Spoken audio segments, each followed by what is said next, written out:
Introduction to Railroad Number 1 by the editorial staff of Railroad, March 2025. Welcome to the first issue of the new theoretical journal of the new Communist Party of Canada, Railroad. Railroad Number 1 opens with our journal's founding statement, "The Proletarian Revolution is back on track," which spells out our journal's meaning, mandate, and plans for the future. This is followed by the political program of the new Communist Party of Canada, which was drafted, struggled over, and adopted by the NCPC in 2023 at its founding Congress and published in January 2024, but is only now being published in print for the first time. Following these foundational documents are two other important documents from the NCPC, one defending and elaborating upon one of the main pillars of the NCPC's political program, the position of worker centrality. The first of these documents is the NCPC-CC reply to the OCR's Red Salute, a document that was initially written by the party's Central Committee early in 2024 in response to the critical review of the NCPC political program from the Organization of Communist Revolutionaries, US. Red Salute on the formation of the new Communist Party of Canada and the publication of its party program, published at kitesjournal.org. While the NCPC-CC wrote its reply to the OCR statement within weeks of the latter's sharing and publication of Red Salute, the struggle and strategic differences emerging around these documents led to the end of the KITES project, leaving the NCPC's reply unpublished. Until now. With the launch of Railroad, our editorial staff is eager to finally release the NCPC's reply, as it is long overdue for publication. Even more important than responding to public criticisms from some fraternal comrades, our editorial staff is eager to expose this debate to fraternal communist revolutionaries elsewhere, especially those in imperialist countries, who we suspect face the same strategic questions and debates that we have. Some further editorial remarks have been appended to the reply for further context about this exchange. The second document in this duo of deeper dives into the NCPC's position of worker centrality, and its successor to the Red Salute reply exchange, is the Central Committee's long march through the unions, forging a revolutionary working class on shop floors and in the streets, published in March 2025. This document, essentially the new labor line of the NCPC, offers a substantial analysis of the situation facing unions and labor in Canada today, and the decades of defeat and retreat that they have suffered under the misleadership of social democracy and opportunism. Long March provides a positive articulation of a revolutionary strategy and tactics, in line with the NCPC's strategic conception of proletarian revolution in Canada, for communists operating in unions and across the labor force more generally to begin deploying. While we invite our readers and followers to give us feedback on all the content in Railroad Number 1, we are especially interested in hearing from communists out there who are involved in or interested in labor organizing with a revolutionary purpose, rather than for reformist dead ends or opportunistic reasons. To engage with this document seriously and write us with your thoughts. Finally, our inaugural issue is capped with one more statement from the NCPC-CC, field notes on the developing situation in Canada and the world over the past year, and the NCPC's revolutionary orientation going into 2025, NCPC Central Committee New Year's Statement. The sort of statement that we expect to see from the NCPC-CC annually in our anticipated New Year's winter editions of Railroad. In 2025, anyone considering themselves a communist and a revolutionary in Canada, all true proletarian revolutionaries, and all people looking for a revolutionary path towards socialism, as well as all those workers around us who are looking for, or could be open to, revolutionary answers, should have a copy of Railroad Number 1 in their hands. Let's study, debate, struggle with, and assimilate all that is correct within this volume, so that our progress in advancing the revolutionary mobilization of the masses keeps pace with objective conditions that are ever increasing the openings for the revolutionary proletarian struggle in Canada, as well as in other imperialist countries and across the whole world. The proletarian revolution is back on track. Announcing Railroad, the theoretical journal of the new Communist Party of Canada, by the Railroad editorial staff of the Central Committee of the NCPC. After more than 3 years of determined work spanning 2021 to 2024, the new Communist Party of Canada, NCPC, proudly announces its new theoretical publication, Railroad. Since 2021, the party has engaged in 1.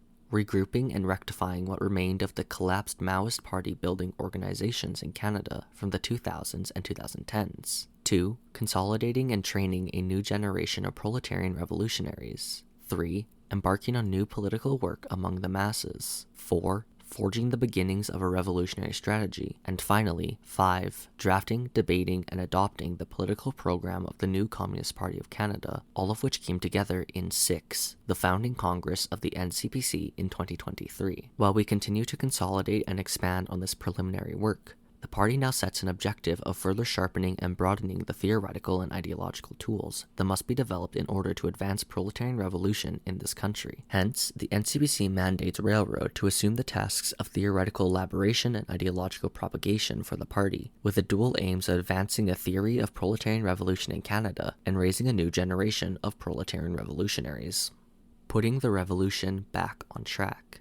From the early 1980s until just a few years ago, there was no revolutionary vanguard party of the proletariat in this country, no conductor of the proletarian revolution. While the organizations of the third-party building movement in the preceding 2 decades tried in earnest to rectify the situation, amassing critical experience along the way, certain limitations held them back. The absence of this great protagonist from the political scene in Canada, following the great reversal of the international communist movement in the world after Mao Zedong's death and the counter-revolutionary restoration of capitalism in China in the late 1970s, has been nothing short of catastrophic for the proletariat, as well as for the broader masses of people. The masses have paid with their blood, sweat, tears, lives, and futures through every decade that they've been made to toil and suffer without being able to brandish the threat of proletarian revolution. The most wicked monsters imaginable have been left to stalk and ravage the planet without restraint, while they insidiously don their mask of progress. For instance, among the bankrollers of the genocide in Gaza are some of the same promoters of faux progressive woke politics in Canada. Chief among the chameleons, Canada's Prime Minister Justin Trudeau. In these decades of popular decline, since the triumph of the Dengist counter-revolution in China after 1978, Social Democrats, revisionists, reformists, Trotskyites, anarchists, and even rad libs and other postmodern leftists have all tried their hand at initiating, leading, or attempting to lead the masses through one period of popular discontent or another. But each and every one of these political trends has failed to halt or slow the offensive of the bourgeoisie, just as much as they've failed to build or sustain a popular revolutionary movement against the chronic and acute crises of the declining capitalist imperialist world system. Even worse, many of these trends have pioneered new ways to compromise, capitulate, and coexist with capitalism imperialism, altogether shrinking from the historic tasks in front of them. To be clear, against the regressive currents of postmodernism and right-wing reaction, the people haven't needed a vanguard party to rebel over the last half-century. On this point, we can agree wholeheartedly with the anarchists. We've seen a great many explosions of popular discontent and mass proletarian resistance punctuate these past few generations of unmitigated counter-revolution.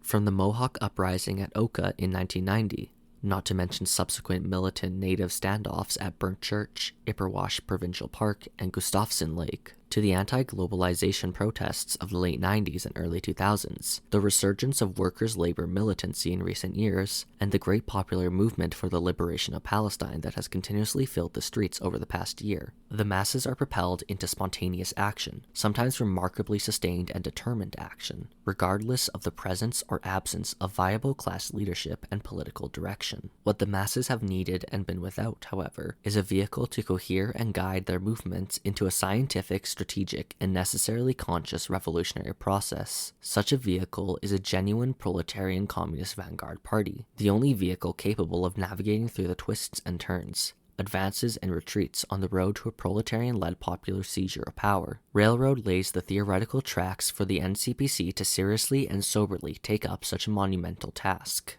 Why Railroad? For more reasons than one. It's a watchword worthy of our party's intentions. As both noun and verb, railroad, at least in English, embodies many of the contradictions that constitute this country and its peoples, carrying as much historical weight for the proletariat and oppressed nations in the development of Canada as it does for this country's parasitical ruling class. The ties that bind. The Canadian state was quite literally railroaded into formation in 1867, to underwrite the costs of the transcontinental railway system that had as its main aim the unification and expansion of Britain's North American colonies, which British imperialism pursued with genocidal intent and design. After the War of 1812, competition between the British in North America and their Yankee rivals to the south took the form of a race to conquer and settle the still vast and uncolonized western and northwestern stretches of the continent. Rail became the principal means of accomplishing this. As one of the world's largest infrastructural projects at the time, the Canadian Pacific Railway, CPR, summoned the great antagonistic classes of the emerging capitalist imperialist system and brought them into concentrated opposition to one another. On the other hand, this gargantuan monopoly capitalist endeavor constituted the backbone of the new Canadian state, laying down the skeletal infrastructure for the colonization and plunder of the northern half of the continent and its peoples. On the other hand, the arduous back-breaking labor that this transcontinental throughway required spurred the formation of the industrial proletariat in Canada. On the rails alone, an industrial proletariat was assembled that consisted of thousands of workers from Britain, continental Europe, and most especially from oppressed nations and countries. The greatest proportion of these workers, some 17,000, came from China, a country that was prevailed upon by all the imperialist powers in the world at the time, most especially the British. See the Opium Wars. Following the railway's completion, tens and eventually hundreds of thousands of industrial workers were concentrated in the extractive and manufacturing industries that would form in the domestic market forged out of this colonial endeavor. As the railway supercharged Canada's industrialization, it also facilitated the dramatic advance in the colonization and oppression of Indigenous peoples. The CPR sealed the emergent Canadian state-building project by ensuring British Columbia's entry into Confederation, while accelerating the dispossession of Indigenous peoples through the forcible removal of whole nations onto reserves, a process begun in earnest in the 1870s, particularly in the prairies. Following closely in the railway's wake, the genocidal Indian residential school system, designed to dismantle Indigenous nations from the inside out, aided the hastened pace of settlement into territories that Britain had, until that point in time, only claimed, but not yet effectively conquered or colonized.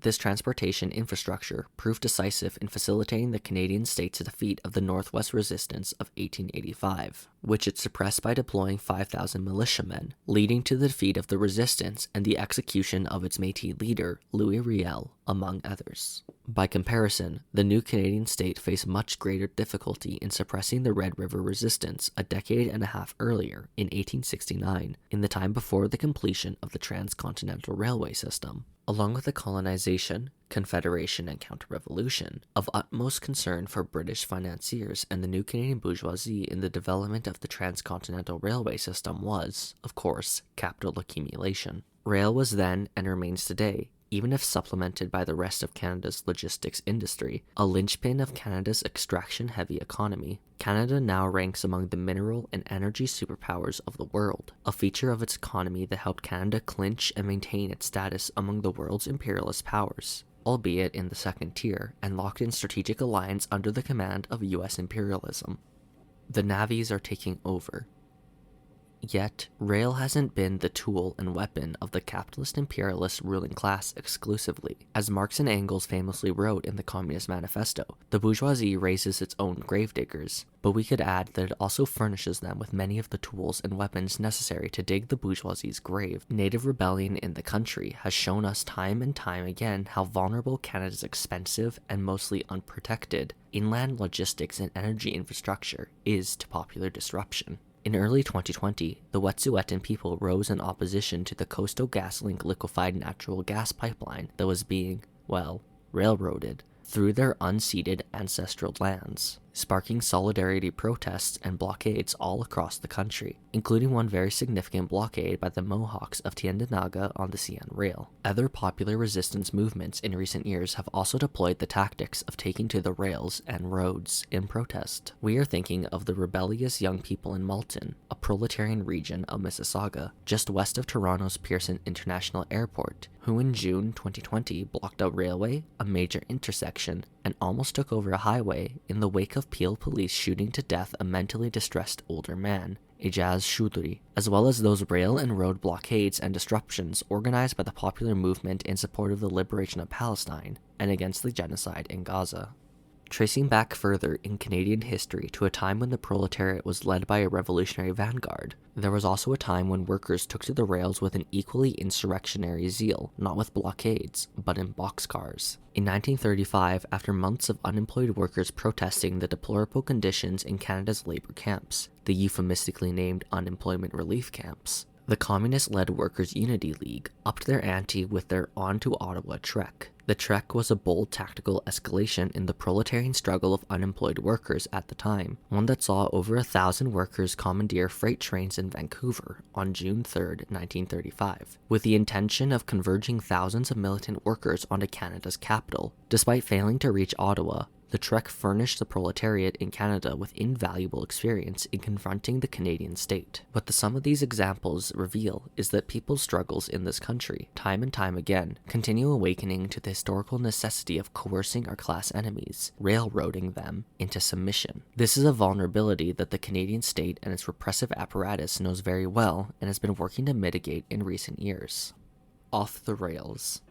In 2013, in the immediate wake of the Idle No More movement, and just a few years after the Native resistance movements and standoffs that arose in Elsipogtog First Nation, and in the Haudenosaunee community of the Six Nations of the Grand River, one of Canada's leading counterinsurgency theorists, Douglas Bland, wrote a report for the Macdonald-Laurier Institute, a non-partisan ruling class think tank in Canada, entitled Canada and the First Nations, Cooperation or Conflict. In this report, Bland analyzed and warned of a growing warrior cohort among disenfranchised Native people and the insurgency risk they posed to both the country's image and its vast and undefended infrastructure. Bland lamented that the era of passive acceptance within the Aboriginal community of the exploitation of their resources is ending, and how Native protests in the preceding years had changed domestic law enforcement situations into international confrontations. With surprising candor, however, Bland's report concedes the moral high ground to Indigenous peoples for having suffered so many generations of genocidal oppression at the hands of the Canadian government, thereby setting the stage for the shifts in colonial policy that were to follow under Prime Minister Justin Trudeau and his Liberal government. But make no mistake about it, Bland's report is not a liberal mea culpa. Rather, what this counter-revolutionary by trade was gunning for was a whole new strategy in relation to the Native national question. Bland refers to the U.S. imperialism's Marshall Plan for the reconstruction of Europe to give us a sense of the scope of what he was calling for, in order to better dissipate the existential threat that Natives posed to Canadian ruling class interests. An aspect of this plan was developing means to increase significantly resources to safeguard Canada's truly critical transportation infrastructure in vulnerable locations. The new colonial strategy implemented by Justin Trudeau's Liberal government after its election in 2015 directly follows from the political military arguments set forth by Bland just a couple years earlier.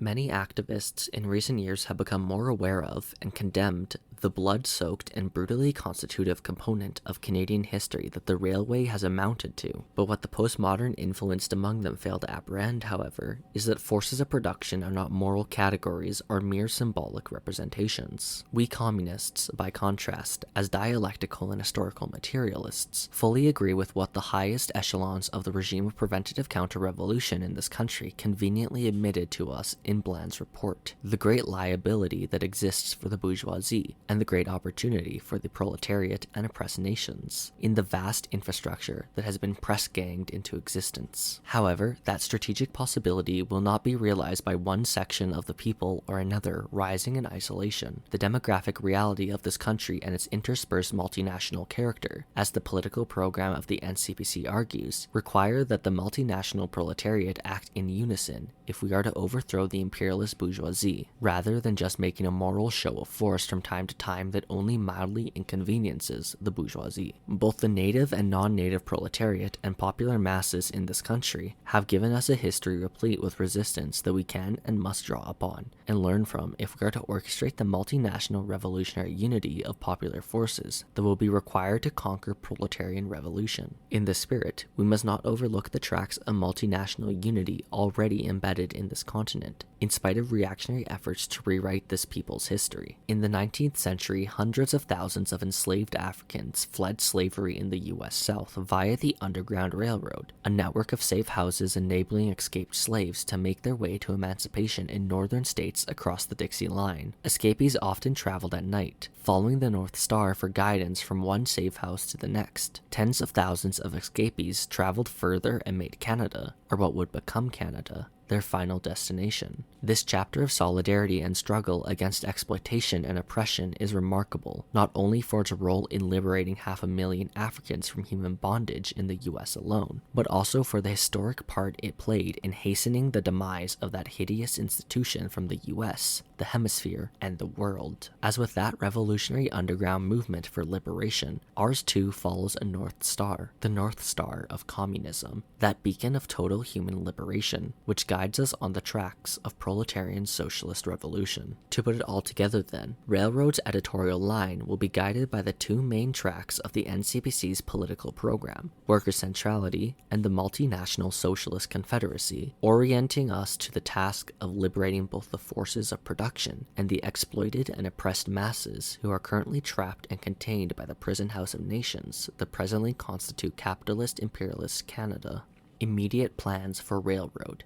Now, moving on metaphors and meanings to concrete plans, Railroad seeks to become a theoretical forge of both the proletarian revolution in Canada and of proletarian revolutionaries. To do this, we assume the dual mandate of 1. Theoretical elaboration, and 2. Ideological propagation. Beyond publishing select statements from the NCPC and its Central Committee, our editorial staff will develop and commission original content from the NCPC's membership, supporters, and fellow travelers, ranging from the theoretical and the analytical to research-based publications and other kinds of investigations, as well as interviews, polemics, and whatever other forms of literary, artistic, and cultural content we deem necessary to fulfill our mandate. It may take us a few issues to get the full range of these contributions into motion, but this is our plan. The contributions will be in addition to the Railroad's editorial staff developing and deploying its own editorial voice whenever needed in the service of its mandate and under the direction of the political lines of the NCPC. Following the example set by the NCPC's previous theoretical collaboration, KITES, Railroad will also solicit contributions from other comrades and revolutionary organizations across the world in order to bring them into conversation with the proletarian revolution in our country, and to bring our members and readers into conversation with the leading forces and voices of the international proletarian revolution. Our journal is especially interested in connecting with proletarian revolutionary forces in 1. Those countries within what we have theorized and taken to calling the US-led Anglo-American Imperialist Alliance, or AAIA, which Canadian imperialism is unwaveringly committed to, along with the UK, Australia, and New Zealand. 2. The other allied imperialist powers and regional powers, EU, Japan, Turkey, India, etc. And 3. Those countries oppressed by AAIA and its allies, especially those with a large presence of Canadian imperialist capital, and those that have large diasporas in Canada, whose popular classes can be mobilized through anti-imperialism and class struggle to the proletarian revolution in Canada. As for our production cycle, the editorial staff intends to publish at least one volume at the beginning of each year, and possibly more when there's content to warrant it. These numbered issues of Railroad will be supplemented by special editions from time to time under the name of Railroad Publications. Railroad number 1 is expected to be released in January 2025, and will contain, alongside this founding announcement of our journal, the political program of the NCPC, appearing for the first time in print, a featured statement from the Central Committee, and 2 substantial and new pieces defending and elaborating upon the NCPC's position of workers' centrality and its strategy and tactics in relation to organizing workers in Canada. Sometime later in 2025, we plan to publish our 2 major and long-awaited summations from the 2 camps of the third party building movement in Canada, that of RI and the PCR-RCP, as well as some other summation material that we've put together on the second party building movement, particularly in relation to the Workers' Communist Party. That second wave of Communist Party building and proletarian upsurge in Canada reached heights that are, at least an order of magnitude beyond where our movement stands today, and we will do well to continue learning the positive and negative lessons of that second go at proletarian revolution in this country. In the future, we hope that a deeper reconnaissance of the revolutionary organizations of the second wave of proletarian revolutionary struggle in Canada, which would minimally also include In Struggle, or en lutte, as well as that of the whole revolutionary period of the first Communist Party in the country between the 1920s to 1930s, will be within our grasp. We have no concrete timelines for the commencement of projects covering those experiences and periods as of yet, though we do consider that work to be an integral part of summing up the history of proletarian revolution in Canada. Following the publication of these projects currently under development, or perhaps alongside them as the situation demands, we will begin publishing a series of other pieces of research, investigation, theoretical elaboration, and strategic thinking that comrades in and around our party have been cooking up and circulating within our ranks over the past 3 years. Finally, we'd be remiss if we didn't acknowledge the immediate theoretical and ideological antecedents of our new journal, Arsenal, Uprising, and Kites. Whatever the limitations or deviations of this or that line, or this or that piece, or this or that author, across these earlier theoretical projects, it's worth noting that we're not starting from scratch, and that we have a whole generation of earnest and significant communist theorizing and ideological work that precedes us to build upon, and that will continue to serve as important reference points going forward, most especially Kites, which was for 2 years under the co-direction of the NCPC. Railroad will be hosted on the website of the NCPC in a dedicated section of that website. Print copies will be available soon for purchase at Kursplebedeb over at www.leftwingbooks.net. If you're a communist in Canada, if you appreciate what you're reading in Railroad and coming out of the NCPC, and if the crises of the capitalist imperialist world system that are gripping the world compel you to throw yourself into the proletarian revolutionary cause, then get on board. If you have questions of a theoretical or ideological nature, or have a submission proposal that you want to make to Railroad, then email us at railroad.journal@proton.me. If your interest is in supporting or joining the NCPC, and you want to learn more about how you can get involved, reach out directly to the party at ncpcnpcc@protonmail.com. The political program of the new Communist Party of Canada, written, debated, and adopted in 2023, published January 31st, 2024. Preamble. The new Communist Party of Canada, NCPC, pursues 2 innately linked objectives. A. Establishing working class rule in the economic and political spheres of Canada, and B. Usher in a new, non-colonial, equal and fraternal type of relations between all nations which today remain forcefully and unequally united within the Canadian state. Neither one of these goals is likely to be achieved in a lasting, meaningful way without the other. Working class power without national liberation and national equality would have to be built on an illegitimate, coercive basis. National liberation without working class power would mean a mere reform of Canadian law, or else create powerless statelets that would fall prey to any of the multiple imperialist powers contending for domination and survival in the world today. The program of the NCPC aims to provide a sharp, scientific analysis of current conditions in Canada, a strong overview of the history of people's struggles and Communist Party building in this country, and an illuminating way forward that can mobilize and unite all our class's most dedicated, relentless fighters in the pursuit of a bright socialist future. This program is a tool for building the future and a weapon for fighting the enemy. It should be taken up, studied, understood, sharpened, and further improved by all those who share the 2 goals outlined above. Capitalism.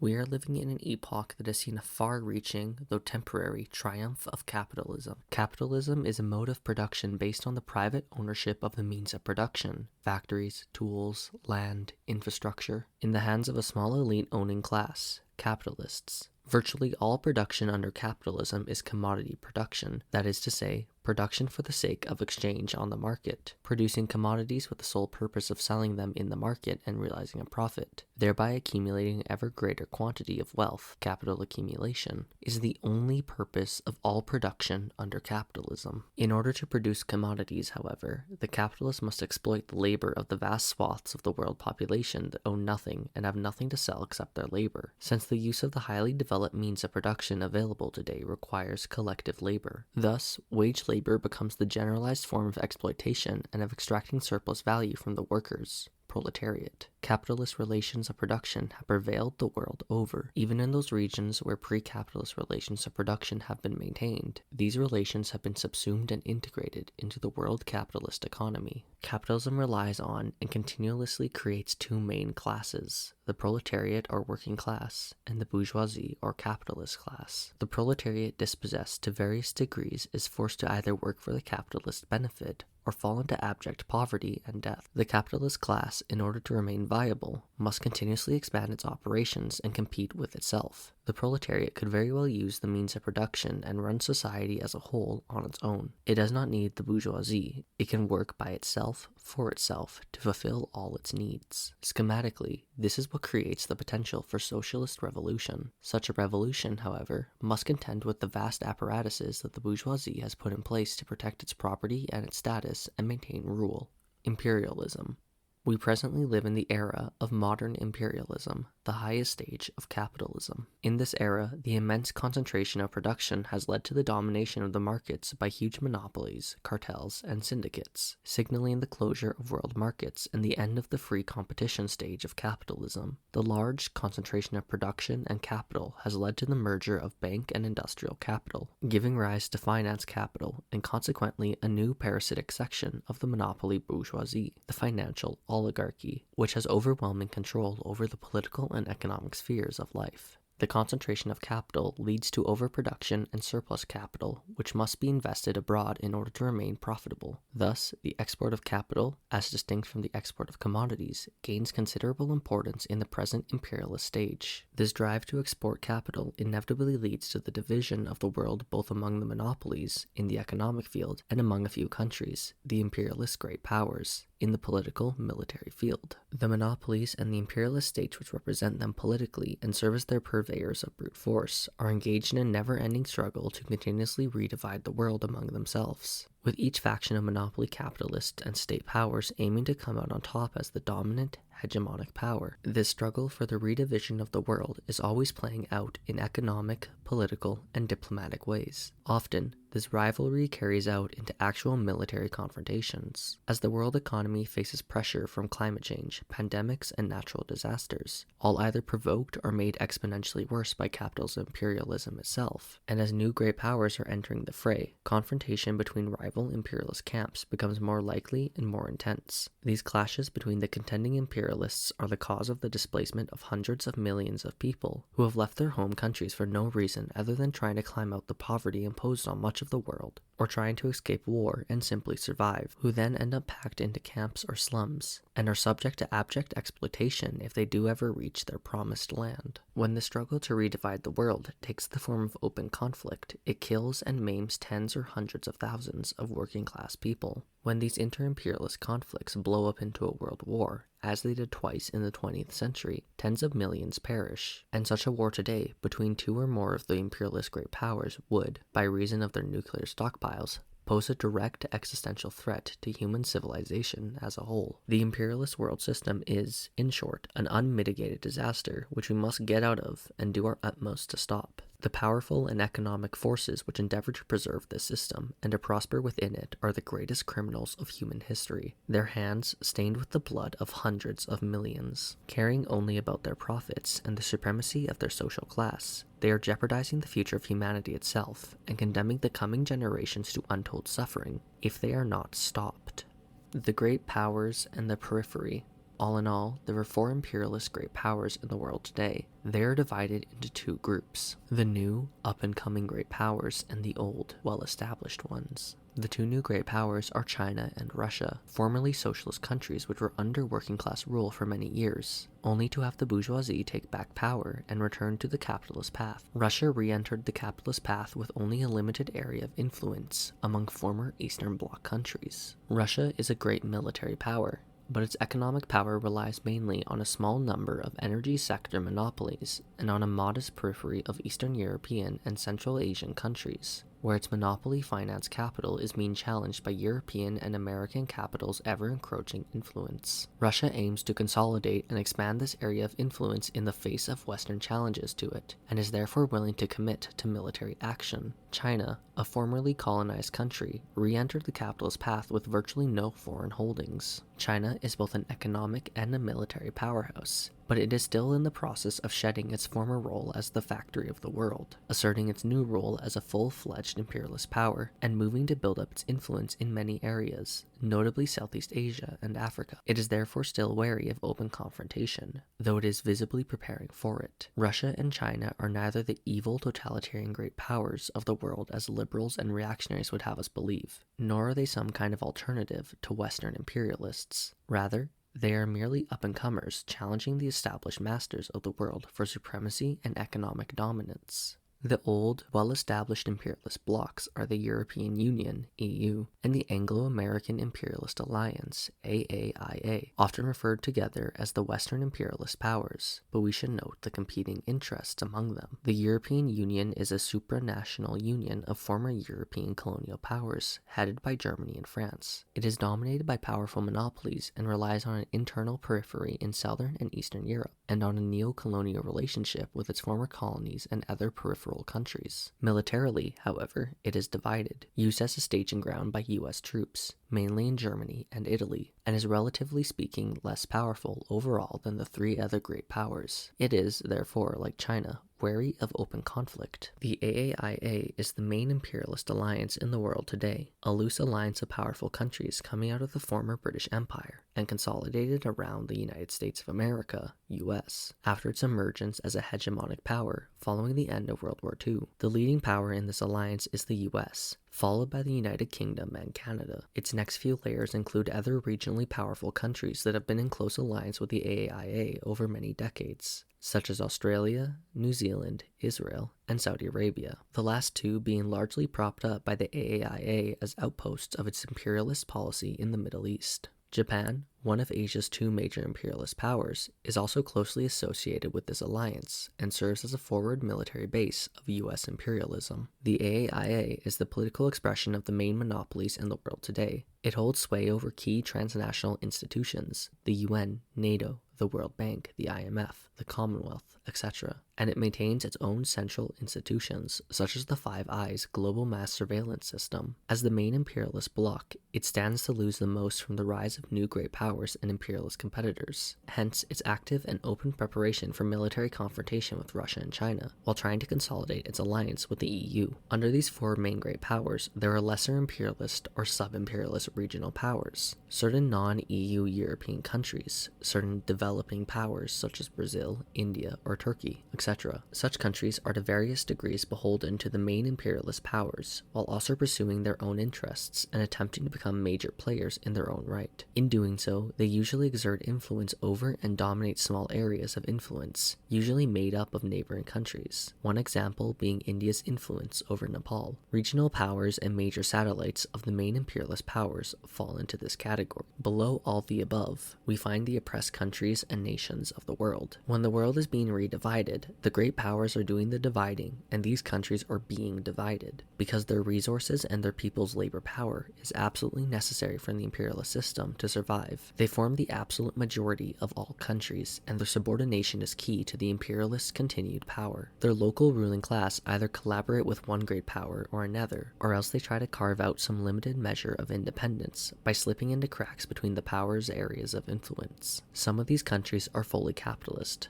while many remain locked into semi-feudal, semi-colonial relations of production. Many oppressed countries, regional powers, or imperialist satellites, and all four major imperialist powers have within their borders oppressed nations or nationalities, deprived of their own state power, a phenomenon which adds yet another layer of complexity to the imperialist world system. Among most or all of these categories of subordinate countries and nations, low standards of living, state or paramilitary violence in defense of exploitation, and outbound migratory waves are the norm. The four major contradictions. The three main relationships and contradictions in the world today are as follows. A. Between the imperialists themselves, which means the struggle for the redivision of the world is always in motion, albeit to varying degrees. B. between imperialist countries and oppressed countries, which means imperialist exploitation and oppression and the struggle for self-determination and independent national development. And C, between the bourgeoisie and the proletariat in each country, which means class struggle and the potential for socialist revolution, when socialism is brought back to the world by the victorious working class. This will also mean that a fourth major contradiction between the socialist mode of production and the capitalist mode of production will cease to merely be potential or latent, and become actual and crucial to the whole period at hand. These four relationships and contradictions determine the world situation in which we are acting and attempting to usher in socialism.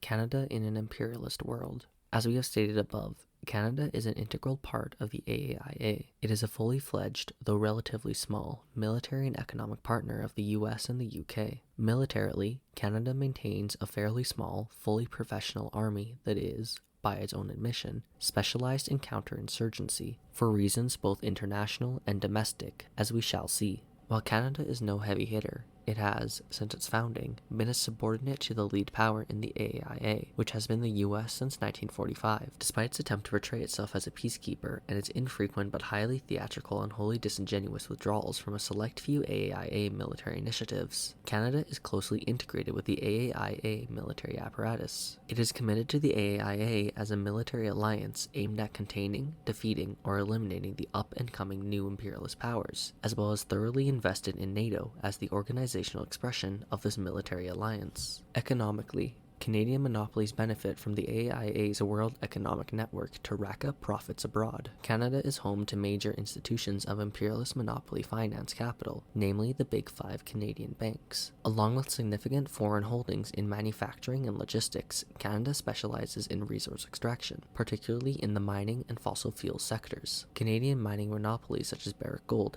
Teck Resources, and many others not only carry out significant domestic and US-based operations, many of them on land still claimed and often still inhabited by indigenous peoples, but also hold even more vast assets in Africa, Latin America, and the Caribbean, with less significant assets in Asia, Europe, and Oceania. Canada also capitalizes on migratory waves, largely caused by its allies and its own activities abroad, to fill the rank of its working class with desperate people who are often pressed to work in miserable conditions and with insufficient pay. The nations of Canada.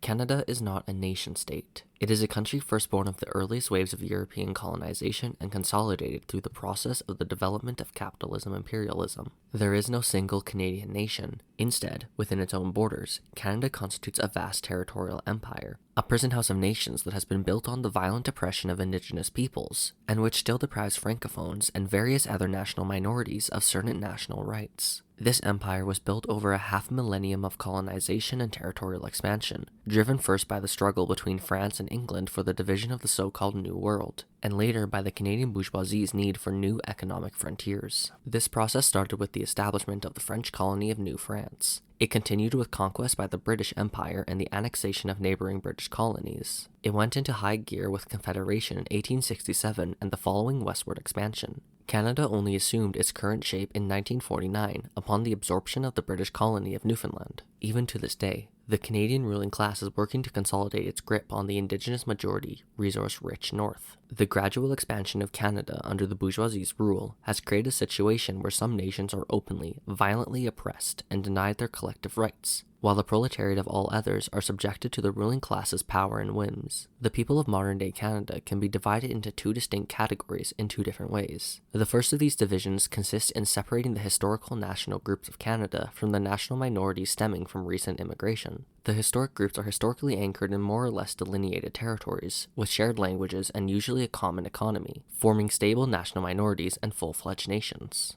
These include Indigenous peoples as a whole, the First Nations, Métis, and Inuit peoples, the Quebecois, Anglo-Canadians, Acadians, Franco-Ontarians, and Franco-Manitobans. Other much smaller or more fully assimilated historical national minorities include the Black Scotians, Celtic Maritimers, Gaelic Scots, Irish Newfoundlanders, etc., the descendants of early East Asian and South Asian immigrants, French Canadians outside of the three main areas outlined above, Eastern and Southern European immigrants in the prairies, and more recent immigrant groups wherever they are found in large numbers and concentrations. By contrast, national minorities stemming from more recent immigration, despite sharing common national traits such as a common origin, language, and culture, lack the territorial or economic features of full-fledged nations, and rather exist as dispersed families and fluctuating communities across Canada, within and across the multinational popular classes as a whole. The second division of Canada's nations is based on their relationship with the Canadian state and the degree to which they are currently able to enjoy their national and cultural rights freely. There are three such groupings of nations. First, we find the two dominant nations, Canadians and the Quebecois. These nations' economies are built around monopoly finance capital, and both enjoy state power, whether federal or provincial, which ensures their national rights are upheld. Second, there are the colonized nations, native people as a whole. Canadian colonialism is its own historical phenomenon, distinct from other historical forms of colonialism. In the present day, it is a relationship based on unequal legal rights and a separate legal status between Canadian citizens and status Indians, whose aim it is to enable the dominant nation ruling class to continue seizing more and more land and resources from these peoples. The third grouping of nations consists of non-colonized nations without state power, whose national and cultural rights are neglected or oppressed to various degrees. Non-Indigenous national minorities fall into this category as a rule. The First Peoples. Long before the European colonization of what has since become Canada, a wide range of ethnic cultural groups of people inhabited the lands today claimed by Canada. They were the peoples of a whole continent, speaking over 60 different languages, at least in the lands presently under the control of the Canadian state, living under distinct modes of production, from classless communal societies to societies in early phases of class stratification, and even a small number of slaveholding or proto-feudal societies. These are the Indigenous peoples. Though their lands and population shrunk dramatically under the genocidal effects of colonialism and capitalist expansion, they remain key players in Canadian political reality. These peoples are formed of numerous distinct national groups, which have slowly but steadily been taking on common characteristics by the dual action of Canadian colonialism and their collective resistance against it. Legally divided between First Nations, Inuits, and Métis, they can be grouped in a common category due to their shared historical experience and relation to the Canadian state. Indigenous peoples account for around 5% of the total population, around 1 million First Nations people, 550,000 Métis, and 70,000 Inuit. Indigenous peoples are the first and foremost victims of national oppression in Canada. First caught in the crossfire of the French and British Empire's colonial expansion and wars from the 1600s on, their population was devastated by wars, disease, displacement, forced relocations, and massacres, to a point where entire peoples were decimated. Since Confederation and until recently, violent repression, segregation, and forceful oppression were the main tools used by the Canadian state in order to solve what it saw as the Indian problem. Since the 1960s to 1970s, the state shifted to a variety of newer, subtler ways of pacification and management, from tokenistic elevation, especially in the field of culture, to mass incarceration and violent policing for much of the working class and unemployed sections of Indigenous populations. In either case, the goal of extinguishing Indigenous nationhood and fully assimilating Indigenous people under Canadian law has remained unchanged, with open violence being wielded whenever deemed necessary by the Canadian ruling class. The first, open brutally phase of national oppression against the first peoples of this continent has been enshrined into law. Various pieces of legislation have anchored Indigenous national oppression into the Canadian legal apparatus, including the infamous 1876 Indian Act, which made them second-class citizens. Treaties between these nations and the British Crown or the Canadian government were usually imposed by force or obtained by treachery, and the terms contained therein were, in any case, rarely upheld, or upheld in ways advantageous only to the Crown or government. Native people have been driven into Indian reserves, which represent only a fraction of their historical lands, with the most productive or resource-rich lands being particularly targeted for appropriation by the government or private capitalist interests. They were largely deprived of their traditional means of subsistence, as well as their right to property under capitalism, forcing them into a relationship of dependency with the state. Their children were forcibly taken away to be assimilated at state-sponsored residential schools,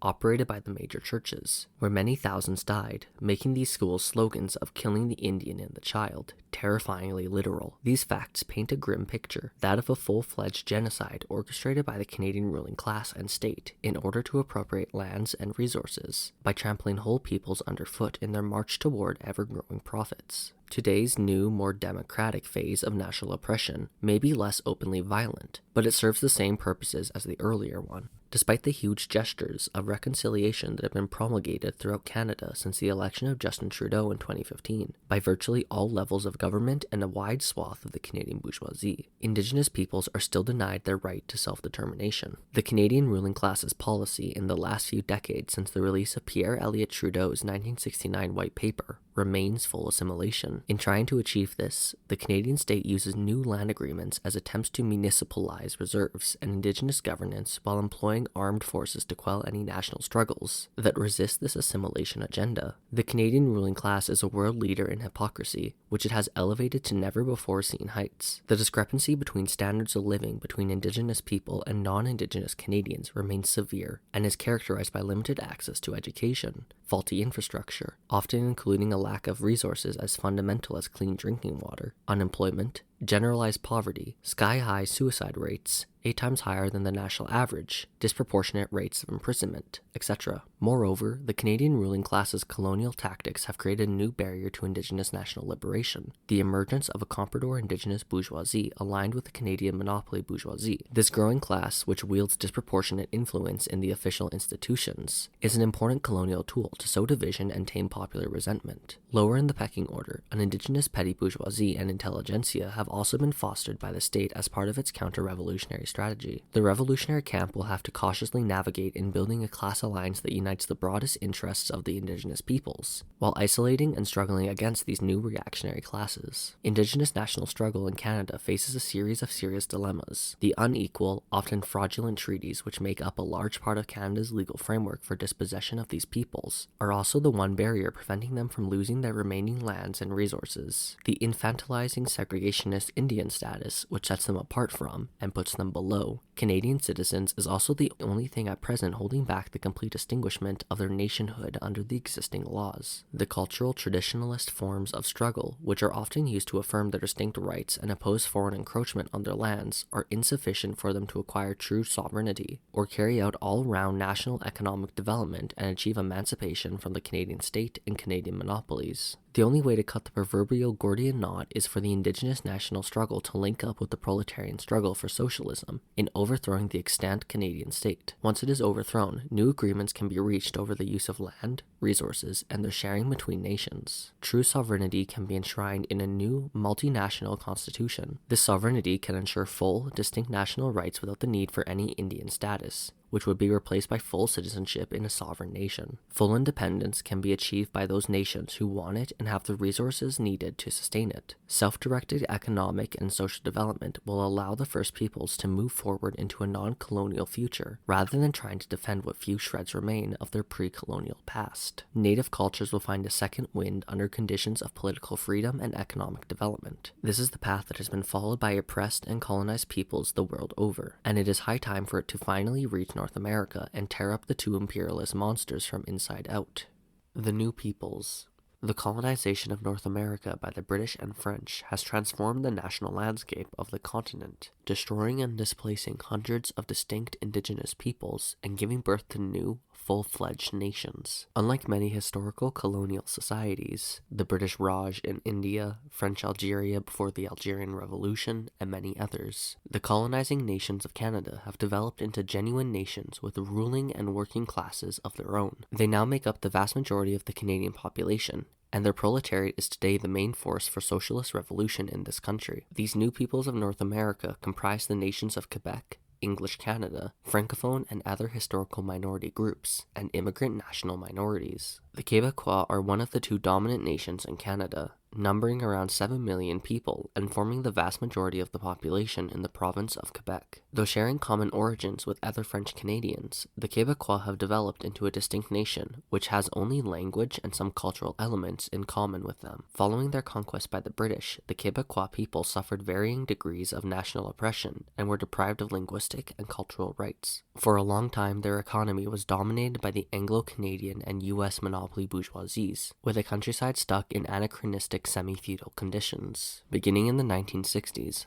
first under the impulse of popular movements, trade unions, and progressive nationalism. Then under the leadership of the national bourgeoisie, Quebec went through a vast movement of national affirmation, taking control of its economy, claiming state power at the provincial level, developing a properly Quebecois advanced capitalism, and winning back the majority of its national rights. For instance, winning key language protections, international representation in certain supranational bodies, etc. Quebec integrated itself in the AAIA as a junior partner within the larger Anglo-Canadian ruling class, carving out its own, albeit small, place in the center of world reaction. Twice now, fractions of the Quebec monopoly bourgeoisie have attempted to secede from Canada in 1980 and 1995, but they have always made it clear that even if they had succeeded in this endeavor, they intended to remain close allies of the Anglo-American imperialists. At this point in time, it would be incorrect to describe Quebec as an oppressed nation. We must, however, acknowledge the existence of a very real, still existing contradiction between the Quebecois people and the Canadian state, which finds its roots in the historical oppression of the Quebecois and its last few remnants. This contradiction takes the form of Quebec bashing and mutual hostility and suspicion between the Quebecois and other nations within Canada. When these issues appear within the Canadian proletariat, we identify them as contradictions among the people to be solved by persuasion. The Acadians and French Canadians are a set of distinct peoples that, in a similar way to Indigenous peoples, can be identified as a single, distinct category due to their common current and historical reality. They account for around 4% of the Canadian population,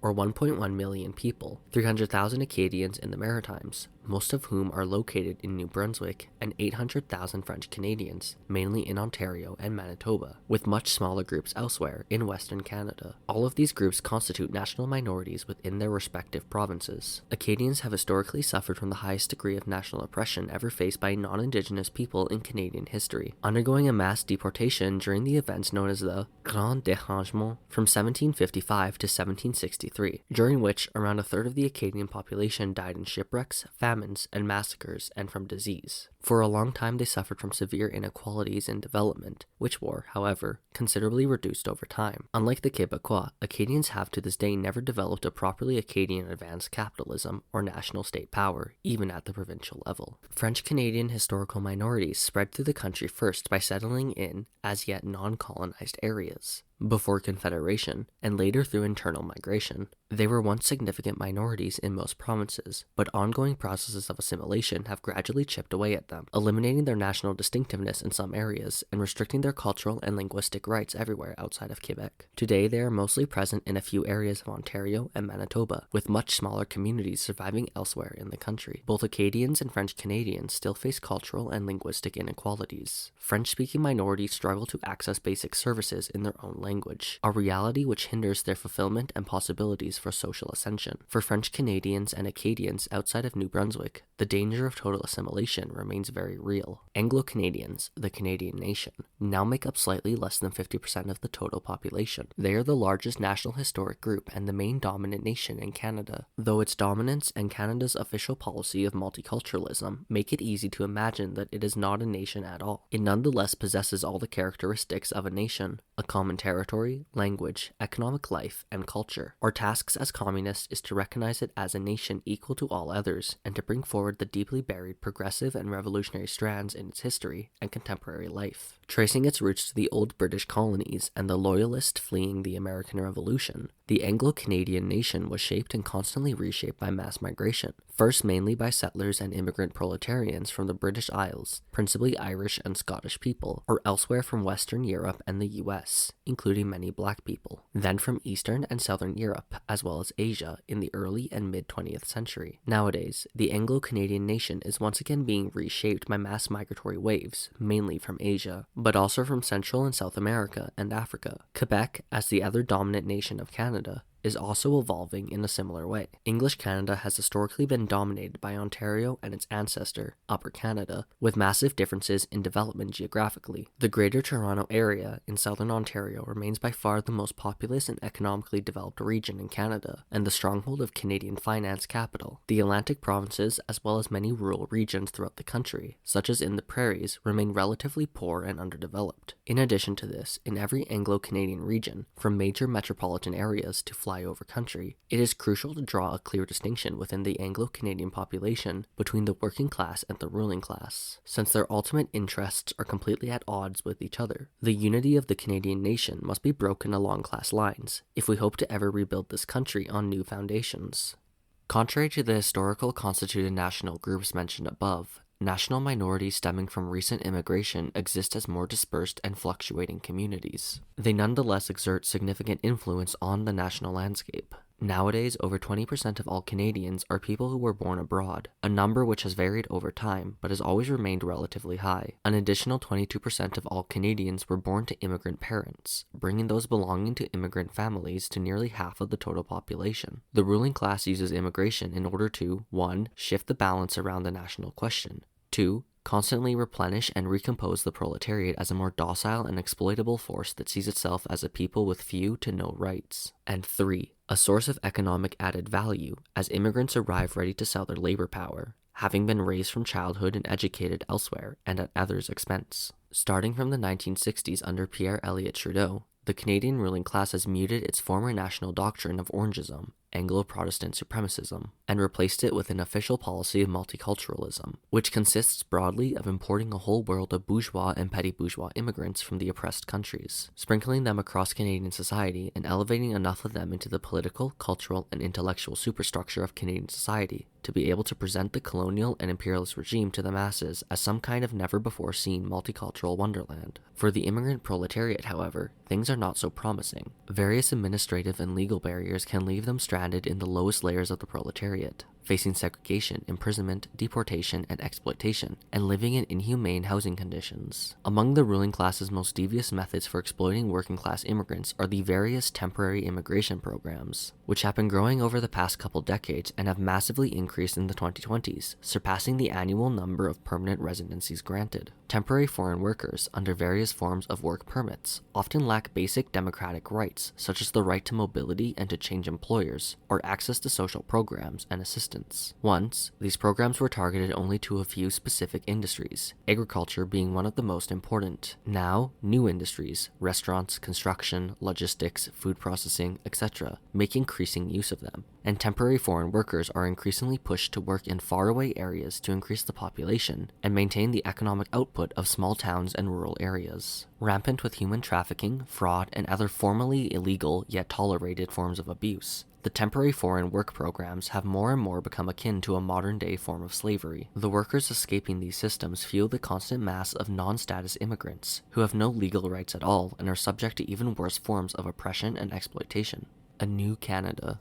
The monopoly bourgeoisie and its state willfully confuse the potential of Canada for its actual reality. Canada really could be a brand new type of country, one where national sovereignty is not the preserve of a small parasitic class, but is instead granted to the myriad national groups that give it its rich cultural mosaic. We really could all work together to preserve our respective cultures, develop our economy in sustainable ways which benefit all working people, embrace cultures and traditions originating from pre-colonial North America, from Europe, and now from the entire world. We could collectively take everything that is old and make it into something new. But this is not how things stand now, because doing things this way would not allow the ruling class to maximize its profits and remain competitive vis-a-vis its imperialist competitors. Indigenous sovereignty would restrict monopoly capital's access to key resources and territories. Thus, the colonial policy of Canada extends right up to the present day. Linguistic rights for historical national minorities appear as a waste of time and resources to a class which cares only about maximizing profits. Immigrants and refugees are welcomed, not as human beings with dreams and aspirations they hope to fulfill in a new land, but as a new and ever-growing reserve of cheap labor. Anglo-Canadians and the Quebecois enjoy full national rights, but working-class people in these two nations remain powerless because they are proletarians. They can never control their own fate, as long as they do not pursue their own politics, independent from their ruling classes. Can a nation be free if it oppresses other nations? It cannot. Lenin. Tensions arise between proletarians of all these groups, both because of objective conditions and because of ideological influences spread by the monopoly bourgeoisie. Our task is to resolve these tensions by offering a revolutionary political project that unites the long-term interests of proletarians of all nations. Only in this way can we overcome national divisions, racism, and mutual suspicion. Once the working people of Canada take political power into their own hands, Canada's true potential can be realized, that of a land with many peoples, all of whom deserve to maintain their distinct identity, while also contributing to a larger whole. Sovereignty can coexist with political and economic unity. Distinctiveness can exist with togetherness. Not only can this be done, but it must be done. The NCPC begins by recognizing oppressed nations' right to self-determination up to and including secession. But we do not content ourselves with this. We recognize that given the way Canada has been built, total separation between its various nations is likely to be counterproductive. Therefore, we intend to build a new form of political and economic unity, a multinational socialist confederacy whose component parts are not arbitrarily drawn provinces, but really existing peoples and nations. Such a confederacy would need to establish new processes of treaty-making and nation-to-nation negotiations, which would no longer be carried out under the constant threat of the ruling class's repressive apparatus. Indeed, we believe that by excluding the monopoly bourgeoisie from this process entirely, we solve much of the existing problem. People from the working class and from oppressed nations and national minorities need to create their own constitution, establish a new multinational state which preserves the sovereignty of its component parts, redraw Canada's internal borders according to really existing national divisions, and renegotiate or reaffirm existing treaties. Without the monopoly bourgeoisie and its representatives and lieutenants, we can find common ground and build a confederacy where we thrive and respect each other's needs and prerogatives. Social classes in Canada. Across all nations, Canadian society is split by an even more fundamental divide: social class. Accumulation of capital has reached never-before-seen heights, a tiny class of financial elite and other monopolists hoarding astronomical wealth that reaches into the trillions, while the broad masses of the people see their living conditions slip from their hands day by day. As Karl Marx described, society as a whole is more and more splitting up into two great hostile camps, into two great classes, directly facing each other: bourgeoisie and proletariat. Comprised of all those deprived of the means to produce and forced to sell their labor power to survive, the proletariat is the largest class in society, forming somewhere between 60 and 65% of the population. At its core are those who work in natural resources, manufacturing, construction, transport, and logistics, laborers at the center of capitalist exploitation. They are key to the revolutionary movement, not only by their large number, around 4 million, but because they are the producers of commodities and wealth. Without laborers there can be no capitalism and no bourgeoisie. Thus, laborers hold immense importance in their overthrow. Also fundamentally important are those working in industries which allow labor power to reproduce itself over time, chiefly healthcare and education, totaling approximately 4 million workers. There are also those working to facilitate the circulation of capital, primarily workers in retail and services with about 3 million workers. Without these workers, the bourgeoisie cannot maintain itself in the long run or realize its profit. Together with the laborers, these sections of the proletariat, totaling about 11 million people, hold the potential to establish a new socialist economy. Around this core are proletarians who work in unproductive, parasitical, socially unnecessary sectors that only make sense in a capitalist imperialist society. Office employees of banks and financial institutions, workers in advertising, low-level government bureaucrats, etc. These, some 4 million workers, serve the bourgeoisie in the administration of capital, working in alienating, senseless jobs, each day wasting marvelous human potential, which could otherwise be used for the common good. Finally, the proletariat also includes all those who are dispossessed and comprise an unstable workforce for various reasons, living on the meager government programs of welfare, retirement, or bouncing between part-time, undeclared jobs. Less strategically placed in production, they nonetheless suffer from acute oppression, social control, poverty, and mental and physical health problems. Across all the aforementioned sections are proletarians, usually women, who are mostly unpaid to reproduce laborers for the next working day and to reproduce the next generation of workers. All of the above have everything to win in seizing political power for themselves and building an economy where each can work according to their capacity and receive according to their needs. Yet, at present, political power is not held by this majority class, but by its permanent class enemy, the bourgeoisie, which, despite its small size by population, holds massive wealth and controls the majority of production in society. At the head of this class is a tiny clique of monopoly bourgeois and financial oligarchs. Through convoluted webs of finance, they hold immense power, holding shares of banks, sitting in boards of corporations, and owning vast media empires and powerful political lobbies. Through the holding system, they control even vaster wealth than they legally possess by instrumentalizing the savings of subordinated classes for their own purposes. They are what we call the ruling class and are represented by such families as the Thompsons, Pattisons, Desmarais, and Irvings. The Canadian monopoly bourgeoisie is a powerful class. In Canada, there are more than 60 billionaires, more than in historical great powers such as the United Kingdom, France, or Japan. And added to those are more or less 11,000 ultra-high net worth individuals with more than 30 million USD in assets. This class is organized in powerful lobbies, such as the Business Council of Canada, and represents Canadian monopolies in the institutions of world capital, such as the World Economic Forum, G30, Trilateral Commission, and others. This oligarchy is at the head of the Canadian ruling class's drive to participate in the redivision of the world.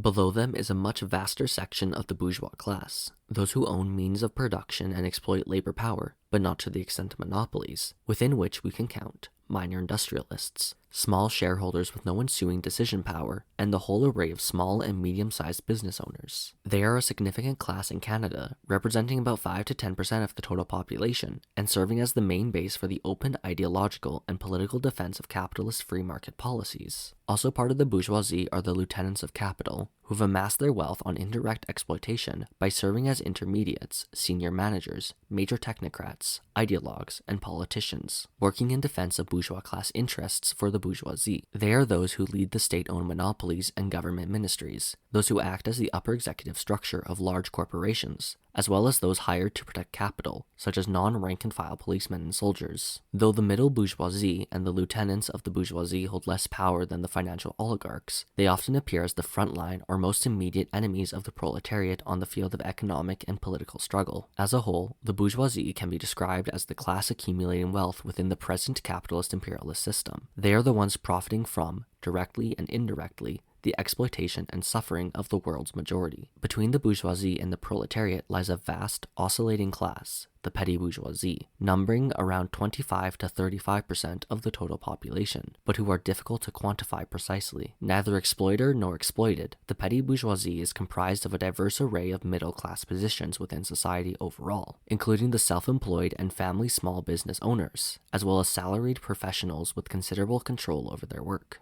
We can think of small trades entrepreneurs, corner store owners, family farmers, as well as university professors, social workers, lawyers, engineers, etc. For a large part of this class, the lower petty bourgeoisie, living conditions are similar to that of much of the proletariat. Though they are not directly exploited, they suffer from the various oppressions of capital when they leave the workplace. They are affected by inflation, in some regions lack infrastructure and social programs, are straddled with debt, and sometimes live in deficient housing. Many of them can be counted among the popular classes, the broad sector of people who are suffering from the effects of capitalist imperialism to various degrees, rather than benefiting from those effects. Stuck between a rock and a hard place, we must win this class to allying with the proletariat for a better life and socialism. The proletariat must struggle to win them over under its leadership in a united front against the bourgeoisie, as they can be powerful allies, holding much influence in universities, trade unions, media outlets, religious organizations, and other such institutions. The fundamental contradiction in capitalist society overall is between socialized production and the private ownership of the means of production, which manifests itself daily as a struggle between the bourgeoisie and the proletariat in the economic, political, and ideological spheres. The bourgeoisie at present is overwhelmingly stronger in all fields. It has powerful economic institutions, such as the big banks and firms. Its interests dominate all major political parties, and it has the direct or indirect control of all mainstream media, and holds considerable influence in universities and think tanks. The economic power of the proletariat is very weak, even weaker than would be suggested by the union membership rate of 29%, less than 14% in the private sector. As a combination of labor management partnerships, restrictive labor laws, and a general acceptance of those restrictions by union leadership, has caused many, if not most, unions to fall far short of their potential fighting capacity. The proletariat does not yet have a political party of its own to match the strength of those of the bourgeoisie. Consequently, its division reigns in the ideological sphere, yet through its objective existence, the proletariat holds much power, a power that can be unleashed quickly and with strength as has been done countless times in the past. Such is our forthcoming task. To release this force, the NCPC must apply the principle of worker centrality, that is, the principle that the workers at the center of production, and found in great concentration, specifically the laborers in large-scale industry and the health and education workers in the major service centers, form the heart of the proletariat and the main force for socialist revolution in Canada. The party must therefore, first and foremost, establish and build itself within these workplaces. The Canadian economy. All these classes enter into relation with the monstrous framework of the capitalist mode of production in Canada. As an advanced capitalist country and imperialist power, the scientific advancement, knowledge, and labor skill in our country is among the greatest ever achieved in human history. Astounding scientific progress has been made in the fields of mining, engineering, telecommunications, manufacturing, agriculture, and pharmaceuticals, as well as in the computer industry. Productivity has reached never-before-seen heights. Despite a population of approximately 40 million, Canada's gross domestic product ranks 9th in the world. Canada's economy is fundamentally integrated with that of the US, the world's foremost economic superpower, which claims the majority by far of Canada's imports and exports. Canada is a lesser yet equal opportunity partner of US imperialism, as demonstrated by the mutual foreign direct investments between the two countries. The Canadian economy is both strong and strategically placed among the major players in the world, but we ask, to what end? A prolonged crisis of stagnation and inflation is affecting the popular classes of the country. Living conditions are worsening for most. For many, quality food and housing are becoming unattainable luxuries. What was gained in terms of social services and popular rights by past people's movements is crumbling due to underfunding, especially in education and healthcare. Unplanned, chaotic production damages the environment and the people's ability to benefit from it. Air pollution, floods, and forest fires are rising threats to health and livelihood. Youth are increasingly affected by mental health problems, addiction, and petty crime. A feeling of despair sweeps through the younger generations who will inherit this world. For all this, capitalism is the sole culprit. While a high degree of social organization and scientific knowledge reign in the individual industries, social anarchy defines production as a whole. The sum of scientific improvements are not put at the service of the people, but toward the drive for private profit. As great as scientific improvement could be in service of the people, it constitutes a formidable force of destruction when in the service of private accumulation, and such is the nature of our economy. Canada is a huge country, ranking second in the world by landmass. Thanks to this huge territory, it has developed historically as an economic power in the field of natural resources. Canada is a reference point and tax haven for mining industries worldwide, with around 75% of the world's mining companies headquartered in Canada. More recently, owing to the exploitation of tar sands, a particularly polluting form of oil extraction, Canada has emerged as a petroleum superpower, being the world's fourth largest producer and exporter of oil. For 3 provinces, Alberta, Saskatchewan, Newfoundland, and 2 territories, Nunavut and the Northwest Territories, oil and mining are the largest sectors of the economy. Aside from natural resources, the Canadian economy includes other productive industries, the largest of which is manufacturing, accounting for around 1/10 of its GDP and being the largest economic sector in the province of Quebec. Montreal is the country's largest industrial city and a hub for aerospace and the computer industry. The Great Lakes region of Ontario is another center for manufacture, notably of cars, which constitute Canada's second largest export only after oil. However, production in Canada is strongly lopsided to act as complementary to the US economy, with a heavy reliance on the import of manufactured and capital-intensive goods, and a heavy reliance on the export of natural resources, mainly to the US. Also accounting for a large part of the economy is healthcare and social assistance, within which we must mention Canada's public healthcare system, put in place by the federal government as a concession to the people's struggles of the 1960s. It has been steadily undermined through divestment and privatization in recent decades due to, often intentional, bad management and unsustainable work conditions. All provinces face chronic shortages of nurses, caregivers, and other essential skilled workers.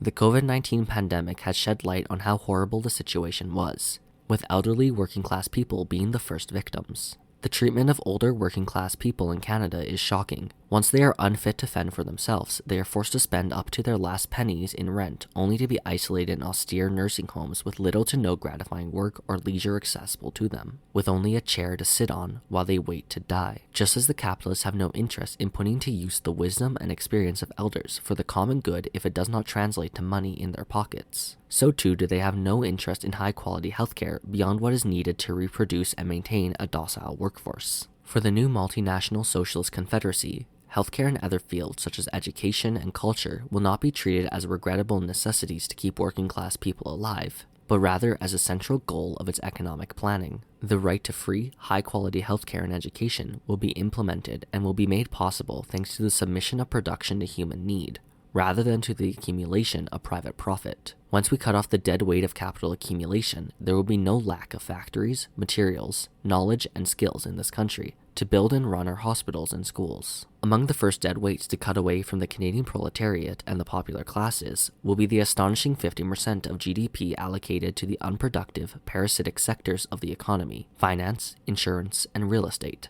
Finance capital is heavily centered on Toronto, with the Toronto Stock Exchange being one of the largest stock exchanges in the world, ranking third in North America only after the New York Stock Exchange and the Nasdaq.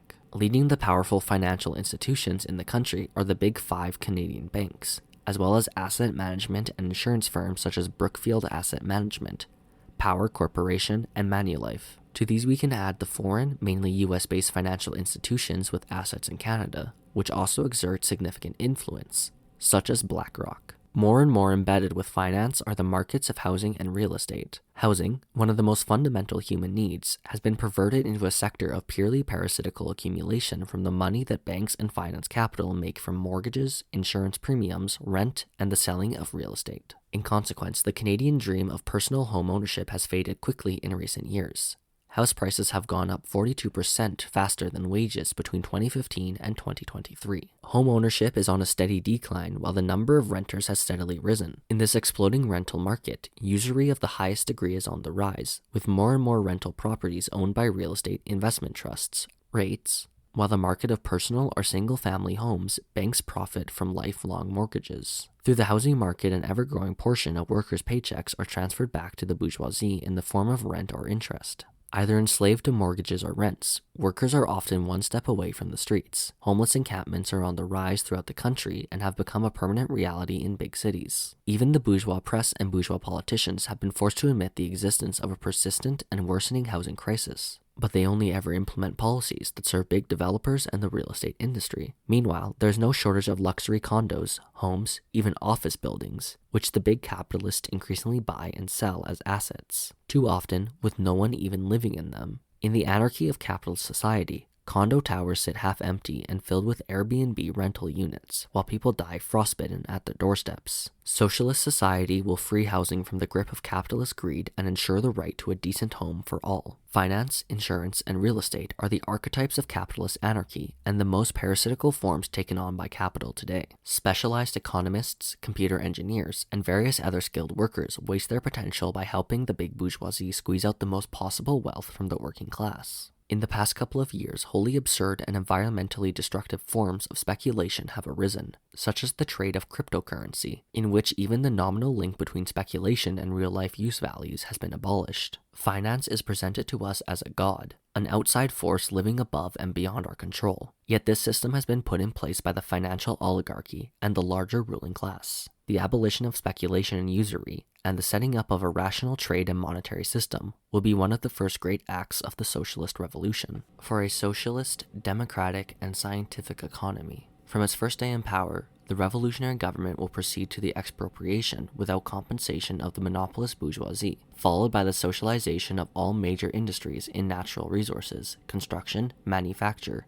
transportation, healthcare, education, and housing. It will repudiate the national debt, abolish all imperialist financial institutions such as stock markets, banks, asset management firms, and insurance companies, and replace them with a single, centralized institution liberated from speculation and usury. The labor power currently allocated to finance and other parasitic sectors will be reallocated to boost productive endeavors. Small enterprise will be allowed to exist for some time after the proletariat takes power, and will be gradually phased out by a combination of voluntary collectivization, replacement by state-run enterprises fully subsumed within a centrally planned economy, and, in the case of individuals who actively oppose socialist development, appropriation of enterprises by the worker state. Restructuring the economy towards self-sufficiency will be another major task for the revolutionary government, as it cannot assume continued access to the globalized imperialist economy, especially in an era of ecological crisis and inter-imperialist conflict. Work in social society will not be a forced deed to survive,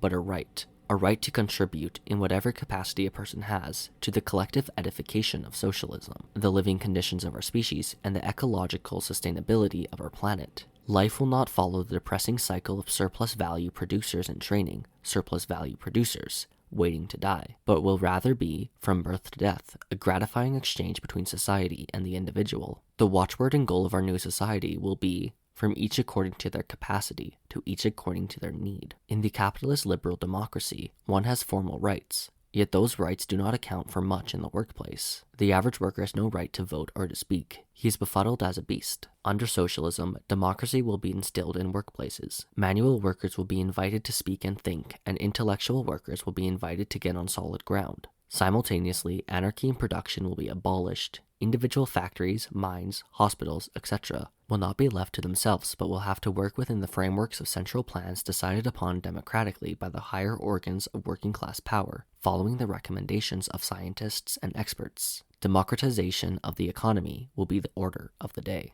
Unprecedented environmental destruction more than ever poses the urgent necessity for a scientific, rational planning of the global economy. Without a radical reorganization of the economy, the world is heading straight towards a brick wall. As natural disasters sweep the globe and intensify, the lives of the vast majority of humanity are threatened. Famines, floods, air pollution, and heat waves kill more and more every year. The expansion of capitalism imperialism to nearly every stretch of the globe and the private accumulation by the financial oligarchy in this day and age accounts for nothing less than the greatest historical crimes against humanity and to all life on this, our one and only known habitable planet. Only the wide-scale reorganization of the economy on a socialist basis can allow for the salvation of the masses and the establishment of a balanced, durable relationship between nature and our species. And only the proletariat holds the power to realize it. The Canadian Constitution and socialism. The socialist transformation of Canada is absolutely necessary. It can change this country from a prison house of nations and a fortress of capitalist dispossession and exploitation into a fair and free expanse of land whose original peoples are no longer warehoused in tiny Bantustans, where the various nations are no longer pitted one against another, where working people reap the fruits of their labor, and where no one is cast away to die on the streets.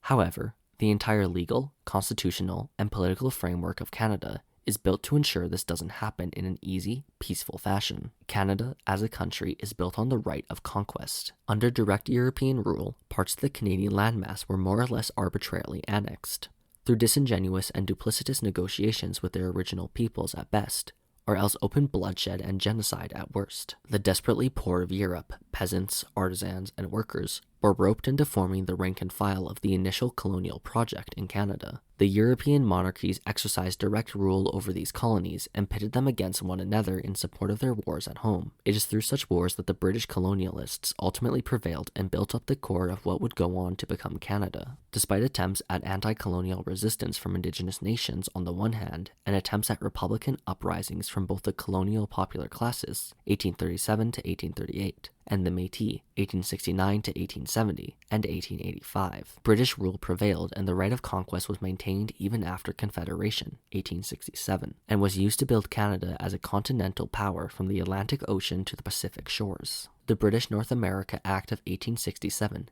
Canada's first constitutional law, was established by a vote of the British Parliament. None of the popular classes of Canada's many nations, neither Native people, nor French Canadians, nor even Anglo-Canadians, were consulted. Only a tiny elite cross-section of Canada's ruling class was involved in this process in any capacity whatsoever. When the Constitution was repatriated in 1982, it was still an act of the British Parliament. Repatriation meant merely that the new Constitutional Act now included a highly convoluted amending procedure that has only successfully been used once since its adoption. This Constitution was never put to a mass vote, was never brought forward before the peoples of Canada, and can never be amended or repealed by the people themselves. And why wouldn't the bourgeoisie make it this way? The Canadian constitutional framework was built to maintain the interests of the Canadian monopoly finance bourgeoisie. This is its main role, its secondary role being to mediate between various fractions of that bourgeoisie, between Quebec and English Canada, between various provinces, between the federal and provincial governments, etc. Canada is a confederation of sorts, in fact a federation, but not a confederacy of peoples or nations. It is a confederation of provinces, which are, for the most part, administrative and economic divisions, rather than real national or cultural divisions.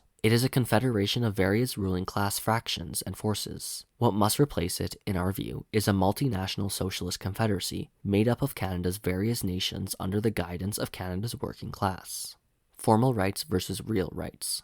The Canadian working class and the oppressed nations in Canada live within a framework that was built without them and against them by their exploiters, their class enemies. They also live within a liberal legal framework. Liberalism as an ideology of the state represents an advance over absolutism, monarchism, and other feudal or early modern ideologies. Liberalism recognizes formal, individual rights. The problem, however, is precisely that these rights are only formal and very general. There is a right to life, but no right to food, healthcare, a job, or housing, much less to decent, satisfactory housing. There is a right to free expression, but no assurances against the monopolization of the media and telecommunications industries. Now, there is even a right to medically assisted death. The fact is that while Canada's political elites wax lyrical about their country's democracy, openness, and fairness, real, practical rights do not exist. Canadian law officially affords equal rights and protections to women, the full half of humanity that only started to win back its basic rights in the last century or so, and to sexual and religious minorities. It only guarantees these rights, however, through unenforceable bans on discrimination and insincere literary proclamations. A socialist legal framework could instead ensure these groups have positive rights. It would be impossible for a member of a sexual minority, for instance, to be refused employment if there was a right to employment for all who ask for it. It would be much easier to curtail domestic abuse directed against women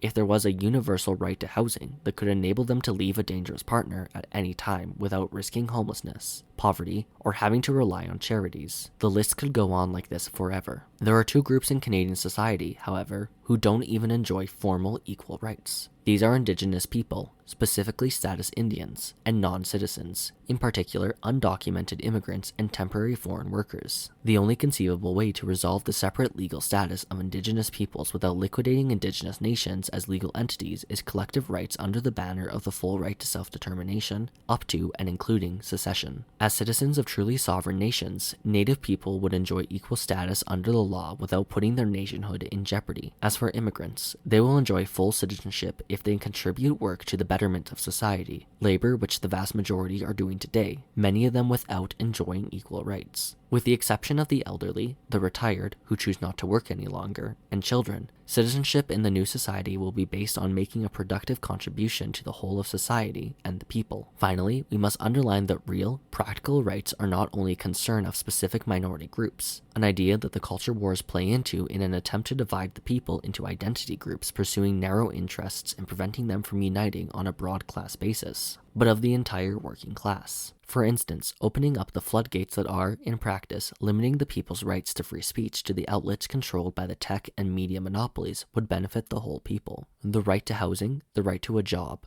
to food on the table, and to solid health care would benefit the class as a whole. The liberal conception of rights and freedoms is no longer sufficient. It had its day, but now it is time to conquer further rights and freedoms for the people. Legal quicksand and political dead ends. Canada's unwieldy, monarchical constitution, its illegitimate founding, its history of elite politics and repression of the people and colonized national groups, the constant rearguard action that its monopoly-financed bourgeoisie is fighting to secure access and ownership over land against Indigenous peoples' fight against ongoing dispossession, its use of the War Measures Act, now the Emergency Measures Act, on at least 4 different occasions to repress domestic dissent, and its inability and outright refusal to ensure practical rights to the people all mean that the country stands on legal and moral quicksand. The peoples of Canada must bring forward a new state and a new constitution, which would allow the many nations melded together in the country by the violent waves and currents of history to live together on an equal footing for the first time ever. This would give the working class, which builds everything, makes everything, and keeps society running day in and day out, the preeminent position in politics and in the economy, and would do away with the parasitic class that currently runs this country. These two political acts would remake half a continent into something wholly new,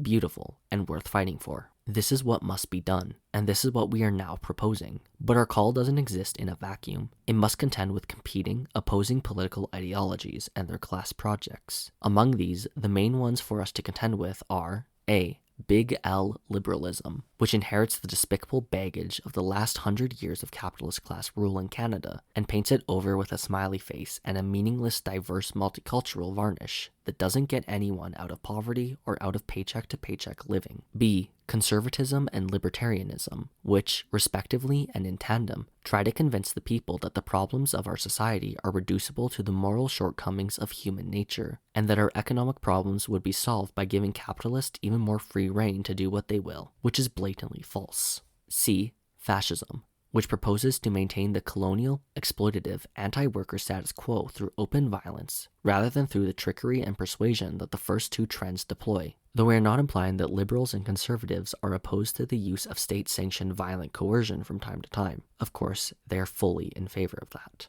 D. Social democracy, which identifies many of the same problems we have outlined, but reduces them to the moral category of greed, and proposes to remedy them by piecemeal, limited reforms, which leave the economy and politics largely in the same monopolist hands. E. Nationalism of the dominant nations, which ultimately always aligns with one of the four previous trends, as well as that of the oppressed nations, which is understandable but fails to grasp Canada as a whole and is therefore unable to transform it. And F. Activism or leftism, which sometimes clothes itself in the trappings of Marxism and also identifies many of the same problems we have outlined above, but is merely a critic of capitalism without being a real threat to it, often seeking subsidy and sponsorship from within bourgeois society. Leftism, as well as activism of the leftist variety, tends to be mostly subservient to the liberal side of the culture wars, generally opting for insincere gestures and failing to see that the key question at hand is that of political power and the class that wields it. Leftists refuse to accept or have not yet come to understand that this question of political power can only be answered by the Revolutionary Communist Vanguard Party, wielding a sound and comprehensive revolutionary strategy. None of these political ideologies serve the people's interests broadly, and so they must be combated and expelled from influence over the proletariat and the people broadly. Some proponents of these ideologies and political trends are honest reformers who truly understand both the dead end this country is in and the plight of working people and oppressed nations. But many more are outright stooges for the ruling class, if not actual members of the ruling class. There is a word to describe politically active members of that class: oligarchs. But none of these ideologies can get Canada out of the constitutional quicksand it is in, and none can solve the problems of workers, immigrants, Indigenous peoples, and other national minorities, and other oppressed and exploited groups today. The only problems they are working to solve are those faced by the capitalists. Too much dissent, too many people's struggles, not enough profits to go around. What we need is a multinational movement of the working class headed by a revolutionary vanguard party. We derive this proposal both from our scientific understanding of world history and from the history of the people's struggles in Canada, which have never stopped trying to move towards a better world and a transformed country. Liberation in Canada, a bird's eye view. We can and must draw on the heritage left to us by past generations of fighters for liberation, whether they be from the working class, Indigenous peoples, minority nations, or otherwise democratic and revolutionary movements. Revolution is not foreign to Canada. It is a long thread running through this country's history, albeit never succeeding in becoming a dominant aspect of society, as of yet. We must know our past to better imagine, design, win, and build a better future. From colonization to Republican revolution, class struggle existed in a limited number of Indigenous societies prior to colonization, namely the ones where some degree of class differentiation had occurred, especially in the Pacific Northwest. Certainly, Indigenous societies entered into conflict with one another, sometimes including armed conflict. However, European colonization opened up a whole new scale of class and national struggles never before seen on the lands now held by the Canadian state. The first manifestation of the new state of things was the emergence of an ongoing contradiction between the Indigenous peoples and the European colonial states. Indigenous peoples asserted their sovereignty in many ways, at many points in time. As time went by and the balance of forces shifted against them, particularly from the 19th century onward, Indigenous peoples were forced to scale back their assertions of sovereignty and make compromises with the colonial states or else face military and armed conflict. However, periodic uprisings against colonial domination never ceased to occur. They are the longest-running strand in the history of opposition to Canadian capitalism imperialism, from its earliest origins in the struggles and conflicts with the merchant monopolies of the competing powers of Britain and France, up to the present day. In addition to these national uprisings, from the beginnings of the last century onward, the demand for Indigenous self-determination manifested through a political movement with both reformist and revolutionary tendencies running through it. As colonization progressed, the colonial societies, both English and French, developed in an unusual way, Rather than mere garrisons of colonial power, they took the shape of full-fledged nations themselves. That is to say, that class differentiation happened within them. On the one hand, there was the exploitative classes, including the European aristocracies and developing bourgeoisie, as well as the burgeoning local bourgeoisie, the clergy, and the semi-feudal seigneurs of French Canada. On the other hand, there were the semi-feudal land tenants, the small craftsmen, and, from the 1800s on, the developing proletariat. The first half of the 19th century saw the internal class contradictions of Canadian society reach a boiling point for the first time. Elements of the local elites opposed the control exerted over the colony by the British monarchy and the metropolitan ruling classes back in Europe, and demanded either significant democratic reforms, or, later on, full independence and a democratic republican form of government for the colony. They won leadership over a wide social base of the petty bourgeoisie, craftsmen and land tenants, and, in 1837 to 1838, waged war on the British colonial apparatus. This was the form taken by Canada's first attempt at a bourgeois democratic revolution. After crushing that uprising, the British Empire embarked upon the project of reforming the running of Canada on its own terms. It co-opted certain leaders of the uprising for its own ends and entrenched the national oppression and economic exploitation of French Canadians, first under the existing semi-feudal land tenure system and soon afterwards under the wage labor system of developing capitalism. In 1867, it adopted the British North America Act, which established a confederation of provinces, the Dominion of Canada, uniting most of the existing British possessions on the continent. This new state entity soon embarked on an aggressive campaign of westward expansion. This expansion sparked new waves of indigenous resistance as the colonial state imposed its power over ever-growing swaths of land. It also faced yet another Republican challenge in the form of the two Métis uprisings of 1869 to 1870 and 1885. On both occasions, the Métis Nation established provisional governments and attempted to assert its sovereignty. The Canadian government succeeded in institutionalizing the demands of the First Rebellion by establishing the province of Manitoba. In 1885, it instead crushed the Métis militarily. The three-party building movements. As the Canadian state expanded its reach westward, Canadian capital developed at a rapid pace. Whereas in the early 19th century, productive activities in Canada were either agricultural, artisanal, or, at most, small-scale industrial, modern capitalist industry emerged toward that century's end, as did major banking institutions. The process of capitalist development in Canada was expedited and far-reaching, with Canadian finance capital and imperialism emerging hand-in-hand at the close of the 19th century and the beginning of the 20th century. This massive development of industry demanded and led to the development of a vast modern-day Canadian proletariat, a development driven by immigration from Europe, especially Eastern and Southern Europe, as well as from other British colonial possessions and other parts of the world, particularly India and China. It was also facilitated by the proletarianization of wide swaths of the rural poor in English and French Canada. To a lesser extent, Native people were also proletarianized, forming a significant part of the workforce in specific regions and industries. However, this development was always secondary to the ruling class's genocidal goals, and thus this trend of proletarianization was only ever partial, and many indigenous nationals maintained non-capitalist economic activity for decades, or ended up in a state of near total dispossession, rather than full integration into the industrial economy.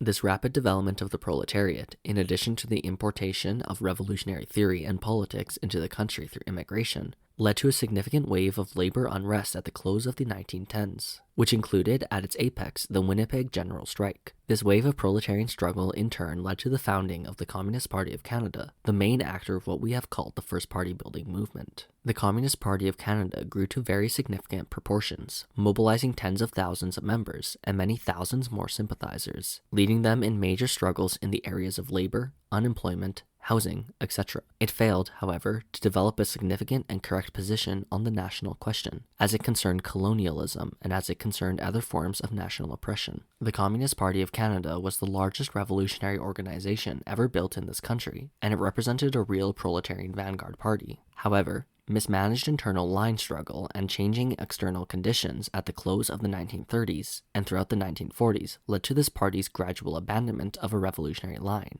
turning it into an essentially reformist, social democratic entity. After 2 decades of significant working-class struggle throughout the 1920s and 30s, the 40s and 50s were therefore 2 lost decades for the proletarian struggle. But the 1960s saw the rebirth of the People's Movement. The growing separatist sentiment in Quebec led to major mass-based struggles, which escalated into the Front de Libération du Québec's political military campaign. Indigenous peoples waged a major struggle against the 1969 White Paper, an official policy of assimilation peddled by the Trudeau government. Organized labor fought militantly against economic exploitation, culminating in Quebec's 1972 Common Front general strike. And immigrant communities, women, and other sectors of the popular masses developed their political struggles. International struggles, the Vietnam War, the Cultural Revolution in China, the rebellions of 1968, also pushed the political situation in Canada forward. By the early 1970s, the growing popular struggles coalesced into a second party building movement headed by the in-struggle Marxist-Leninist organization, the Workers' Communist Party, WCP, and the Communist Party of Canada, Marxist-Leninist, with a myriad of smaller revolutionary organizations playing smaller roles in that movement's history. The second party building movement was anti-revisionist, meaning opposed to the erasure of class struggle from official pro-Soviet Marxism, and aligned with revolutionary China and the international Marxist-Leninist movement, rejecting the Soviet Union for its abandonment of world revolution after 1956. While it never reached the scale of organizing attained by the old CP of Canada in the 1920s and 30s, it led significant mass struggles, organized working class people on a large scale, grappled with the country's political issues in a deep way, including a gradual development of a more advanced line on the national question than what the old Communist Party had ever achieved, organized people's institutions, childcare centers, people's clinics, political action committees, etc., and promoted internationalist solidarity with ongoing revolutionary struggles in the rest of the world. By the early 1980s, however, the tide was turning. The worldwide ML movement went into full retreat following the counter-revolutionary developments in China. Capitalist crisis intensified, and eclectic petty bourgeois tendencies started to occupy more and more space on the political left at the expense of the revolutionaries. By 1983, the WCP and IS had dissolved, while the CPC-ML had turned to a revisionist ideological line, which led to its political and organizational decline. The 4 following decades saw a sharp decline in revolutionary struggle. Eclecticism and postmodernism fully positioned themselves as the left, and divorced the left from the working class as never before. The prospect of socialist revolution disappeared from view. Still, these years also saw a third-party building movement develop, a movement which was initiated by the Action Socialiste group, which emerged in the late 1980s. And which was later represented by the Revolutionary Communist Party, as well as Revolutionary Initiative, RI, and a few smaller groups. None of these organizations had the scope or influence of those of the first 2 party-building movements, but they kept the revolutionary flame alive through these dark years of defeat and despair. By the early 2020s, these organizations had run their course. They collapsed, one after the other, under the weight of their internal contradictions, and following their failure to initiate a large-scale revolutionary movement. The fourth party building movement. The third party building movement failed. Still, by swimming against the tide of disorganization and theoretical eclecticism, it had planted the seeds of what was to follow. Former participants of its organizations, along with newly minted revolutionary militants, united in late 2021 to form the new Communist Party of Canada. Doing so, they initiated a fourth party building movement by directly addressing the shortcomings of the previous wave of party building. In the case of the PCRRCP, these shortcomings were mainly the consequence of dogmatism and poor application of democratic centralism, leading to stagnation and a series of splits. For RI, a foundational failure to grasp party building as the principal task of communist revolutionaries opened room for a syndicalist deviation to take hold in the organization, leading to a process of liquidation. This is the current stage of the fight for socialism in Canada. Its challenges are our challenges, and it is our only hope for victory in our lifetimes. The NCPC has learned from the successes, failures, and mistakes of the previous waves of party building, and it is learning from them still. It recognizes that the key to victory is a politics and its attendant analysis, grounded in the objective conditions and contradictions of Canadian society as it exists today. It rejects empty phrase-mongering and amateurish activism in favor of constant, ongoing professionalization of its political work, creative tactics, and wide-ranging social analysis. It rejects the enemy's divide to rule politics in favor of class and party unity. This program outlines its fundamental views and initial strategic proposals. The NCPC and the path to political power. The new Communist Party of Canada, though it shares with them the name party, is nothing like the Canadian parties of parliamentary cretinism. It is neither an electoral party, nor simply a collective of like-minded people, or a party aiming to pursue strictly national interests. Rather, the NCPC is the highest political expression of a particular class, the proletariat. It is the condensation of its most advanced political conceptions and interests. As the proletariat is an international class, the NCPC is thus a detachment of the international proletariat, and a component part of the international communist movement. The NCPC is the party of proletarians confined within the borders of Canada. It welcomes within its ranks all communists engaged in the direct fight against their common enemy, the Canadian monopoly bourgeoisie. In consequence, the NCPC is a fundamentally multinational party. It is the party of the proletarians of all nations of Canada. It concerns itself with and intervenes within all popular struggles around any and all aspects of the people's lives and needs. Moreover, it seeks to be a complete communist party, in that it does not confine itself to one or another field of struggle, whether that be agitation, propaganda, field organizing, or campaigning, or even the use of force, but instead seeks to encompass the whole of social struggle, of social life. The NCPC is a party of fully dedicated professional revolutionaries. It does not suffice to agree with its aims to become a member, though the NCPC warmly welcomes any form of support. The members of the party are those who are ready to give nothing less than their lives to the struggle for socialism, who are ready to make this struggle the guiding principle of their every decision. The members of the party must submit to the principle of democratic centralism, freedom of discussion but unity in action, submission of the minority to the majority, of the lower levels to the higher levels, of the whole party to the central committee. Democratic centralism is the organizational principle of all communist revolutionaries. It ensures full and open discussion and the airing of all ideas that could possibly contribute to our revolution, while also maintaining an unbreakable, iron unity, which enables us to fight our powerful, well-organized ruling class enemies. Under democratic centralism, democracy is the basis of centralism, and centralism allows the realization of democratic decisions. The NCPC is thus the leading core, the brain and the nervous system of the proletarian revolution, but it will not make revolution alone. Historical experience has shown us that the party is only one of a number of instruments needed for the overthrow of capitalism imperialism. The NCPC will, as it builds itself, simultaneously build the other weapons of the revolutionary people, the United Front and the People's Army. The United Front is a temporary alliance of all classes necessary to accumulate the critical mass to be stronger than the enemy and render possible its overthrow. In the broadest terms, it is comprised of all those whose interests are in sufficient contradiction with capitalism imperialism, so that they have something to win in a socialist revolution. The core and leading part of the United Front is the revolutionary proletariat and its new institutions of political power, bringing with itself sections of the lower petty bourgeoisie and small farmers, often living in conditions very similar to the proletariat, sections of the petty bourgeoisie, and perhaps of the small national bourgeoisie of the indigenous nations united on the basis of defeating colonialism and achieving national liberation. And finally, anyone who realizes the urgent needs of our epoch and is ready to sacrifice his or her own class interests to join the revolutionary camp. The component parts of the United Front take organizational forms and eventually assume the character of a formal political alliance. In this way, it is the United Front that progressively forms the embryo of the new state. Beyond the organized United Front, there is a broader people's movement which includes all extant forces that are objectively opposed to monopoly finance capital's political and economic power. It is an organic force which includes the non-party-led organizations of workers, tenants, and youth, the neighborhood organizations, the trade unions, etc. Such organizations, when they genuinely engage in class struggle, and the popular masses as the whole, when they engage in spontaneous actions, become the oceans in which the revolutionaries learn to swim like fish. Mao.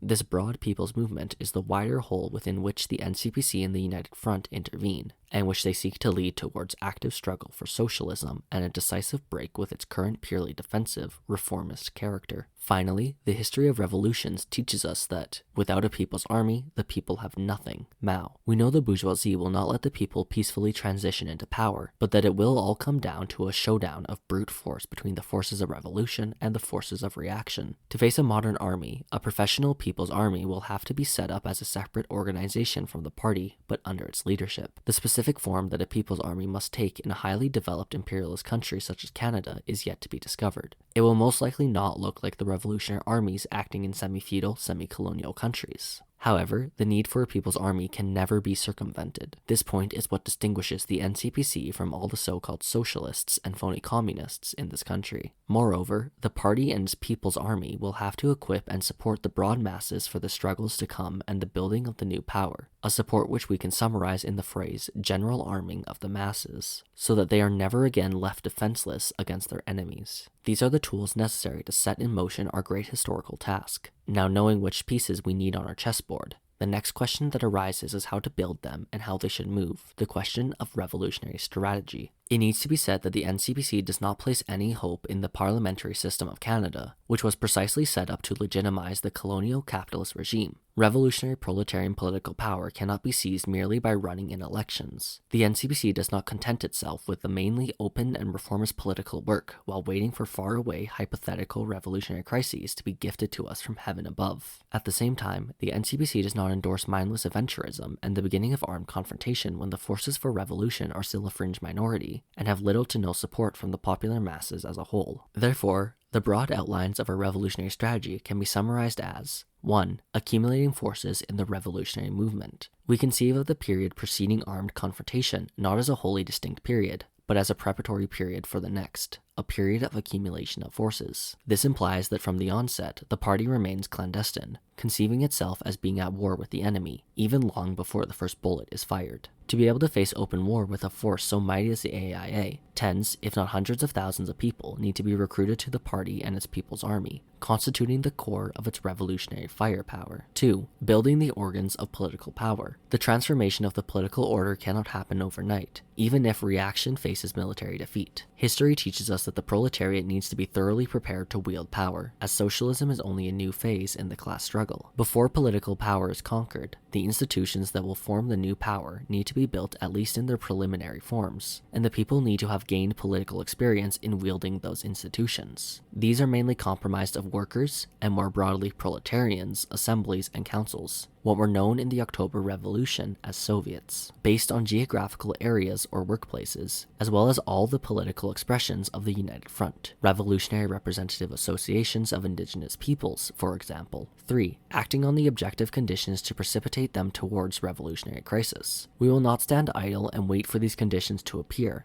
but act so as to create them ourselves. The main component of this is to lead the people to revolutionary conclusions through political work. In intervening in the broad people's movement, communists do not mainly seek reforms, though they welcome them, but rather the sharpening of social contradictions between the people and the enemy. It is through their own experience and struggle, combined with the impulse provoked by the vanguard party, that the people will embrace socialism as the only solution to the sum of their grievances. As the saying goes, it is only when the people move that they feel the full weight of their chains. In its day-to-day work building the instruments of revolution and fulfilling its revolutionary strategy, the mass line is the general principle guiding the actions of the party. The mass line teaches that the people, and only the people, are the motive forces in the making of world history. Mao. Following the mass line means relying on and trusting the masses. It means that the revolution can only be the act of the broad masses and must depend on the mobilization of the majority. It implies that communists must swim within the masses as a fish swims in the water, that they must mingle with them, listen to their concerns, consider them as equals. It means that they must unite and struggle with them, share their losses and victories, their pains and their joys. Applying the mass line daily means to follow the principle from the masses to the masses. Therefore, members of the party root their actions in the permanent conduct of social investigation, so as to learn from the conditions of the people, and to get acquainted with their state of mind, their grievances, and their needs. The communist way to conduct investigation is class analysis, the understanding of social classes and of contradictions between those classes and how these manifest themselves objectively and subjectively. All actions of the party must be rooted in social investigation and class analysis, CPC, or else the party cannot gain traction among the masses, and its watchwords will be reduced to disconnected sloganeering, separated from the real world. It is through agitation and propaganda that the NCPC can first put to the test of practice the conclusions of its CPC. Agitation addresses specific contradictions in society. It seeks to arouse indignation, to draw blood on particular issues. Through it, we spread very basic revolutionary ideas among the broadest masses, and lead them towards political and economic struggle. Propaganda, on the other hand, addresses complex or numerous contradictions. It seeks to heighten the consciousness of a narrower section of the people. Both agitation and propaganda aim to raise the consciousness of the people and further their participation in the revolutionary movement. They can be carried out through mediums, tracts, journals, websites, etc., or carried out orally by activists. It is through agitation and propaganda that the party pursues the mobilization organization of the masses. The masses are mobilized in immediate economic and political struggles, in actions against the class enemy, and through extensive campaigns. Concretely, these can take the form of demonstrations, occupations, strikes, etc., the form of the actions itself being secondary to the political line and the involvement of the broadest masses of the people. Jointly, the party seeks their organization in the organs of the United Front. These can be either organizations created on the impulse of the party or already existing organizations, such as trade unions. The most advanced and combative sections of the masses are ultimately organized within the Communist Party and eventually the People's Army. In sum, the party applies the mass line through the conduct of Sika, agitation and propaganda, organization and mobilization of the masses, all with the goal of building the instruments of the revolution, the party, the United Front, and the People's Army, and following the revolutionary strategy of accumulating forces, building organs of political power, and precipitating the revolutionary crisis. With this in mind, the NCPC maintains that its fundamental aim is to advance class struggle until communism, and that the central task to accomplish this in our context is proletarian revolution and the establishment of the dictatorship of the proletariat in Canada, referred to as socialism. Therefore, the NCPC does not remain dogmatically attached to the strategy and tactics outlined above, but submits them to this overarching goal and to the test of practice as the sole criterion of truth. It is practice that will be the ultimate judge of the correctness of our ideas. The following years should either see the revolutionary movement advancing, or it should see our conceptions and practice change. The NCPC fights for no utopia or distant dream. It is engaged in the struggle as it exists today. With the firmest conviction, we shall see victory or tremendous advances in our lifetimes. Socialism exists as a potentiality in the here and now, and our task is to make it exist as a reality.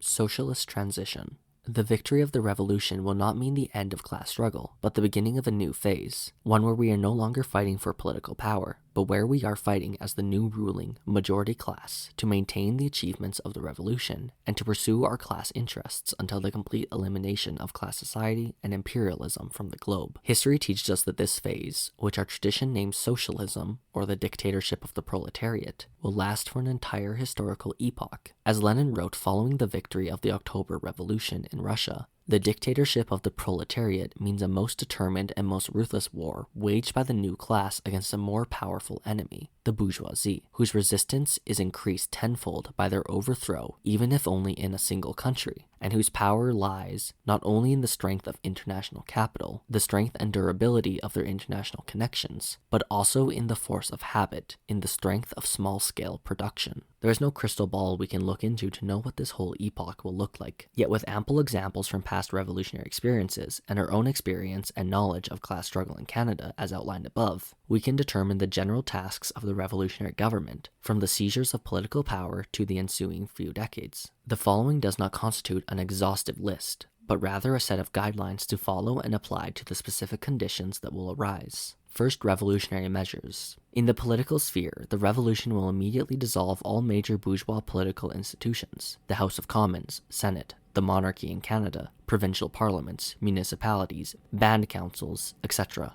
and hand over the affairs of state to the organs of proletarian political power, the councils of workers and oppressed peoples, as they were forged in the course of revolutionary struggle. Within this new power, the NCPC will defend measures such as the privation of the political rights of the overthrown ruling class and of the remaining elements of the middle bourgeoisie, and the reservation of the right to vote to those who work, to those who have worked before and are unable to do so through no fault of their own, and to those who contribute to the building of socialism. The abolition of the Canadian Armed Forces and their replacement by the People's Army, the disarmament of the police force and the handing over of national safety to democratic people's militias, the possibility to revoke all state officials at any time and the cutting down of their salaries to that of a median worker's wage, and the promotion of freedom of the press and of the right to assemblies, strikes, and general political expression. Multinational policy. To resolve the national and constitutional issues, the revolution will proclaim the immediate abrogation of the Constitution and all colonial treaties, and initiate a vast process of negotiations between the peoples of all nations to redefine the Constitution and internal borders. National rights guaranteed under existing treaties will, however, be upheld pending their replacement by new, fair, actual people-to-people negotiations. Throughout this process, the NCPC will defend measures such as the formal abolition of Canada as it exists and its replacement by the Multinational Socialist Confederacy of Canada, or whatever name to be chosen by the revolutionary movement at the time, the abolition of current provinces and the replacement by socialist republics, broadly defined by national character, the upholding of the right to secede by popular referendum for all component republics of the Multinational Socialist Confederacy, the defense of the cultural and linguistic rights of all historically constituted national groups remaining minorities within their territories, and the development of varied, self-directed national economies to ensure the continued survival and revitalization of all nations and their respective cultures. The principle according to which no nation can meddle in the affairs of another, with immediate repatriation of healthcare, law enforcement, child services, and education, with their attendant budgets to the respective nations, thereby abolishing the colonial relationship between the central state and indigenous nations. And the shifting of immigration policies from economic to human needs, and the abolition of the retrograde, segregationist immigration status system, and the application of the principle of citizenship according to work. Economic policy. In the economic sphere, our objective can be best summed up in the phrase abolition of private property. As a step towards this, the revolution will begin a vast process of socialization of the means of production, i.e., nationalization under democratic control. The economy will be taken from the hands of private individuals, firms, and corporations, and be given to the democratic institutions of the people. This implies measures such as the immediate expropriation with no compensation of the monopolist bourgeoisie, the socialization of all major industries, and the progressive, voluntary socialization of small industry, the expropriation of all surplus housing stock controlled by the monopolist bourgeoisie for speculative and other purposes, and its conversion to inexpensive housing to be distributed to the proletariat, the abolition of finance and the setting up of a central institution for non-usury banking, and of a rational monetary system, the application of the principle of submission of production and trade to human need rather than private profit, meaning the production of socially useful use values in the place of exchange values, the democratization of the economy through general political democratization for the adoption of countrywide unified plans of production, and the democratization of local workplaces for daily functioning, the abolition of consumption and income taxes for common workers, and the cancellation of all consumer mortgage and student debt, the recognition of the access to the bare necessities of life, housing, food, medicine, clothing, school supplies for school-aged children, etc., as full-fledged, enforceable rights for all working people and their families, the upholding of their rights to quality healthcare, education, and culture for all, the democratization of science and technology with the objective of improving life for all and reaching our full collective potential, and the right and obligation to work according to capacity. International policy. The overthrow of the imperialist state of Canada will have major repercussions not only domestically, but also for the other peoples the world over, presently suffering under the yoke of Canadian imperialism. The Multinational Socialist Confederacy will revolutionize Canada's role in the world, for the first time making it truly the harbinger of peace and freedom it claims to be. This implies measures such as the immediate withdrawal of Canadian participation from all AAIA-led institutions, such as NATO, NORAD, Five Eyes, the IMF, and the World Bank. The repudiation of all neo-colonial debt owed by oppressed countries to Canada, and the abandonment of Canadian-owned assets in oppressed countries to the local peoples, and, conversely, the repudiation of Canada's debt towards other imperialist powers and transnational institutions. The recognition of the right to full self-determination and political sovereignty for all nations, and the active opposition to oppression inflicted on them by the remaining imperialists. Support to popular and revolutionary movements struggling against capitalism imperialism, the establishment of egalitarian trade and diplomatic relations with other progressive anti-imperialist countries, and the building of fraternal ties with revolutionary communist parties and organizations in other countries, the participation in rebuilding the socialist camp, and, in due time, a new communist international. The new Communist Party of Canada openly and explicitly fights for the complete overthrow of the imperialist world order and the establishment of communism on a global scale. We are the party of the communards of Paris, of the Bolsheviks of Russia, of the Chinese Revolution, and of the heroic anti-imperialist resistance in Vietnam. We are the party of the Winnipeg General Strike, of the revolutionary days of the old Communist Party of Canada, of the Front de Libération du Québec, and of the 1970s Marxist-Leninists. The NCPC is the party of the peoples of the world still holding high the banner of communism, of those who have never given up and never will. The earth shall rise on new foundations. We have been not, we shall be all. Some remarks on the Red Salute reply exchange by the editorial staff of Railroad, March 2025.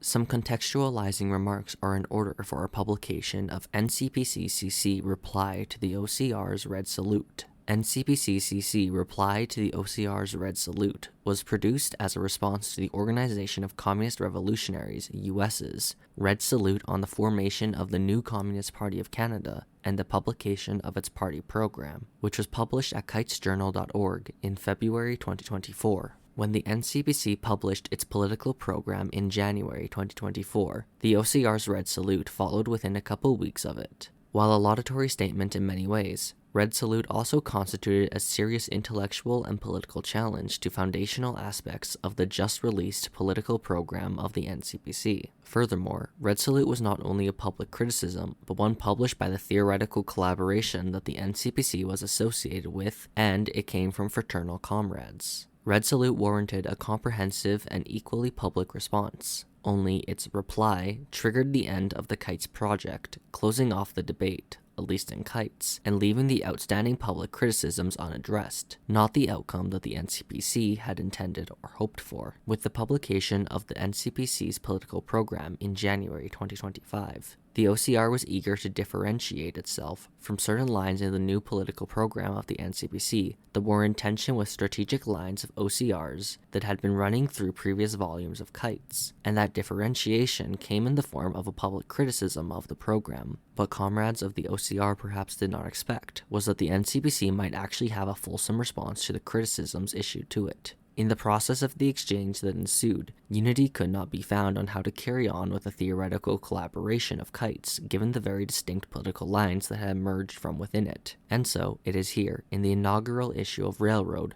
that the reply is finally published. This pair of documents, Red Salute and the reply, encapsulates an important debate that arose between our two revolutionary communist organizations over the course of our collaboration in KITES. While unity was cultivated across the pages of KITES and between the two organizations backing its publication, differences also emerged and sharpened through the work. As anyone who studies the Red Salute reply exchange will see, these differences pertain to questions of class analysis and revolutionary strategy, including how we define the labor aristocracy, the lower and deeper sections of the proletariat as a whole, and where we draw lines between it and the petty bourgeoisie, as well as how we analyze the industrial proletariat and its role in the revolutionary struggle for socialism in the US and Canada today.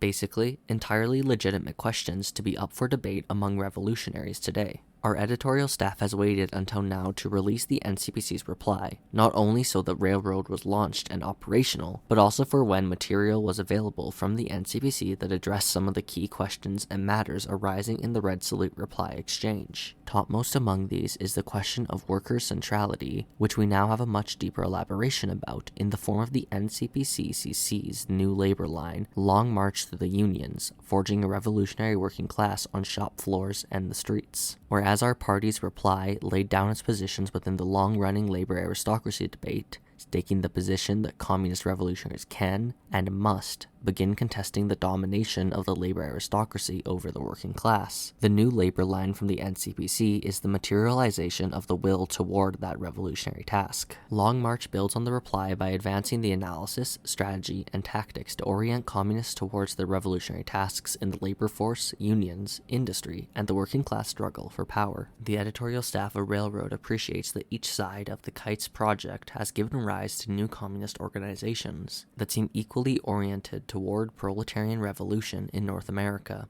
These are very positive developments in the regrouping of and unity struggle among new communist forces in the imperialist countries. And we're looking eagerly to comrades in Europe, outside of a limited few specific countries, for news of comparable developments. One of the most important aspects in these developments is the furtherance and maturation of the struggle for the correct strategic line and analysis in the imperialist countries. And this is precisely what this pair of documents represents, a struggle for the correct strategic line. This is why, we believe, their study is important for communist revolutionaries elsewhere, particularly those in the imperialist countries facing the exact same questions. Our editorial staff looks forward to a fruitful and comradely exchange on these matters with all fraternal communists who dare to build the vanguard that will drive and lead the second wave of the international proletarian revolution.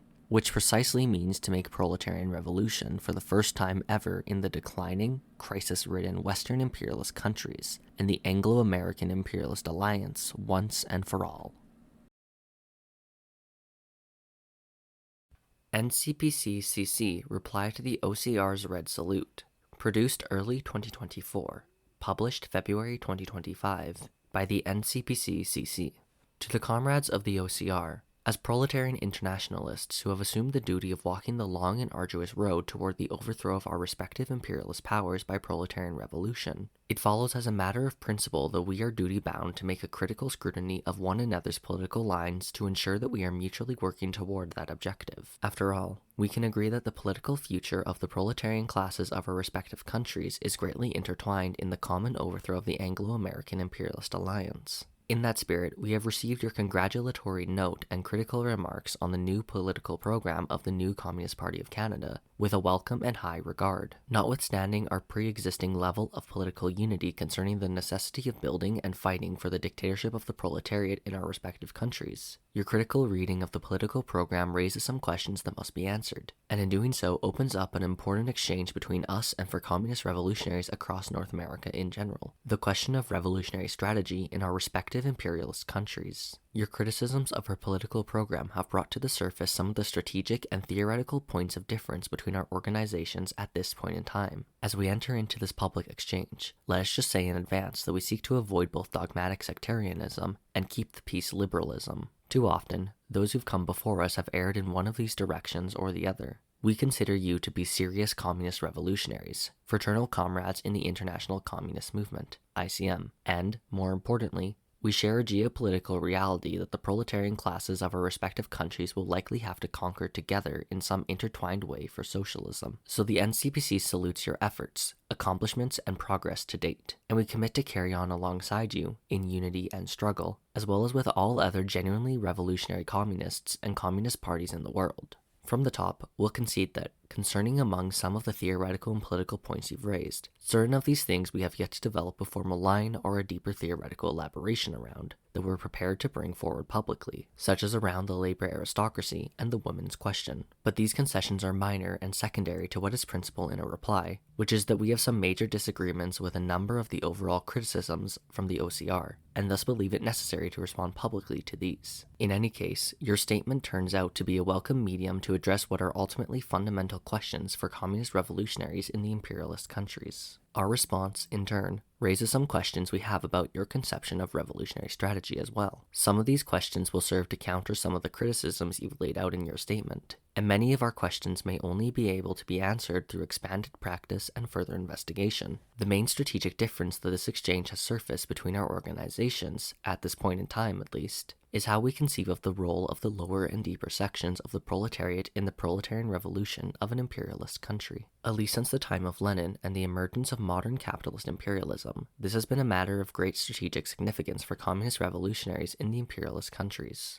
The position of worker centrality in our political program might lead you and others to jump to the conclusion that we have radically different views of the role of the lower and deeper sections of the proletariat, and perhaps we do in some ways. But in our view, we'd strike closer to the essence of things to say that perhaps we have different conceptions of what is going to take to make a socialist revolution in the imperialist countries, and to bring the dictatorship of the proletariat into power. We assert that we need the working class broadly, especially the industrial proletariat at the heart of it, and not only the most oppressed sections of the proletariat, whose struggles we must, of course, build into the proletarian revolutionary struggle in whatever ways are dictated by a sound revolutionary strategy. Is this a tactical difference between us, reflecting the distinct tactical imperatives of organizations at different moments in their development, or facing distinct challenges in their own countries and party-building projects? Or is this a strategic difference between us that reflects distinctions at the level of class analysis? We will do our best to answer this question in a concrete, scientific, and revolutionary way, with all due consideration for the fact that we are of two very different countries, even if, in some other ways, they are very similar countries.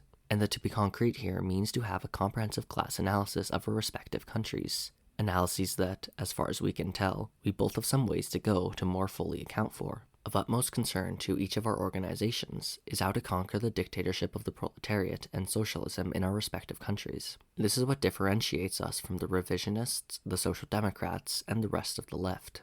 Among the immediate questions that arise from the shared pursuit of ours are, what is the analysis of our respective social formations?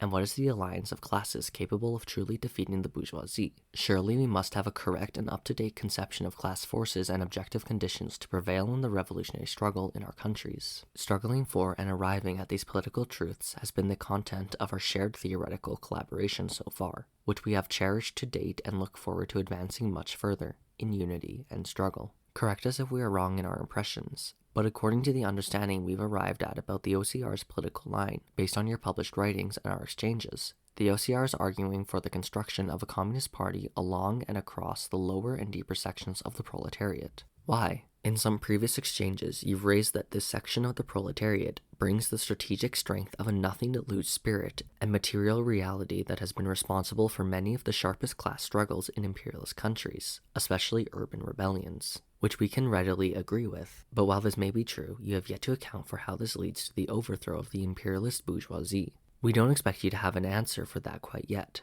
After all, the Bolsheviks didn't know precisely how they would overthrow the Tsarist state until 1917. What they did know is that it would require a revolutionary civil war, as you likewise recognize, as do we and as did all of our predecessor organizations. However, at this point in time, we are compelled by our proletarian internationalist duty, just as you were compelled to share your belief that we had departed from Lenin, to remark upon what we see as a shortcoming in your strategic conception thus far. To be clear, the NCPC is not arguing against work across the lower and deeper sections of the proletariat. Many comrades of the third-party building movement in Canada between the 2000s to 2010s came out of struggles that prioritized proletarian struggles outside the workplace and among the lower and deeper sections of the masses. The work of communist revolutionaries from the recent past in Canada among the lower and deeper sections of the proletariat amounts to experience that we still have much more to say about or learn from. We look forward to further summations concerning the history of those struggles, just as Kites has done by bringing forward a summation like From the Masses to the Masses, a summation of the October 22nd Coalition's resistance to police brutality in the late 1990s, in Kites number 1.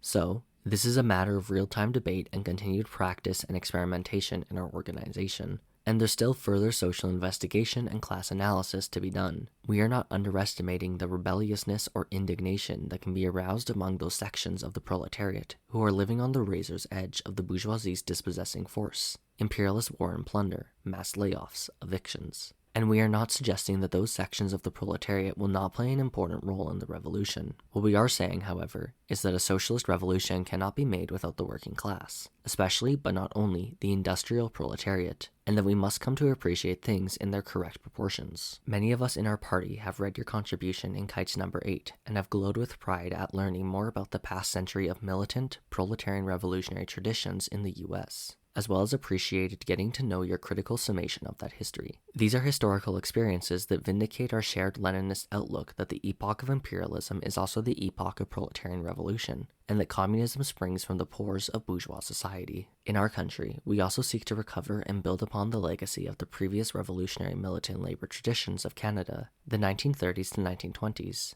and the 1960s to early 1980s. And one of the ways we plan on doing this is by forging a new generation of working-class militancy under revolutionary influence and direction. It's been over 40 years since the labor force and unions were a battleground for communist revolutionaries, and we're not going to wait another quarter century before we start organizing in what we believe to be a most decisive section of the proletariat. In the absence of a communist vanguard party that is able to contest the opportunism of the labor aristocracy, it's no wonder that working class consciousness is where it is today. We are aware of economist deviations of the past and continue to study those experiences so as to not fall into those same pitfalls. However, based on a fair bit of social investigation and class analysis, SICA, theoretical work and political practice to date in our party, all of which is ongoing, to be sure, we can see that the contradiction between the bourgeoisie and labor has been sharpening for many years now, and is at such a level to warrant that we communists take very seriously the accumulation of revolutionary forces in the labor force. Let us make reference to one of the strategic innovations of Mao's revolutionary class analysis of China,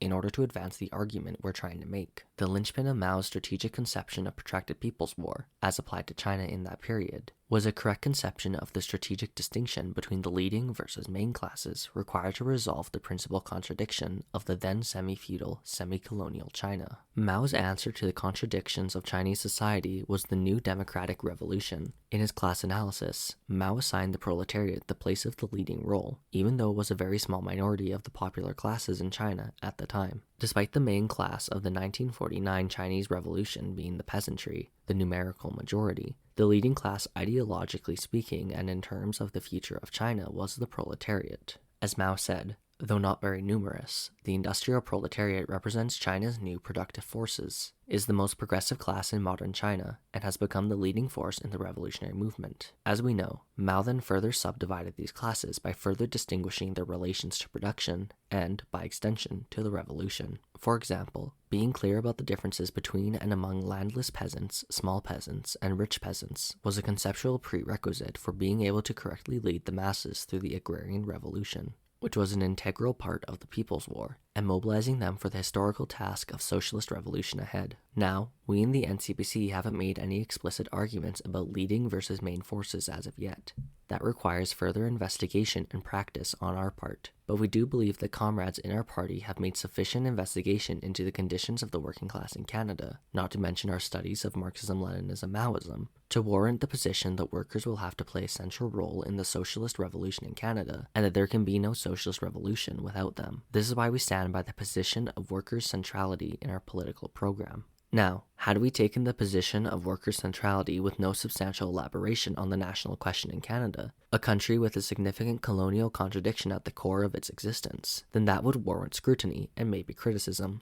But we did not do that. To the contrary, with the publication of the political program of the NCPC, we believe that we have laid down positions and resolutions on the national question that not only exceed the empty sloganeering and idealist formulations of leftists, but also anything that we have yet come across in the preceding Communist Party building movements in our country. We believe that our position on the multinational socialist confederacy acknowledges and confronts the national questions and class character of Canada as it is today, and responds to that reality with the only possible path to the dictatorship of the proletariat that we can see. Though we've not assigned leading and main strategic designations to our class analysis, at least not yet, we are very clear about the strategic fact that the industrial proletariat exists, and that it is the key to critical sectors of production, circulation, and infrastructure that will be necessary to establish and defend the socialist revolution. Are we saying that these sections of the proletariat in their present state are readily and spontaneously the most revolutionary among masses? No, we are not.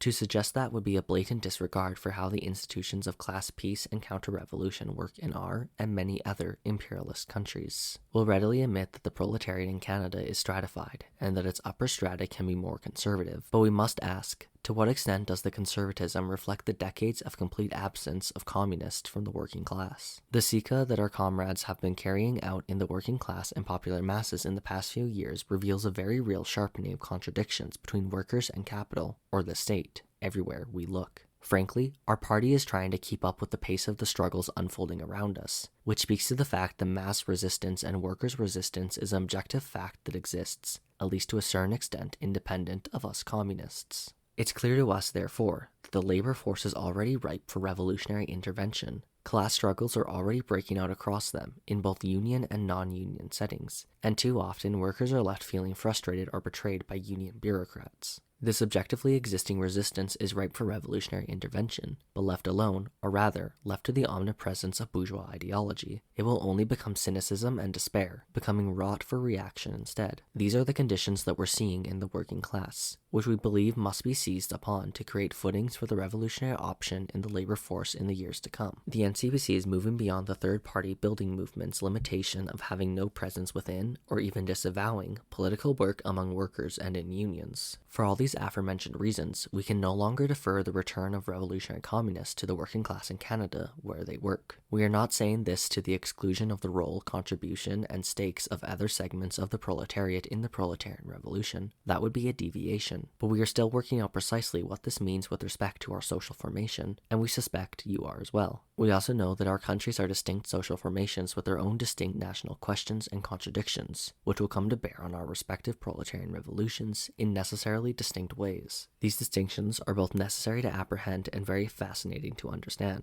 This is what has made many comrades in our party keen readers of what US-based comrades and contributors have been writing in kites concerning the national question, the upsurge of the lower and deeper masses, and other conjunctural analyses. We've followed your social investigation closely, have rated it for its exemplary character, and we look forward to even more of it. However, we remain wondering how the OCR conceives of the broader working class in the US in the proletarian revolution. It should be said that distinctions between our strategic conceptions may reflect, to some extent, a partiality of view of one or another's, or both of our, investigations into our respective social formations at the present time. But to the extent that these differences between our strategic conceptions reflect deeper differences around questions of class analysis and revolutionary strategy, we owe it to each other, as fraternal organizations, to elaborate upon and expose what may account for these differences, as these are strategic matters of significance for communist revolutionaries the world over, especially those of us in the imperialist countries. Some of the major differences in class analysis that the OCR points to in its Red Salute statement concern how we analyze the labor aristocracy, where we draw the line between the petty bourgeoisie and the proletariat, and what is to be done with the industrial proletariat and labor broadly in the proletarian revolution. Please grant us some space to comprehensively argue our class position, such as it exists at the present time, for you comrades and for Kite's readers in general. Some of the research, investigation, and theoretical work that we conducted to ground the analyses and positions in our political program are still forthcoming and planned for future publication, and we look forward to sharing these when they are prepared for publication. In the meantime, there's already much that can be said.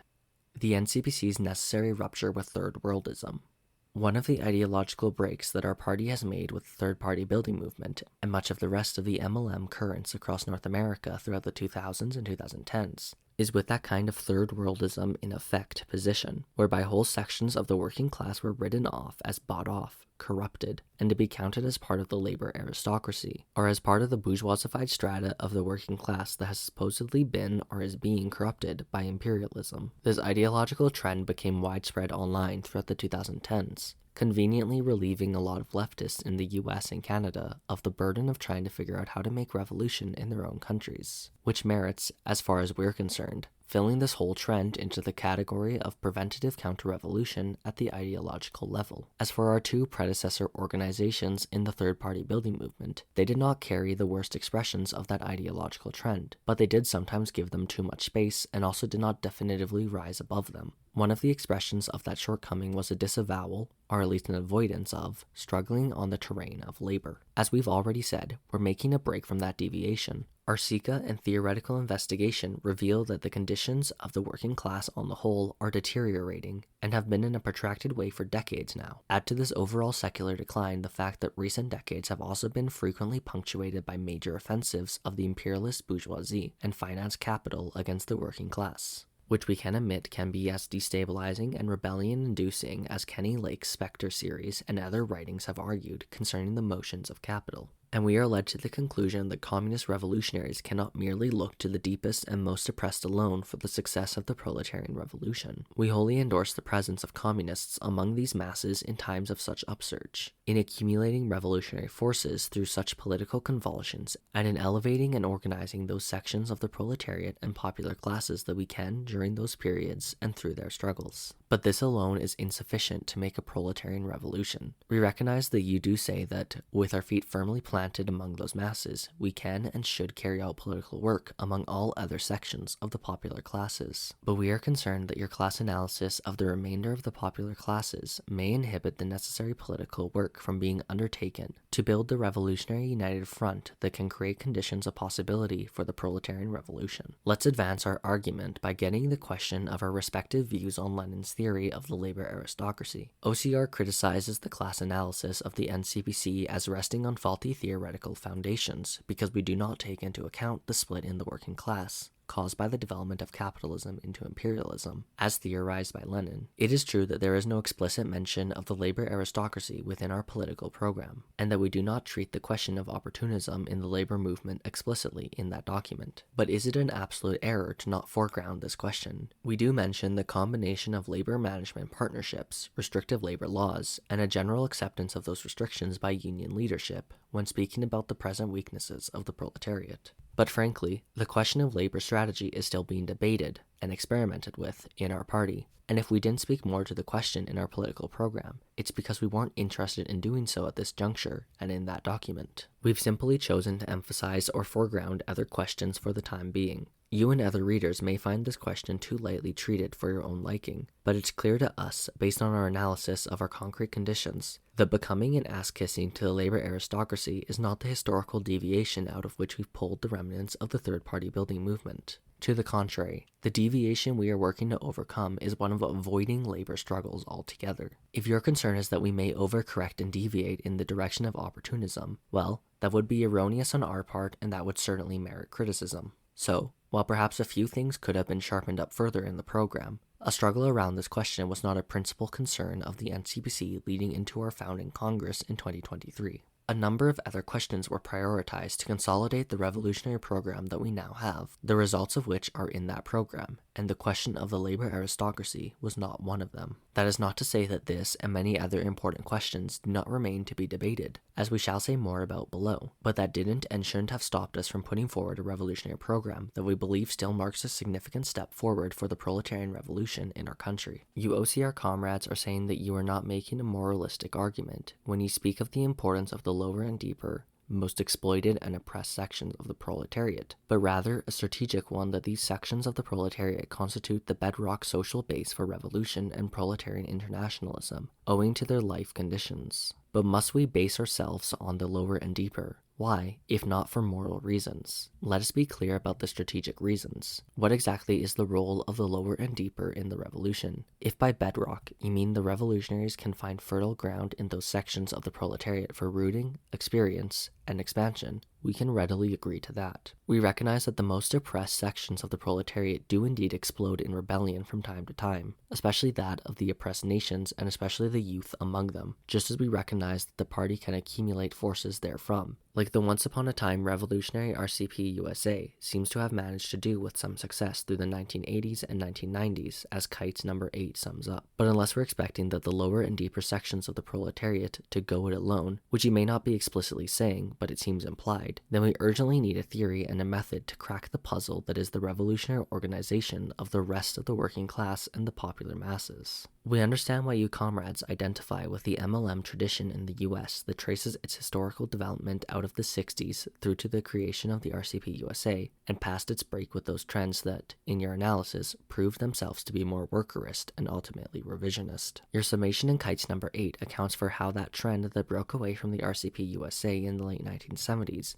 was downright wrong on the counter-revolutionary developments taking place in China in that period, and would later continue on in a social democratic and revisionist direction in subsequent years. By contrast, you recount how the RCP USA went out broadly in society with revolutionary politics and to grow, organizationally, on a correct ideological and political basis. Certainly, the RCP USA's newspaper seemed like an impressive operation that aimed to do just that. In fact, the RCP USA's former propaganda work is something that some of our comrades over at the media staff of our party have looked into. But did it turn out to be correct for the RCP USA to leave labor to the side entirely for the rest of its existence, leaving that terrain to be entirely dominated by revisionists, Trotskyites, and social democrats or democratic socialists? Perhaps that was a correct decision in the 1980s. But whatever we make of those past strategic decisions, is it correct for our generation of communist revolutionaries, decades later and amid crises both acute and chronic gripping bourgeois society and the working class, to continue on in that tradition of forfeiting labor from our fields of struggle? The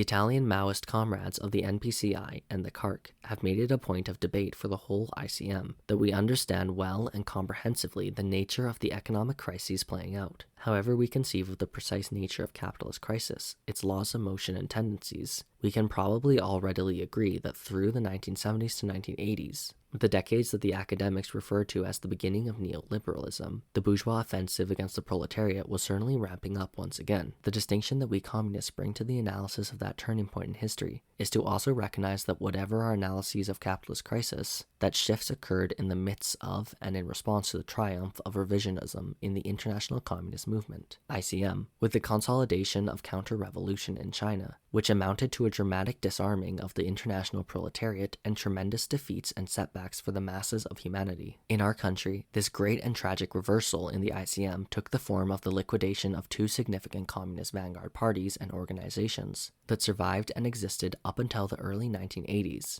namely the Workers' Communist Party, WCP, and In Struggle, which were rival Marxist-Leninist formations that had somewhere between many hundreds to well over 1,000 members each. Both of these organizations were bilingual and had presence across many parts of Canada, but each was heavily concentrated in the province of Quebec. The WCP in particular had a strong base in the working class at and around sites of production, and where and when necessary in the bourgeois labor movement. Despite an impressive run coming out of the 1970s, these two parties completely unraveled in the early 1980s under the weight of a number of questions that they did not seem prepared to answer, most especially, but not only, the national question in Quebec, and how the regime of preventative counter-revolution in Canada was conforming itself to the challenge posed to it by 2 decades of rising nationalist and class militancy in Quebec. The outcome would be one of Canada's most social democratic provinces, the triumph of bourgeois nationalism in Quebec, and its reintegration into the Anglo-American imperialist alliance on new terms. The liquidation of the revolutionary Marxist-Leninist movement in Quebec constituted the second great retreat of revolutionary communists from the labor force in Canada. The early 1980s, therefore, saw the triumph of revisionism, capitulationism, and social democracy in the working class in Canada, and these have, ever since, remained the dominant trends in the bourgeois labor movement. It's really a tragedy that some section of the second party building movement in Canada couldn't hold itself together to sync up with developments in the coming years that would lead to the consolidation of the Revolutionary Internationalist Movement, RIM, which could have perhaps propped up and re-inspired a new generation of communists in Canada to pick up the torch of proletarian revolution much sooner. One of the weaknesses that we found so far in our still limited investigation into the second party building movement is that parties like the WCP and In Struggle may have prioritized their polemics with one another more than actually forging a clear strategy for proletarian revolution in imperialist Canada. But what we will say about that whole era, especially the works of the WCP, from what we know so far, is that a serious Marxist-Leninist force was accumulating strength in the working class. This is an experience that should be known and studied more, not because we think it was perfect and exemplary in all ways, but because we need to learn from the most successful examples of communist revolutionary attempts that have come before us. As far as we understand it, the WCP alone had upwards of 1,000 cadre, largely concentrated in Quebec, but also spread throughout the rest of the country as well, with a significant part of its work focused on industrial agitation and building class struggle in the labor force. Astonishingly, the WCP was liquidated almost overnight and in a fire sale kind of way, with a clear triumph of opportunism in the wake of the party's demise. We have yet to fully wrap our heads around the breakneck turn of events,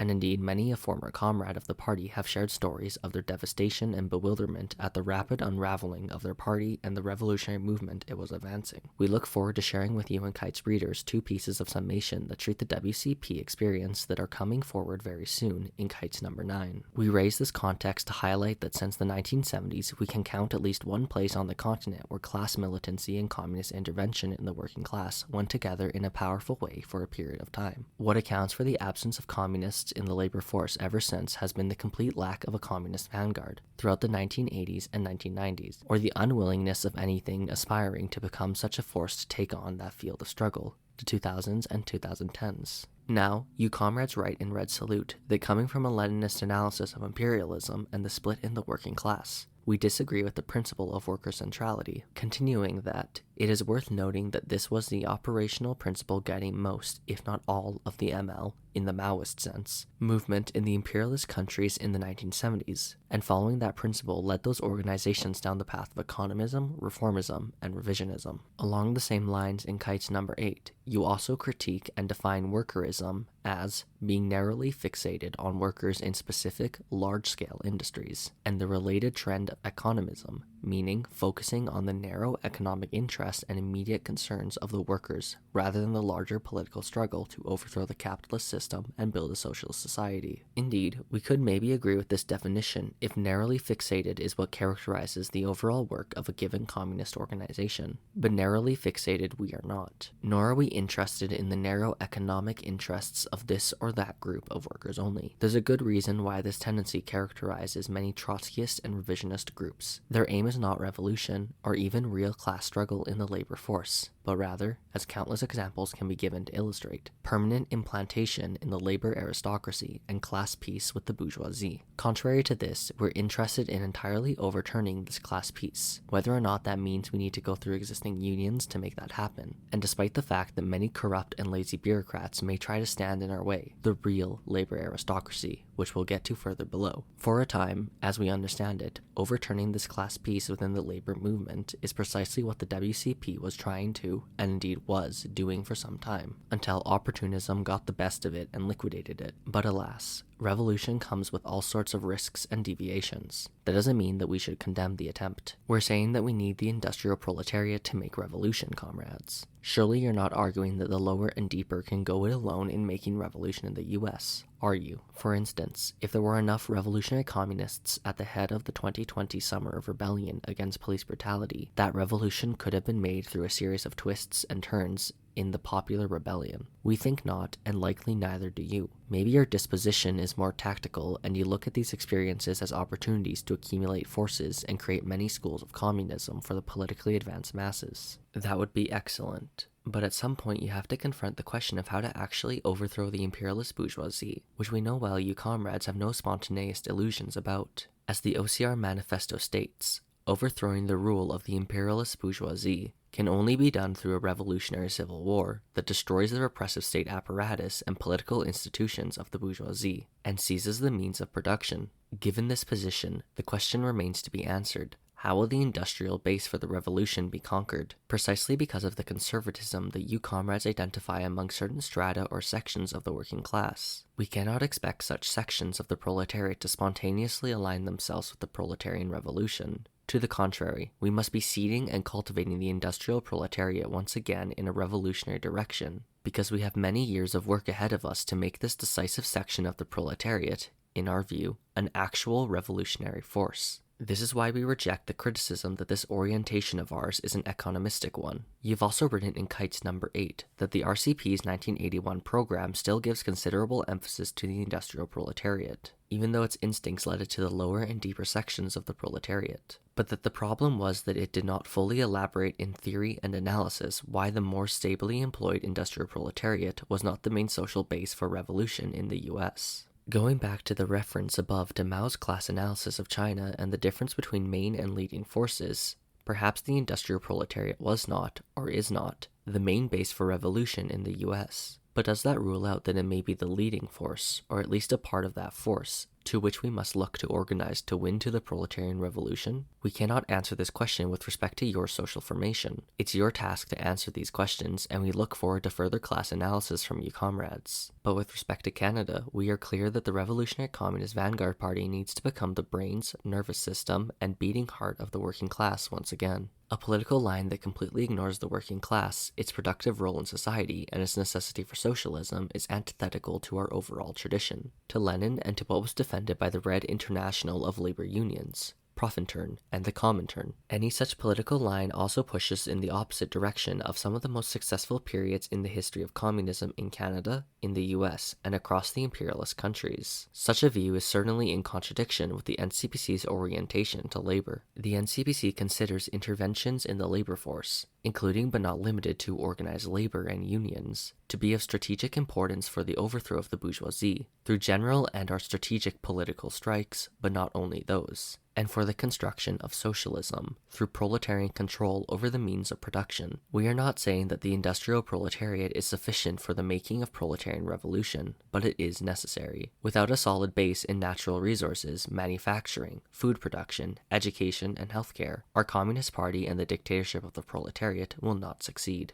An attempt at revolution without these key sections of the proletariat firmly on board would be suicidal, because the proletarian revolution would completely lock itself out of segments of the popular classes and the working class that it will be unable to later swing over to, or have organized in support of, the revolution. Any communist strategy that expects such crucial elements of the proletarian revolution to just fall into place at some undetermined future time would be spontaneous and idealist, which is why our political program has given emphasis to worker centrality now. If the communist revolutionaries had played a much greater role in the summer of 2020 rebellion against the police and other symbols and institutions of the dictatorship of the bourgeoisie, we doubt that this would have done anything but make for stronger protests, maybe more sustained protests, with a better class line and maybe some more militant confrontations. But this movement would have still had to face an armed apparatus that would have still vastly outpowered and outgunned the popular movement, and with no likely spontaneous solidarity from the rest of the working class. And it's this latter point, the likely absence of the rest of the working class, that is of concern to us. Sure, it's possible that that kind of intervention could propel to a national stage an embryonic revolutionary movement. But if we're making our play from the mountains of Ayacucho to the roadside shantytowns to the slums surrounding the capital, then we had better make sure we have a correct analysis of the forces and conditions to actually win that people's war once we get it going. The point is, we require communists to be present in the labor force, not to the exclusion of all other sections of the proletariat, but alongside them, forging their interests in a common political direction. The NCPC asserts that the proletariat must seize the means of production, and only with the proletariat organized within and across these means of production can we make such a proletarian revolution. We can understand why the OCR may tactically direct its focus toward the lower and deeper and most oppressed, which may be based on a sober assessment of current forces and where the greatest gains can be made under present conditions. It stands to reason why this sort of political work is a strong point of origin for a future communist vanguard party, and a key place from which to begin building out a larger class analysis of the social formation of the US, a revolutionary program for the proletariat to overthrow it, and an overall revolutionary people. However, in the meantime, we must ask, is the OCR elevating this category of life conditions above and beyond the Marxist category of one's relationship to the relations of production? The NCPC opposes economism, but holds that the party should intervene in all sections of the proletariat, and in all sectors of society, for that matter. We understand that some sectors of the proletariat, despite not holding a strategic place in production, may be more oppressed or oppressed in distinct ways, that some may be more subjectively open to revolutionary ideas and organization, and some may be experiencing crises of a conjunctural or sectoral nature. The tactical intervention into these proletarian struggles may be very significant for the accumulation of revolutionary forces today, but to confuse tactical priority with the strategic priority, and to say that the party doesn't need to strategically build itself to the point of being able to control the means of production, seems to us a mistake. Not only does the NCPC not reject the Leninist line of targeting the most oppressed and exploited, in addition to what we've said about the lower and deeper versus the industrial proletariat so far, we must also say that this orientation toward the lower and deeper also concerns our work in the industrial proletariat as well. In Canada, this is evidenced by the overrepresentation of temporary foreign workers in agriculture and food processing and production, the overrepresentation of women, especially from the oppressed countries, in the lowest echelons of the healthcare system, the high number of asylum seekers in placement agencies doing factory and warehouse work, the high number of native people in heavy industry, etc. Is it the case that in the US somehow the industrial proletariat and most oppressed and exploited form entirely distinct groups of people? We see from part 4 of the Spectre series that you give some consideration to these sections of the labor force, but again, this seems to be more driven by organizing the more oppressed than organizing the strategically necessary. In any case, we look forward to a fuller class analysis from you comrades on these questions. It is not for us to dictate the strategy and tactics of communists in another social formation. We can only comment from a distance and point out what we are critical of. In summary, we believe that the NCPC has made a crucial break from a kind of third worldism that held back the development of the third-party building movement in its search for a revolutionary strategy. As we say in the final words of our political program, we are the party of the communards of Paris, of the Bolsheviks of Russia, of the Chinese Revolution and of the heroic anti-imperialist resistance in Vietnam, of the Winnipeg General Strike, of the revolutionary days of the old Communist Party of Canada, of the Front de Libération du Québec, and of the 1970s Marxist-Leninists. The OCR's conception of class. Let us dig further into our respective conceptions of class. We refer to the OCR Manifesto for the OCR's conception of the proletariat. The proletariat consists of those who have been dispossessed of any means to make wealth except for their own labor, who labor in conditions of exploitation, who can only find work if and when they are needed by the capitalist class, and who work collectively on a world scale within socialized rather than individualized processes of production. On the surface, this definition largely corresponds with the NCPC's definition in its political program, but let us press on the part where the difference can be surfaced. The OCR definition states that the proletariat consists of those who labor in conditions of exploitation, leading us to ask, isn't labor that is accomplished by someone who is dispossessed by definition exploitation? Or is there more to what constitutes exploitation? Perhaps this is linked to the OCR's vision of the labor aristocracy, which we will get to further below. This passage from the OCR manifesto continues with its analysis of the proletariat. In the US, the proletariat includes the immigrants exploited in the fields, food production facilities, and service jobs. The surplus populations, whom the capitalist class has no productive use for, and so are locked in prisons, confined to ghettos, and have no choice but to work in the illegal economy to survive. Certainly these are all sections of the proletariat. Who else, though?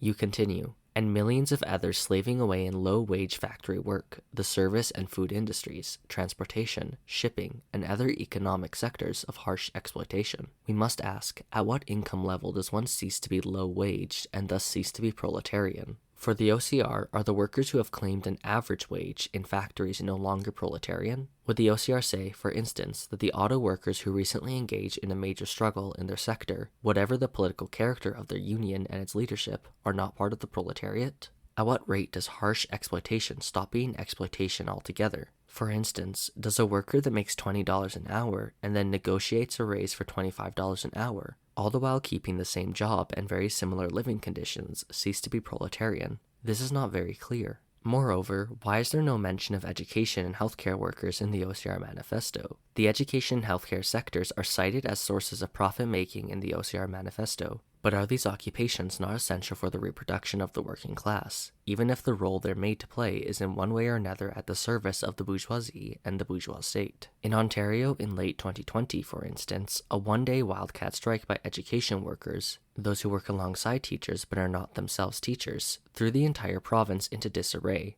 as the schools had to shut down completely for the day. That's just one thin segment of the working class whose job action threw the entire province into chaos for a day. Comrades, your conception of the proletariat and its revolutionary potential seems to be more rooted in degrees of dispossession and oppression than it has to do with class as being determined by relation to production. To be clear, we think Kites thus far has made important and excellent investigations and analyses of processes of dispossession being experienced by the proletariat presently or in recent years or decades. And obviously, these historical processes factor into the objective and subjective situation of the proletariat across its various sections and strata. But are there not more ingredients needed to make a revolution than the rebellious energy we may find in these sections of the proletariat? It's not our place to say how the OCR should be tactically orienting itself to the crises unfolding in the US, or where it should be accumulating forces and how it needs to be advancing its party-building initiative. We will accept if the OCR deems itself not to be able to intervene at this point in time in the struggles of the laboring classes. But we must say that as long as communist revolutionaries abstain from becoming a force in the working class again, we must recognize that we leave the door entirely open to Trotskyism,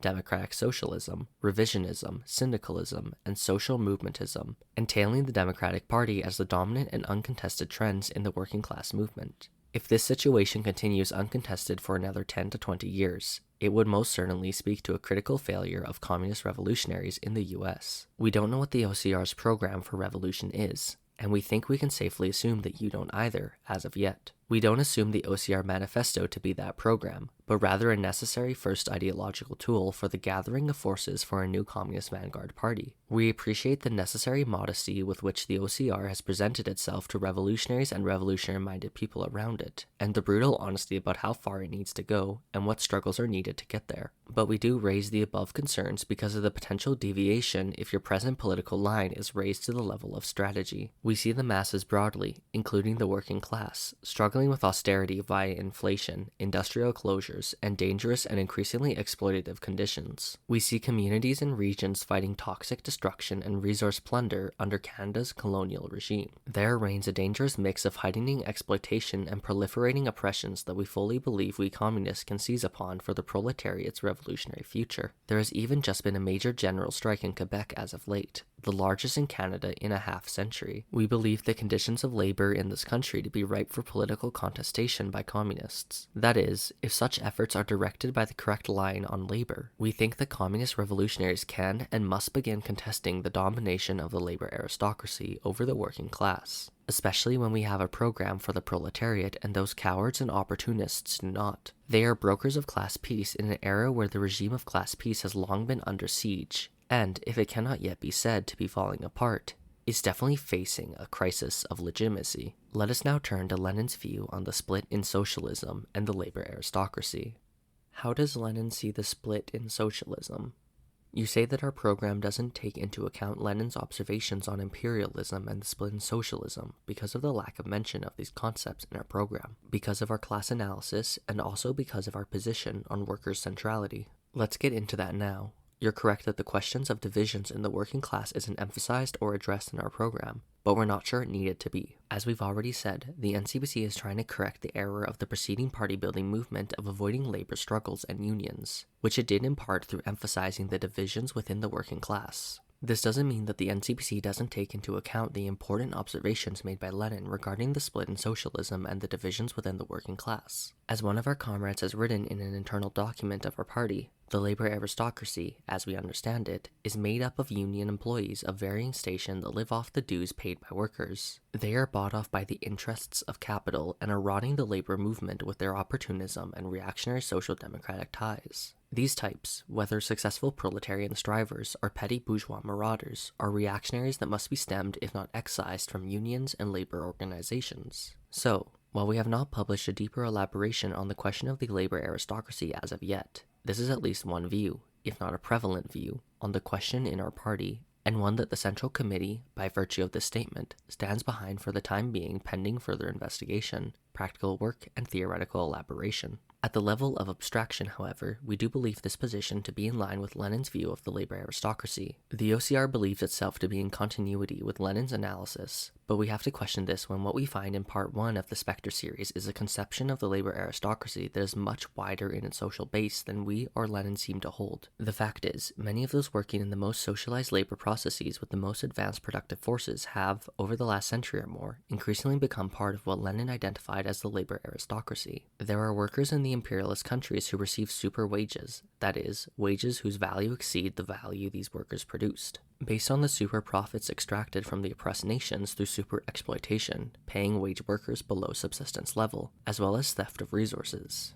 This labor aristocracy, as a numerically significant section of the population, holds stable, often salaried jobs with retirement and health benefits, often owns their own homes, cars, and numerous trinkets afforded by the parasitism of imperialism, and, consequently, far from being or acting like a dispossessed, exploited class. It has been an enthusiastic junior partner of the bourgeoisie, including in its support for imperialist wars of aggression. As a class, it is a stunning refutation of the notion that working on advanced productive forces in highly socialized labor processes results in revolutionary class consciousness. For starters, we think there is confusion here between segments of the working class under the sway of the labor aristocracy and the labor aristocracy itself. The idea of a labor aristocracy representing a numerically significant segment of the population is a marginal view in the international communist movement, at least for those who aren't third worldists, and a departure from Lenin's conception. Is this a truth of the US social formation that defies the historical record? Has the long-running hegemonic status of US imperialism corrupted the working class to such an extent? We look forward to deeper investigation of these questions, comrade. But as for Lenin, this was not exactly his position. Lenin analyzed the material basis for the split in socialism as being rooted in imperialism, yes, but leading to a political split in the working class, a split between what would become known as the Second and Third Internationals, i.e. between social democrats and communists, with the former constituting that section that was politically corrupted by imperialism. Indeed, according to Lenin, the super profits due to the parasitism of imperialism allowed the bourgeoisie in the major imperialist countries to bribe a small upper echelon of the working class. But Lenin never spoke of this upper echelon as a significant chunk of the population, but as a small minority. He speaks first of workers bribed into political functions in the labor movement, and of workers of a handful of privileged sectors forming their social base of support in the working class. As Lenin writes in Imperialism and the Split in Socialism, the bourgeoisie of an imperialist great power can, economically, bribe the upper strata of its workers by spending on this 100 million or so francs a year, for its super profits most likely amount to about 1,000 million, and how this little sop is divided among the labor ministers, labor representatives, labor members of war industries committees, labor officials, workers belonging to the narrow craft unions, office employees, etc., etc., is a secondary question. This upper strata, an absolute minority, forms the social basis from which the various labor representatives are bribed into opportunism. Lenin stressed communists must not aim their attention toward this minority, which dominates the labor movement and the bourgeois labor parties, but towards the majority, the real mass of workers who do not so much benefit from those bribes, even if they are imbued with its views and even if they represent a different stratum of the working class. What is decisive in the political composition and orientation of the working class is, in our view, the uncontested domination of opportunism in the working class, not the stratified differences within it, which are certainly material realities that we will have to contend with. Lenin remarks on how Engels saw it as well. Engels speaks of an aristocracy among the working class, of a privileged minority of the workers in contradiction to the great mass of working people. A small, privileged, protected minority of the working class alone was permanently benefited by the privileged position of England in 1848 to 1868, whereas the great bulk of them experience, at best, but a temporary improvement. The fact that the labor aristocracy constituted a small minority in contradiction with the majority, with the great mass of working people, is an essential point. That was then. What about now? The bourgeoisie has definitely not materially solved the contradiction between itself and the working class in the imperialist countries in any durable way. They merely bribe a small section on top and corrupt it politically by taking control and leadership of the labor movement. This is what we must change if a proletarian revolution is to succeed. There's no way around it. As far as we know, Lenin mostly spoke of the split in socialism and of the split in the working class movement, but not a split in the working class.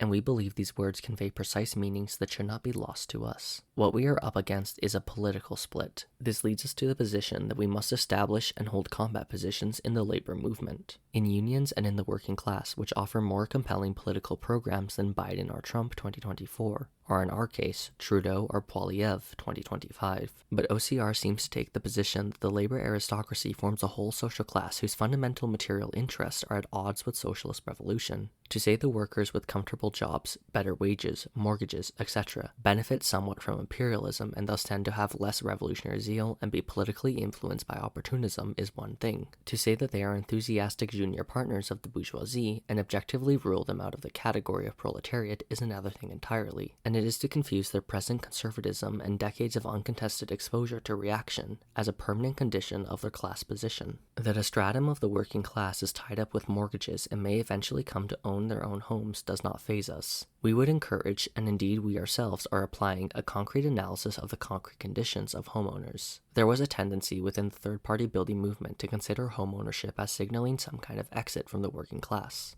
But our research and investigation into the question has since revealed that more than half of homeowners, some 57% last time we checked, about a year ago, are indebted to the banks and are staring down many years, if not decades, of financial subjugation. Is it wise to consider these masses of people, yes, many of whom are petty bourgeois, but many are also not, to be cast aside as not being in contradiction with the imperialist bourgeoisie, particularly finance capital? Certainly, U.S. imperialism maintains a vast and corrupting influence over its working class, as does Canadian imperialism, with its vast ideological power, its waning imperialist superpower military status, and its vast mass incarceration system, which together serve to corrupt a large chunk of the working class materially and ideologically. You make this point well in Spectre Part 4, when you point out some 5 million or so jobs that go into the corrections and justice system in the US. This is why understanding the particularities of our respective social formations is so important. But we have yet to see the larger class analysis from you comrades that merits arguing that you can make revolution with the lower and deeper alone, which you're not saying directly, but you are saying it indirectly by forfeiting leadership in the struggles of the rest of the working class. Our concern is that Lenin's and your analyses lead to fundamentally different practical conclusions. For Lenin, the conclusion is that the struggle against imperialism is intrinsically linked to the struggle against opportunism. opportunism, and thus that we have to expose the opportunists in the labor movement and bourgeois labor parties for defending the interests of a minority of privileged workers against the vast majority of workers who represent the true masses, the lower and deeper. Lenin makes the necessity of this political struggle in the labor movement very clear at the end of imperialism and the split in socialism. The only Marxist line in the world labor movement is to explain to the masses the inevitability and necessity of breaking with opportunism, to educate them for revolution by waging a relentless struggle against opportunism, to utilize the experience of the war to expose, not conceal, the utter vileness of national liberal labor politics. Contrary to this, the OCR seems to view the labor aristocracy in more economic terms, as a whole massive social class whose interests are materially at odds with socialism. The conclusion is thus that a great mass of workers, represented by those with stable, unionized jobs, are not part of the material basis for socialist revolution.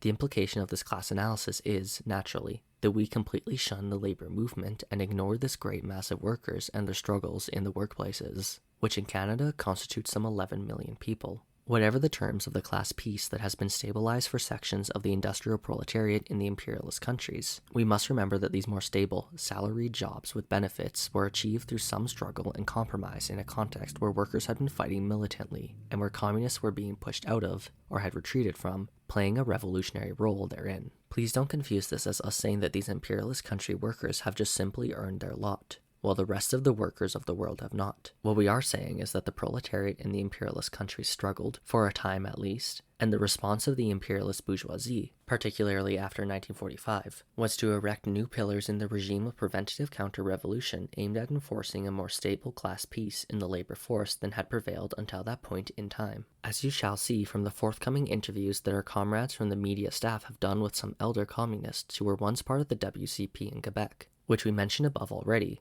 class militancy under the leadership of revolutionary communists played some significant role in Canada, particularly Quebec, through the 1970s and right up until the early 1980s. That the class conflicts of that era yielded new stability is attributable not merely due to the passive effect of the super profits of imperialism. Real wages were actually growing during the time of Quebec's tumultuous 1960s and 1970s, but because the bourgeoisie claimed the initiative and the proletarian revolution lost it. The revolutionary alternative was liquidated by opportunism, and what remained of communist revolutionaries could not regroup and rise to the occasion with a revolutionary response. In other words, what was decisive was the shift in the subjective factor, not the objective factor of real wages. To the extent that higher wages were secured for some sections of the working class out of those struggles, we must account for the massive labor and popular struggles that were consciously organized by the proletarian movement through the 1960s and 1970s. 2 decades of struggle that included the whole nebula of progressive Quebec nationalist groups and movements, which took its highest organizational form with the Front de Libération du Québec, FLQ, in armed struggle, the Rassemblement pour l'Indépendance Nationale, the RIN, in its legal struggle, the labor upsurge of the early 1970s leading to the Common Front general strike in 1972, and the rise of Marxist-Leninist organizations in the 1970s up through the early 1980s. These taken together form some basis of the gains of the working class through that period. Of course, we recognize that imperialist powers have more room to maneuver like this when it comes to addressing any feistiness of the working class in their own countries. But it would be as mechanical as it would be insulting to say that this historical outcome was the mere work of the objective forces of history alone. More importantly, these gains began to stagnate in the 1970s, and then the struggle died out in the early 1980s. We have started the work of summing up that wave of party building's accomplishments and ultimate deviations and failure, but what we do know is that part of that defeat reflected the failure to struggle against opportunism. This failure led to, among other things, the loss of a revolutionary, or at least combative, political direction in the labor unions and their eventual integration into capitalism, which occurred through the founding of union-led capitalist investment funds, and the eventual disintegration of Marxist-Leninist leadership in the working class, with the wave of disillusion beginning in the early 1980s with the liquidations of In Struggle and the WCP. This whole period amounts to the capture of a genuine proletarian revolutionary movement by the opportunists, who held leadership positions in unions and popular movements, They were bribed into docility by the bourgeois Democratic Parti Québécois and the rising national bourgeoisie, the social basis of which was temporary gains given to some upper echelons of the working class and the petty bourgeoisie. If it's our position that the imperialist bourgeoisie maintains and is constantly adjusting its regime of preventative counter-revolution, and that labor peace is a pillar of that regime, then we would do well as our Italian comrades do to recognize that this pillar is the least stable one of all, and has for decades now been disintegrating. So let us work to topple it. So, Lenin's analysis is 100% not that we should reject intervention in the labor movement and among those laborers with stable jobs. Yet this is precisely what the previous 2 decades of Maoists in the imperialist countries have done. Contrary to this rejection, the stretch of Quebec history that we've just cited demonstrates the immense potential for the revolutionary movement in labor, and the need for the revolutionary movement to lead relentless political struggle against opportunism. We are not saying to you, comrades, that tactically speaking, intervening in labor struggles now should be your urgent task. We cannot say this because we are not responsible for, and obviously not as familiar as you are with, your conditions. We understand that you are still a young communist organization, as are we. We recognize the danger that submerging much of your still nascent communist organization into labor struggles can potentially drag down still green communist elements into syndicalism, social movementism, and even render them susceptible to the corrosive influences of those ideologies that are antithetical to proletarian revolution. But we're not talking tactics. Our question for OCR is one of a strategic character. Do you not recognize the need for the industrial proletariat and the working class more broadly in making socialist revolution, even if this isn't your principal work at this moment in time? Comrades, our program is one that aims to overcome the previous limitations of the movement. It marks out key revolutionary tasks for the time being, with the principle of worker centrality guiding the unfolding of our revolutionary strategy. The actual split in socialism that we've been trying to overcome is the decades-long absence of the proletarian revolution from the labor force. We will not wait another 10 to 20 years to start rebuilding the communist position in the labor force. We have taken this position not in a willful and idealist manner, but based on our provisional, though extensive, economic research and SICA work among the masses, not to mention practical activities in workers' struggles. With that said, as we have ridden toward the end of our political program, the NCPC does not remain dogmatically attached to the strategy and tactics outlined above, but submits them to our overarching goal and to the test of practice. As the sole criterion of truth, it is practice that will be the ultimate judge of the correctness of our ideas. The following years should either see the revolutionary movement advancing, or it should see our conceptions and practice change. Class analysis, theoretical abstraction, or concrete analysis of concrete conditions.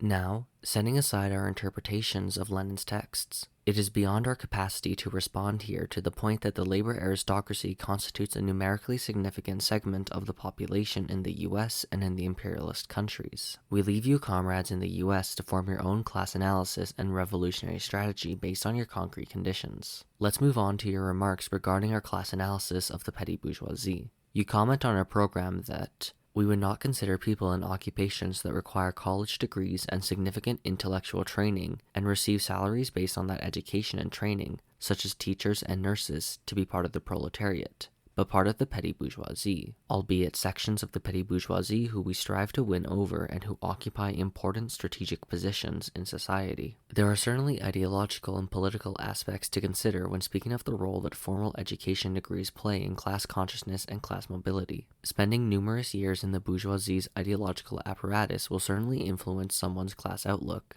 and there is certainly a correlation between a higher degree and higher class position. But as to what defines one's class position, a degree alone doesn't cut it. Social class is, as far as we understand it, comrades, defined as the place someone holds within the relations of production. This is how Marxists have always understood social class. We might not like the vibe of someone who has a degree or what a higher salary or wage may do to one's mentality and outlook. What is decisive is where one is situated in the relations of production, and how that relation is being affected and transformed by what our Italian comrades call the developing revolutionary situation over the last few decades amid the second general crisis of capitalism. When we add to the inherent tendencies of capitalism imperialism towards economic crises, the additional crises stemming from the declining hegemony of the Anglo-American imperialist alliance, to the up-and-coming imperialist contenders, who are claiming more and more market share of the global economy, we can begin to understand why conditions have been getting worse for the popular classes in the Western imperialist countries. If it happens that whole sections of the working class are going over as enthusiastic junior partners of imperialism,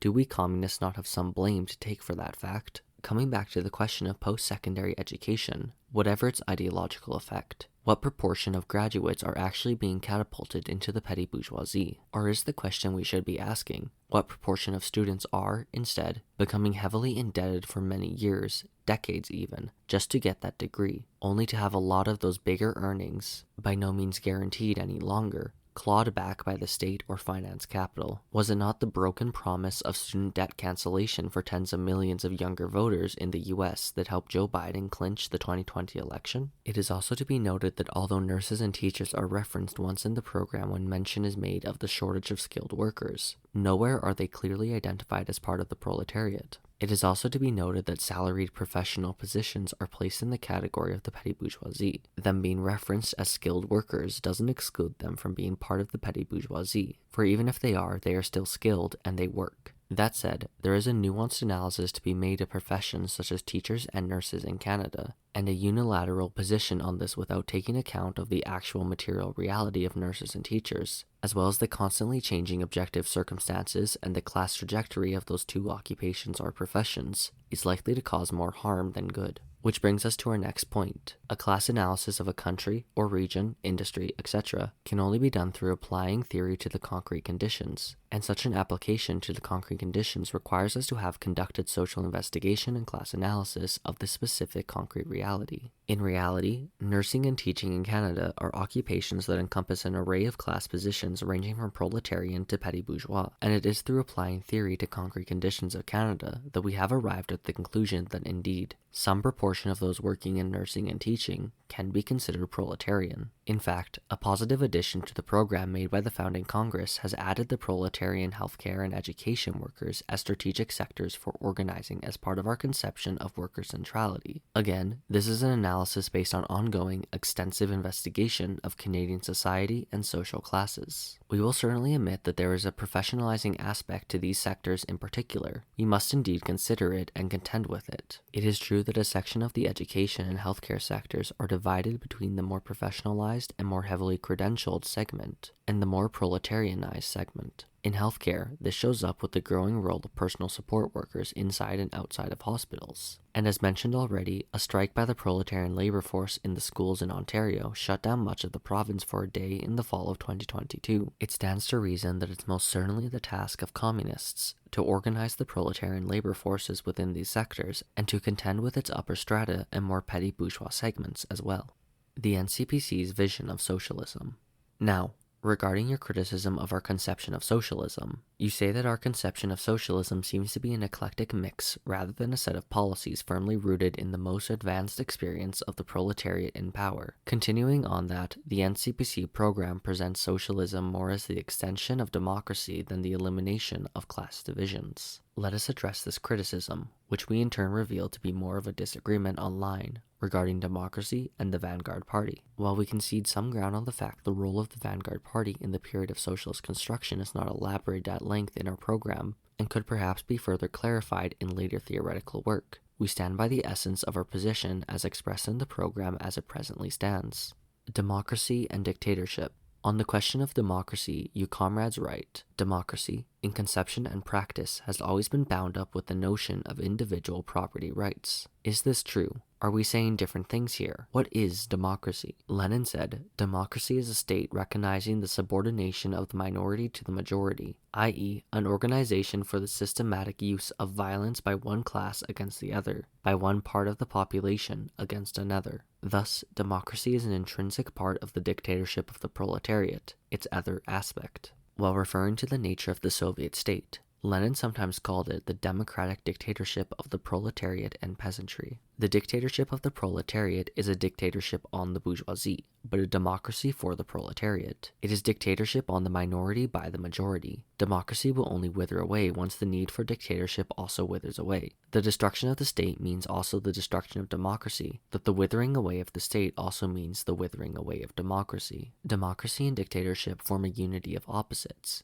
and the dictatorship of the proletariat cannot exist without this unity of opposites. To reject proletarian democracy is to reject the necessity of a socialist state. In other words, to reject the dictatorship of the proletariat. Democracy is not bound up to individual property rights, but bound up to class society which generates a state, i.e., the violent oppression of one class on another. The dictatorship of the proletariat is such a state. You OCR comrades accuse us of having too democratic a view of socialism, and that this would go against the principle of the leading role of the vanguard party, which you insist must be institutionalized. We hold, on the contrary, that our view of widespread proletarian democracy is not only compatible with the leading role of the vanguard party, but that it is fundamental to its existence. The one cannot exist without the other. It is not the first time this false dichotomy of dictatorship of the party or dictatorship of the masses is brought forward in the international communist movement. Only it was usually brought the other way around, by those who saw the leading role of the party as antithetical to the dictatorship of the masses, and thus criticized the leading role of the party and sought to downplay it. But now, you comrades bring this false dichotomy coming from the other direction. You argue that the emphasis on democracy can only be done at the expense of the leading role of the vanguard party. You fail to see that this contradiction between democracy and dictatorship is fundamental to the Leninist conception of the socialist state, and that we cannot reject one nor the other. The Marxist-Leninist approach to this question is, and has always been, that the dictatorship of the masses is carried out under the leadership of the Communist Party, and that any pretension that these two aspects are somehow incompatible is a fundamental misunderstanding of the dictatorship of the proletariat. Here we must lay out the full quote from Lenin, taken from the chapter on the role of trade unions in socialism, in left-wing communism, an infantile disorder, outlining the broad functioning of the party and the state. Of course, all the work of the party is carried on through the Soviets, which embraces the working masses irrespective of occupation. The district congresses of Soviets are democratic institutions, the like of which even the best of the democratic republics of the bourgeois world has never known. And through these congresses, whose proceedings the party endeavors to follow with the closest attention, as well as by continually appointing class-conscious workers to various posts in the rural districts, the role of the proletariat as leader of the peasantry is exercised. The dictatorship of the urban proletariat is realized.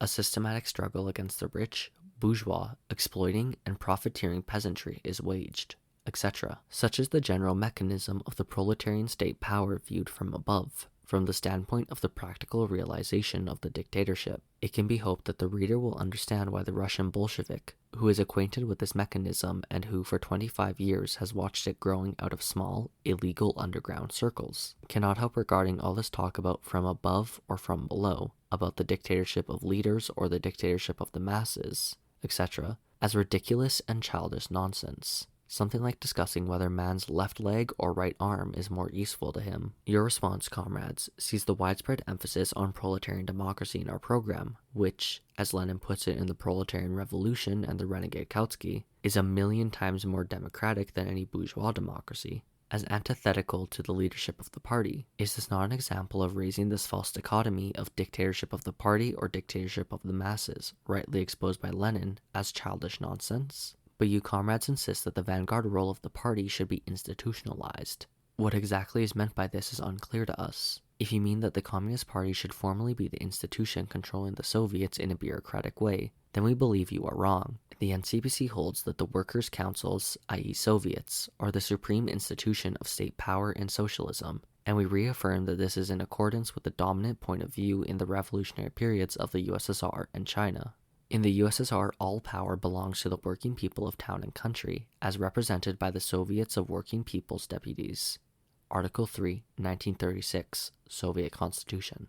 All power in the People's Republic of China belongs to the people. The organs through which the people exercise power are the National People's Congress and the local People's Congresses. Article 2, 1954, Constitution of the PRC.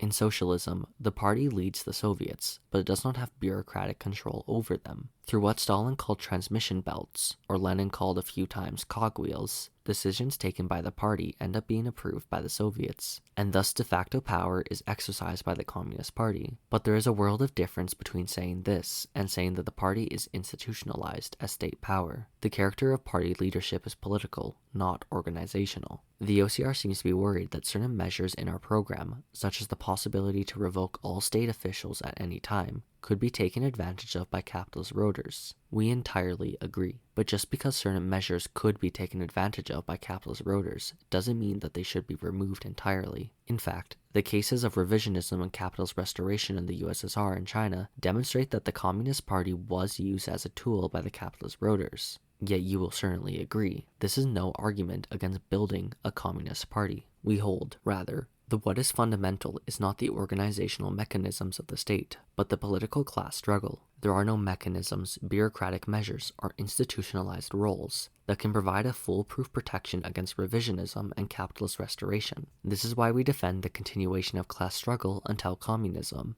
through constantly revolutionizing the relations of production, as well as the superstructure of society by way of proletarian cultural revolutions. And this practice, as was demonstrated by the Great Proletarian Cultural Revolution, is only possible through widespread proletarian democracy under the leadership of the Communist Vanguard Party. On state ownership, you OCR comrades interpret our program as if it was not advocating for socialist state ownership when you write, in both the Soviet Union and Maoist China, social ownership of the means of production took the form of state ownership. We note that your program substitutes ambiguous conceptions of democratization of the economy for the specific form of state ownership. What is the state? In Marxist understanding, the state is an organ of class rule, an organ for the oppression of one class by another. It is the creation of order, which legalizes and perpetuates this oppression by moderating the conflict between classes. When our program refers to the higher organs of working class power, and to the democratic institutions of the people, etc., it is referring to the proletarian state. Considering the above, you will understand that since 1. The socialist state is the concrete form of the dictatorship of the proletariat, and 2. The workers' councils, Soviets, are the main democratic institutions of the proletariat through which they exercise their dictatorship over the other classes. Then 3. The democratization of the economy in that context is synonymous to state ownership in a socialist sense. It refers to the same thing. When we say the economy will be taken from the hands of private individuals, firms, and corporations and be given to the democratic institutions of the people, what we are saying is that the economy will be under the control of the socialist state. The reasons why terms such as democratization of the economy or democratic institutions of the people were used is that state ownership happens to be a term used in capitalist society to advocate for something radically different from what we are suggesting. We do not advocate for state monopoly capitalism, where the masses have no control, and it seemed essential to differentiate ourselves clearly from that position. But in essence, yes, social ownership is in the form of state ownership. This is what our program advocates. On workplace democracy, you comrades also criticize the following passage. Under socialism, democracy will be installed in workplaces. Manual workers will be invited to speak and think. Intellectual workers will be invited to get on solid ground. You comment that what is being described in the first two sentences of the above quote is not, in fact, democracy in the workplace, but overcoming the division between mental and manual labor, including the very real material basis for that division. But these two sentences do not refer to exactly the same process. Adding measures of democracy in the workplace is intertwined with, but not the same thing as, overcoming the division between manual and mental labor. It's true that workplace democracy hasn't been a systematic program of socialist states, especially in the context of civil or world war, but the concrete conditions of Canada make us believe that there is indeed some measures of proletarian democracy to be installed in workplaces. It is also clear we are not speaking of worker self-management or ultra-democratic illusions. As we say clearly, individual workplaces will have to work within the frameworks of central plans decided upon democratically by the higher organs of working class power. Whatever room for the introduction of democratic measures in workplaces that exists will be subordinate and conditional to what the political organs of the dictatorship of the proletariat decide. Do you comrades believe there is absolutely no room for adding some measures of democracy into the workplace in the context of 21st century Canada or the US? Could any of us keep a straight face while telling Amazon workers in warehouses or caregivers in the bureaucratic nightmare of our healthcare system that the excessively hierarchical and bureaucratic structures of command in their workplaces are the way to go, and that they shouldn't have any more say than they have at present on the decisions taken in their workplace? Seems like a tough sell, and a wrong program for the working class. Quite the contrary, we believe that proletarian democracy, not syndicalism, must be built assiduously and painstakingly across the working class. Scientists and experts. You comrades also cite this passage of our program to make a criticism. Individual factories, mines, hospitals, etc. will not be left to themselves, but will have to work within the frameworks of central plans decided upon democratically by the higher organs of working class power, following the recommendations of scientists and experts. You mentioned that there is an all too democratic treatment of scientists and experts that suggests a lack of understanding of the continued ideological and material strength of the bourgeoisie, even under the dictatorship of the proletariat. You also add that without the leadership of the vanguard party and the supervision of the masses, i.e. the dictatorship of the proletariat, the recommendations of the scientists and experts you intend to follow will be bourgeois recommendations. That is why in Maoist China, they insisted on the principle of red and expert, and developed forms such as 3-in-1 committees to enact that principle. We fail to see where this all-too-democratic treatment is situated in our political program. We are talking of central plans decided upon democratically by the higher organs of working-class power, which, as we have seen, refer to the dictatorship of the proletariat. To be clear, we want these scientists and experts to be red, and we will have to exercise some form of coercion whenever we need to consult unremolded petty bourgeois elements from the old society, as well as train whole new contingents of experts drawn from the ranks of the proletariat itself. An extension of bourgeois right? You comrades also expressed some worry that some policies for socialism in the CPC program could wind up extending and strengthening, rather than restricting and eliminating, bourgeois right. For example, your program advocates the abolition of consumption and income taxes for common workers. Taken together with the characterization of socialism as where working people reap the fruits of their labor, this sounds a bit like the old Lassallean concept of the right to the full proceeds of labor, which Marx and Engels took to task. The main form of property in social society is, as you noted, state ownership. In that case, workers are employed by the state and produce use values. The use values are appropriated by the state, which redistributes them partly through collective projects, infrastructure, education, healthcare, etc., and partly to the individual workers for their subsistence. In this way, working people do reap the fruits of their labor, not in an individual way, but in the sense that all the wealth they produce goes back to them as a class. There is no need for taxation, as the wealth produced by the workers is directly collectivized. We don't see why the socialist state would redistribute to workers just to take it back afterwards in the form of taxes. As you mentioned, the socialist transition period is not the abolition of appropriation, but the abolition of private appropriation. This is true, as part of the wealth produced by workers is appropriated to be reinvested in collective endeavors. And, as you note, the socialist transition period will involve an increase in social appropriation until social appropriation becomes absolute, and thus ceases to exist under communism. We agree with this. This is in line with our program. Communism as an end goal. You comrades write about our program that the final aim of communism gets little mention within it, coming more as an afterthought tacked on at the end. The political program of the CPC outlines the immediate tasks of communists in Canada as a detachment of the international communist movement. In doing so, it focuses on resolving the main concrete conditions Canadian communists are faced with in order to advance towards the goal of communism. Thus, the goal of communism is omnipresent and underlines everything written in the program. We believed it was necessary to have a program that focused on politics, i.e. the concrete application of MLM to Canadian reality, as it is a current deviation in our movement to mistake ideological positions for politics and thus to avoid completely the necessary questions for our movement to advance, namely class analysis and revolutionary strategy. We believe our focus on these questions actually makes the goal of communism more omnipresent, as it does not treat communism as a mere ideological hypothesis, but as an end goal which defines how we act now. We believe that many communists in the imperialist countries tend to forget that the universal exists only in the particular, and that the urgent task needed for us is not to delve extensively into past experiences in our program, but to learn from them actively by concretely applying their lessons to our own reality. In fact, the concrete applications of those lessons is the only way to truly grasp their essence. As Marx said, we call communism the real movement which abolishes the present state of things. The conditions of this movement result from the premises now in existence. Our program preferred to make communism live by focusing on how to make it into a real movement rather than philosophically dwelling on its meaning. That said, we do agree that more elaboration on the socialist transition is necessary, but it is something that can and must be developed in the process of revolutionary struggle. We look forward to studying your analysis on socialist transition, building further our conceptions of it, and applying it concretely through revolutionary practice. Loose ends and concluding remarks.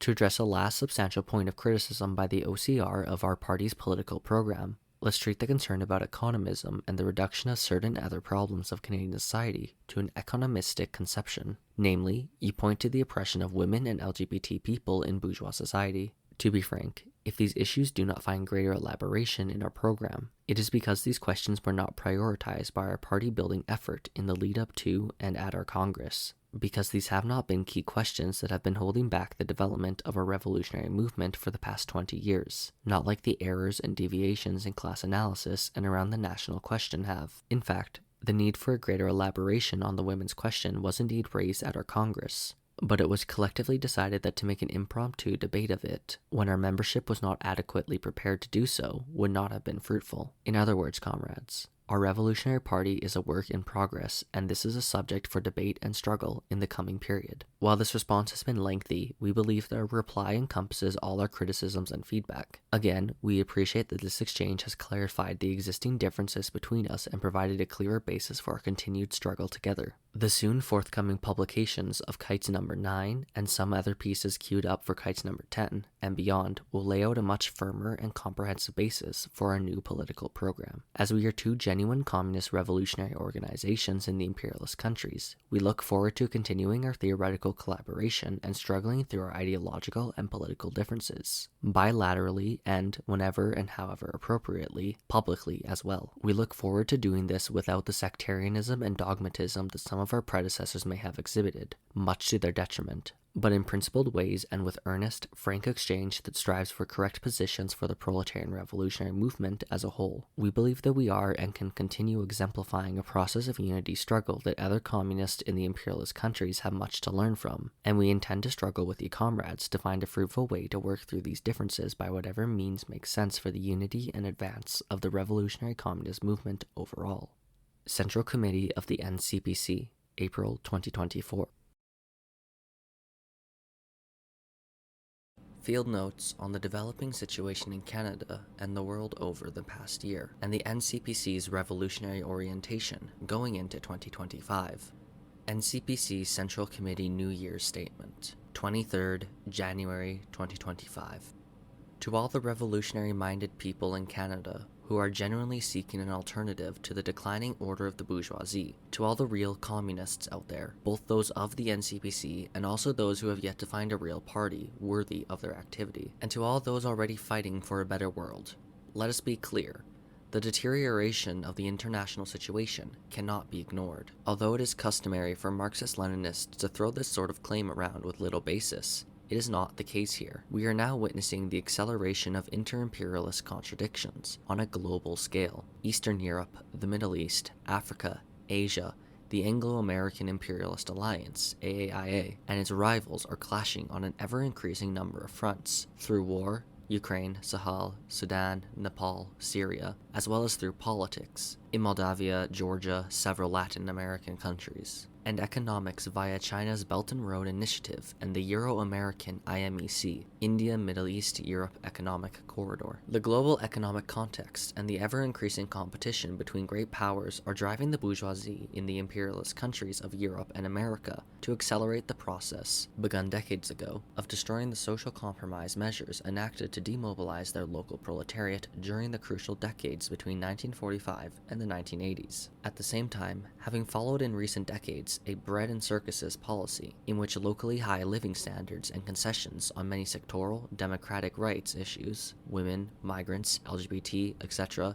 i.e. cultural liberalism, went hand in hand with economic neoliberalism, the bourgeoisie is now reversing course. The now resigned Prime Minister Trudeau, attacked by his opponents in the electoral arena and unable to deceive the people any longer with fine words, recently renounced his historic position in favor of mass immigration and joined the chorus in blaming immigrants for a whole range of social problems, starting with the now undeniable housing crisis. This was, until recently, a marginal discourse as the bourgeoisie sought to replenish the ranks of the proletariat. Today it tends to dominate in Canada. reflecting new conditions where Canadian capitalists have enough cheap labor and now need to focus on upping the level of repression against immigrant workers. In the US, the destruction of historic abortion rights protections, the growing campaign against transgender people, and incoming President Trump's stated desire to rid the military of wokeism augur the end of the recess. In France, the National Front is on the doorstep of power. In the UK, pogroms have recently targeted Africans and Pakistanis. In the US, Elon Musk arguably threw up a couple Nazi salutes at Trump's inauguration.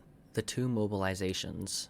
What is happening? The imperialist bourgeoisie is preparing to receive significant blows. The Anglo-American imperialists remain dominant on the world stage, but their hegemony is contested, and the ever-deepening structural crisis of capitalism make it so that economic conditions within even the most consolidated imperialist countries are at a high risk of worsening even further. In these conditions, the regime of preventative counter-revolution is overheating and might crack. When preventative counter-revolution fails, two alternatives open up: the revolutionary mobilization of the masses, or their reactionary mobilization. The bourgeoisie in the big imperialist countries wants to mobilize large sections of the proletariat behind it, and so it must reinforce reactionary forms of nationalism. We're already seeing competing kinds of it arising amid the looming tariff war with the US, which Canada seems to be on the brink of as of late January 2025. In some countries, the bourgeoisie is starting to implement a repressive natalist policy because it needs future little soldiers. Less and less able to distract people with the mere entertainment culture, fractions of the bourgeoisie now tend to make cultural struggle against Islam, against LGBT, etc., issues around which to rally sectors of the people behind it, without having to make economic concessions. This reactionary mobilization of the masses, whose logical conclusion is inter-imperialist war, is not fascism. Fascism is the open dictatorship of the most reactionary sections of the ruling classes, directed against the revolutionary proletariat. Fascism will become a serious possibility if the revolutionary mobilization of the masses can develop sufficiently to threaten the imperialist bourgeoisie. This is still far from being the case. For the time being,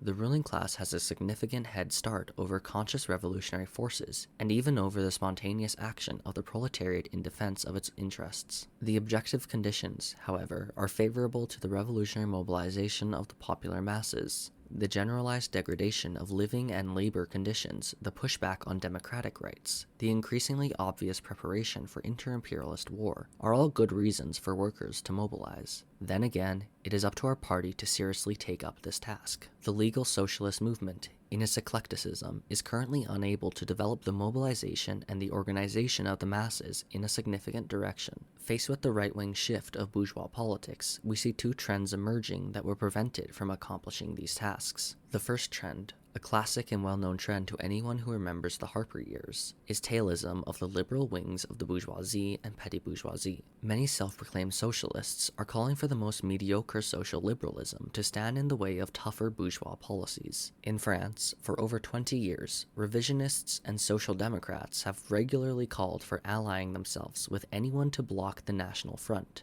In the United States, there have been socialists willing to support Obama, Clinton, Biden, Harris at any price, any time. Under a conservative Poilievre government in Canada, we'll undoubtedly see a resurgence of this kind of tailism. At the same time, a new and dangerous form of tailism is developing among the ranks of the legal left. We now see emerging a new trend of red browns in the US and Canada, or MAGA communists. Clowns who believe the left should align with the cultural and social positions of the right-wing bourgeoisie, because they supposedly represent the core of the people, who inhabit the trailer parks and subsidized housing blocks. These activists think they're doing political judo by deploying the methods of the bourgeois right against itself. In reality, they're preventing an independent and revolutionary organization of the proletariat. Although these forces are very weak in Canada, we have already seen a few examples, and we can bet this form of opportunism will keep developing as the situation evolves.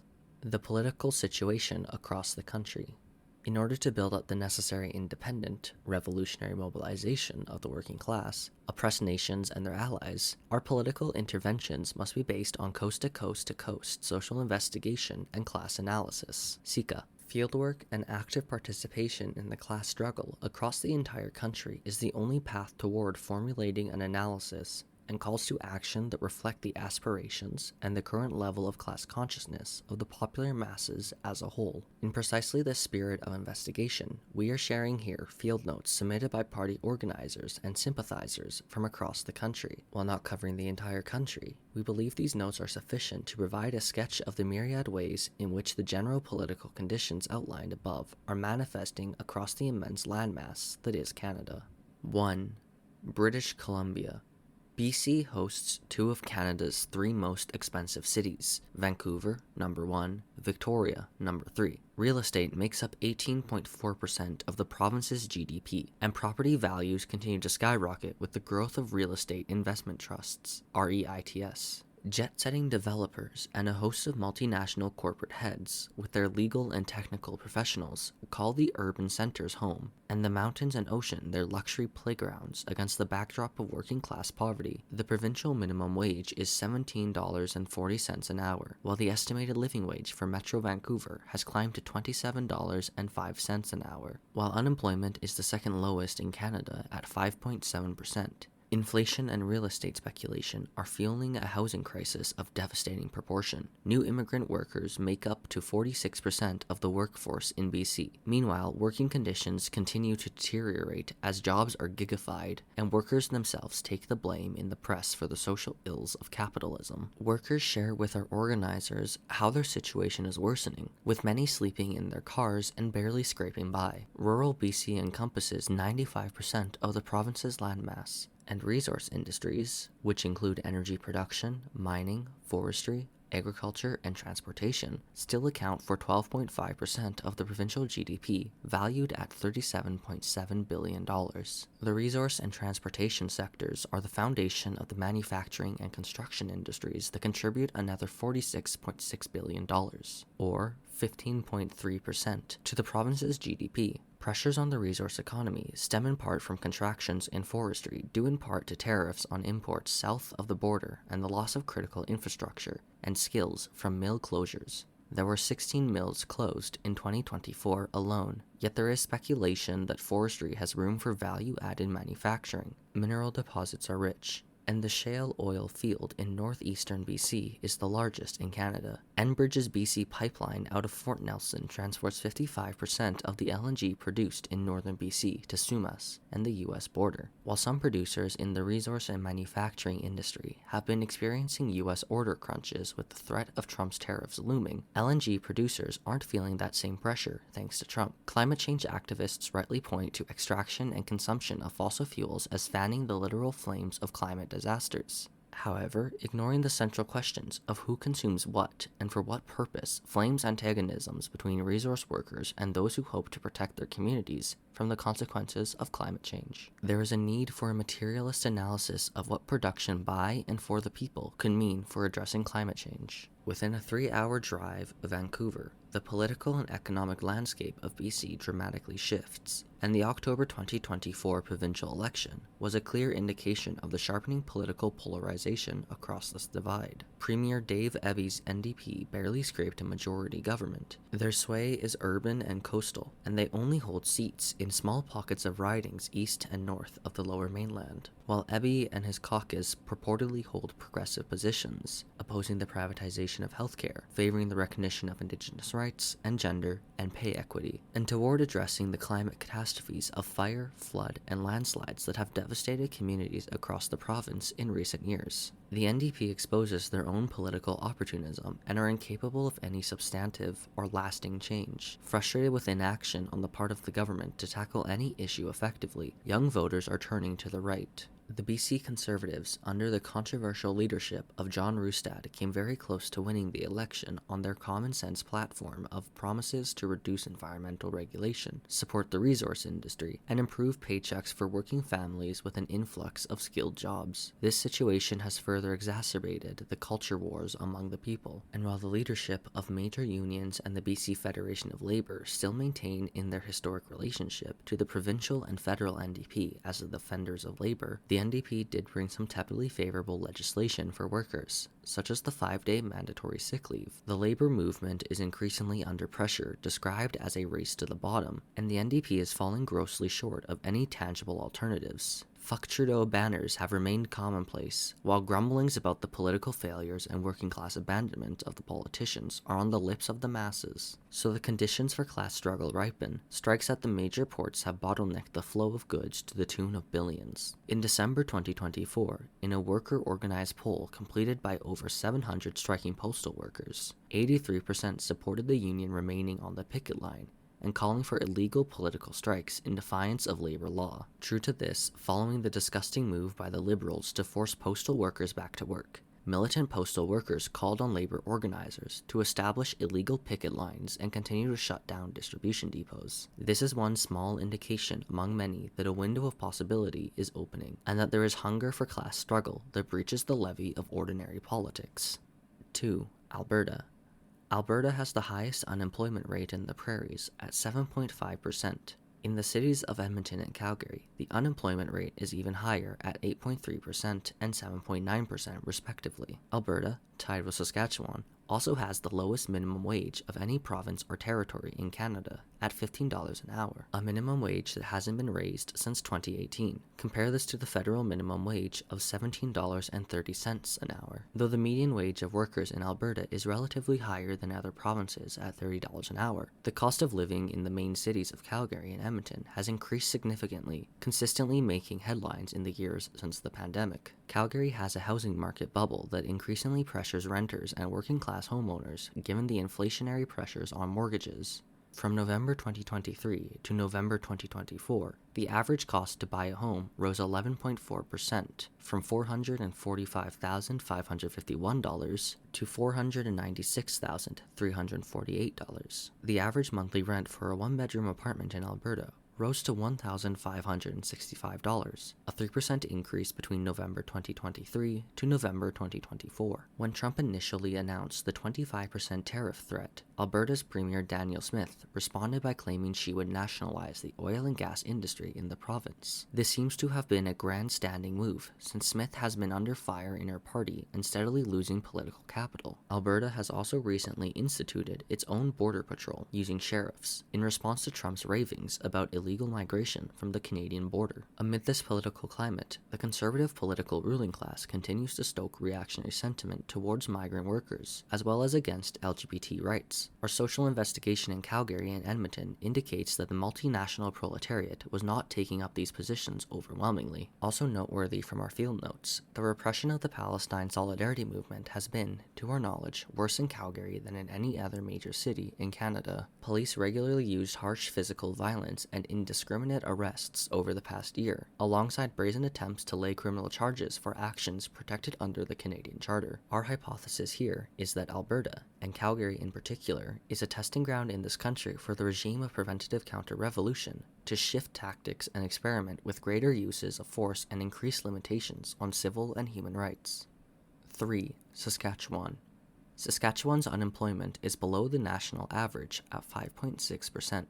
Tied with Alberta, it has the lowest minimum wage in Canada at $15 an hour, while the median wage across all industries is $27 an hour. Like everywhere across the prairies, the cost of housing is rising swiftly, particularly for market rentals. Though housing has historically been very affordable in Saskatchewan, and Manitoba in particular, rents are rising as new developments are being built that can skirt the typical 2 to 3% provincial cap on yearly rent increases. In Saskatchewan, the cost for a one-bedroom apartment rose 13% to $1,262 a month between November 2023 to November 2024, while the average cost of buying a home increased by 5.4%, from $321,100 to $338,400.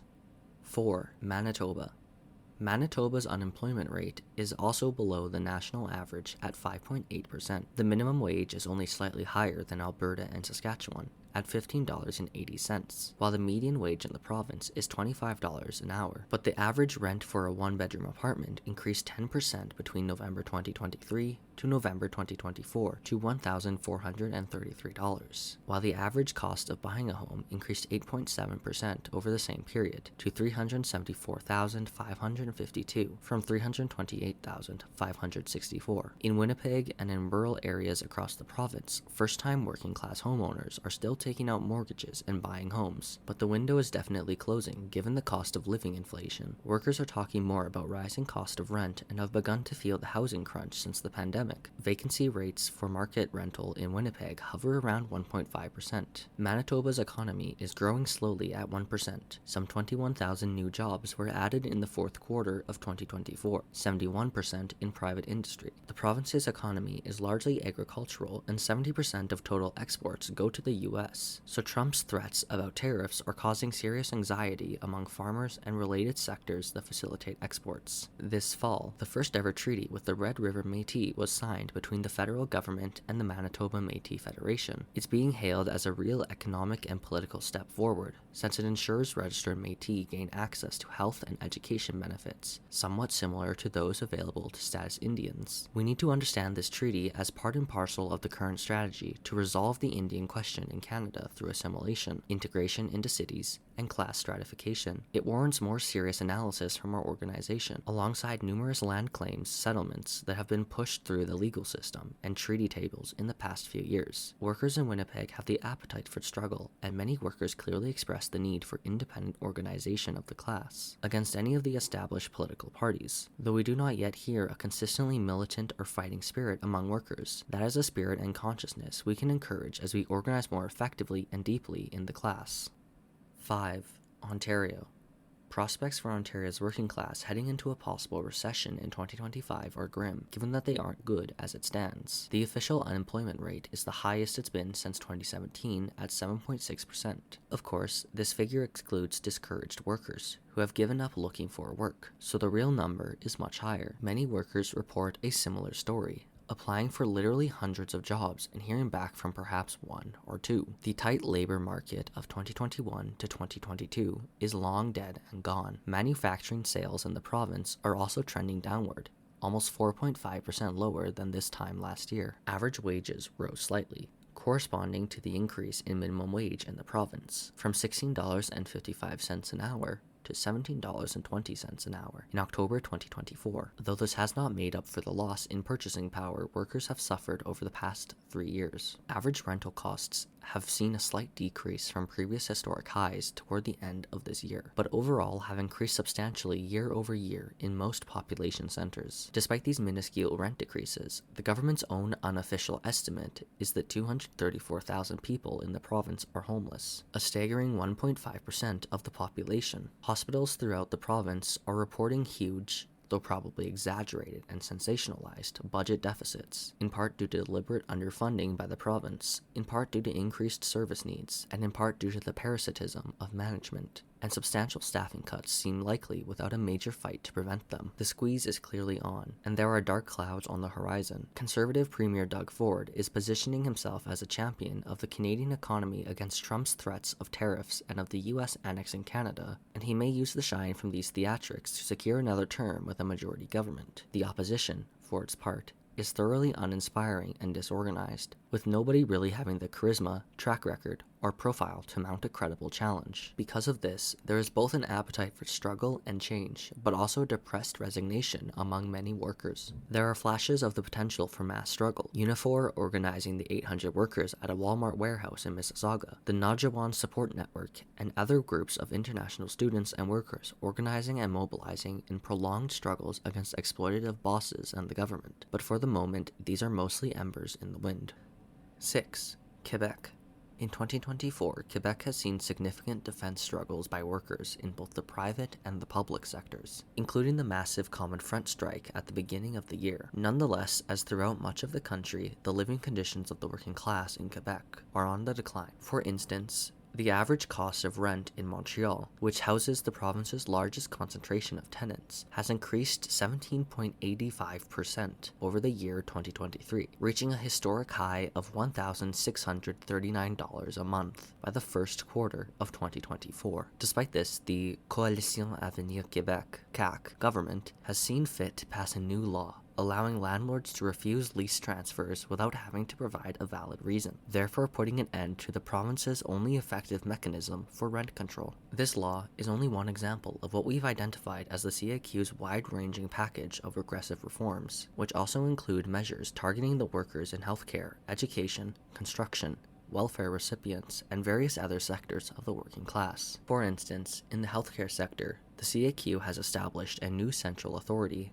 Santé Québec, a government-owned corporation which is now at the helm of the province's hospitals and other healthcare facilities, and operates under a mandate calling for massive budget cuts across the system. Despite the government's insistence that the cuts aren't supposed to impact services, patient attendants have already started being laid off in various facilities. The CAQ government's offenses against the working class can be contrasted with its friendliness towards big business. For instance, over the last few months of 2024, a new spending scandal emerged as it became clear the government had invested $710 million in Northvolt, a multinational EV battery-making corporation that had planned for a factory near Montreal, but is currently in the process of collapsing and seems to be reneging on its promises. In these conditions, it is unsurprising that the CAQ's approval rating has dropped even below that of Justin Trudeau. The situation in Quebec's bourgeois electoral politics must be monitored closely over the next year. While provincial elections are not due until 2026 and the CAQ still enjoys a parliamentary supermajority, the nationalist Parti Québécois,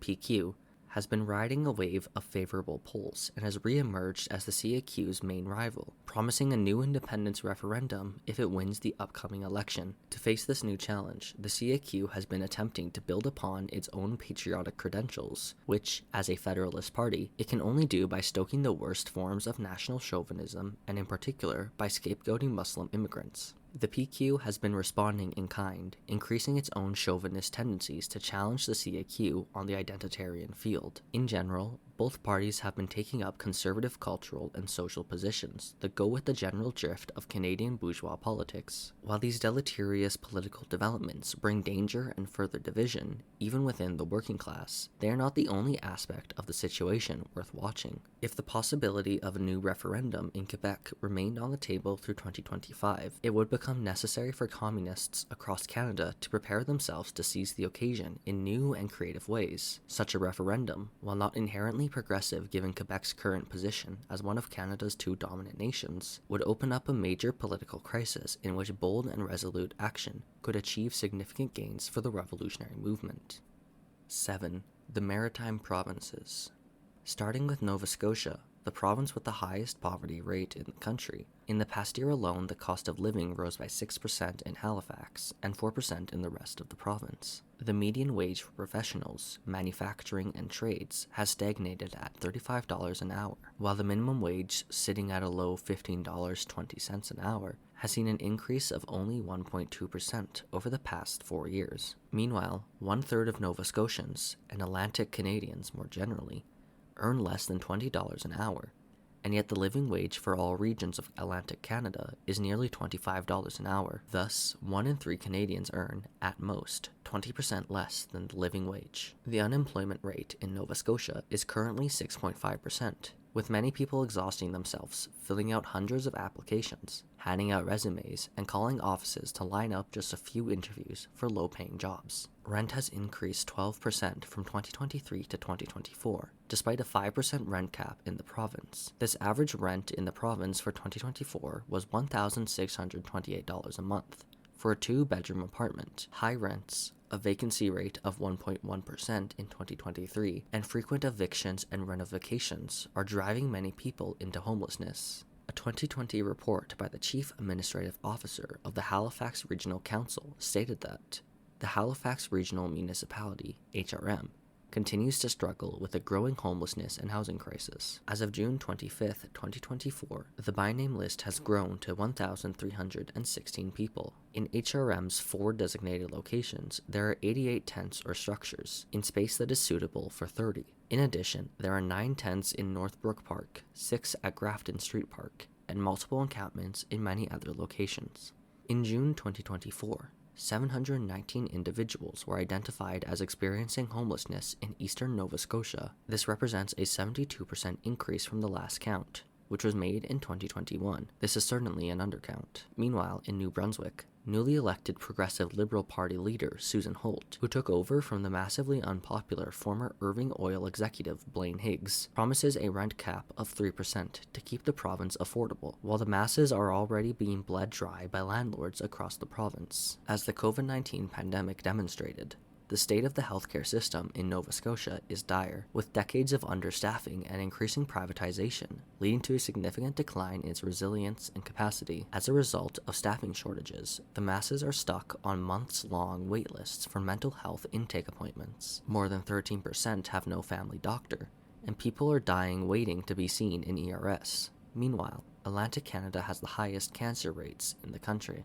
Nova Scotia's progressive conservative premier and Paradise Paper celebrity, Tim Houston, was recently re-elected after promising during his campaign to fix healthcare. What he means is that he will funnel the budget towards fighting healthcare unions to pave the way for more privatization. Recently, after 9 months of heated negotiations, 9,000 healthcare workers, represented by CUPE, Unifor, and the NSGEU reached an agreement with NS Health after the contract expired in October 2023. Similarly, 10,000 teachers in Nova Scotia reached an agreement after threatening to strike. These strikes follow 2021's massive strike of public sector workers in New Brunswick, represented by CUPE, which mobilized 22,000 workers in a province of, at the time, less than 800,000 people. In 2023, a massive fire broke out at a recycling plant operated by American Iron and Metal, AIM, at the port of St. John, burning for 2 days straight and leaving many sick from the toxic smoke that shrouded the city. Public outrage forced the New Brunswick government to finally revoke AIM's license to operate at the port,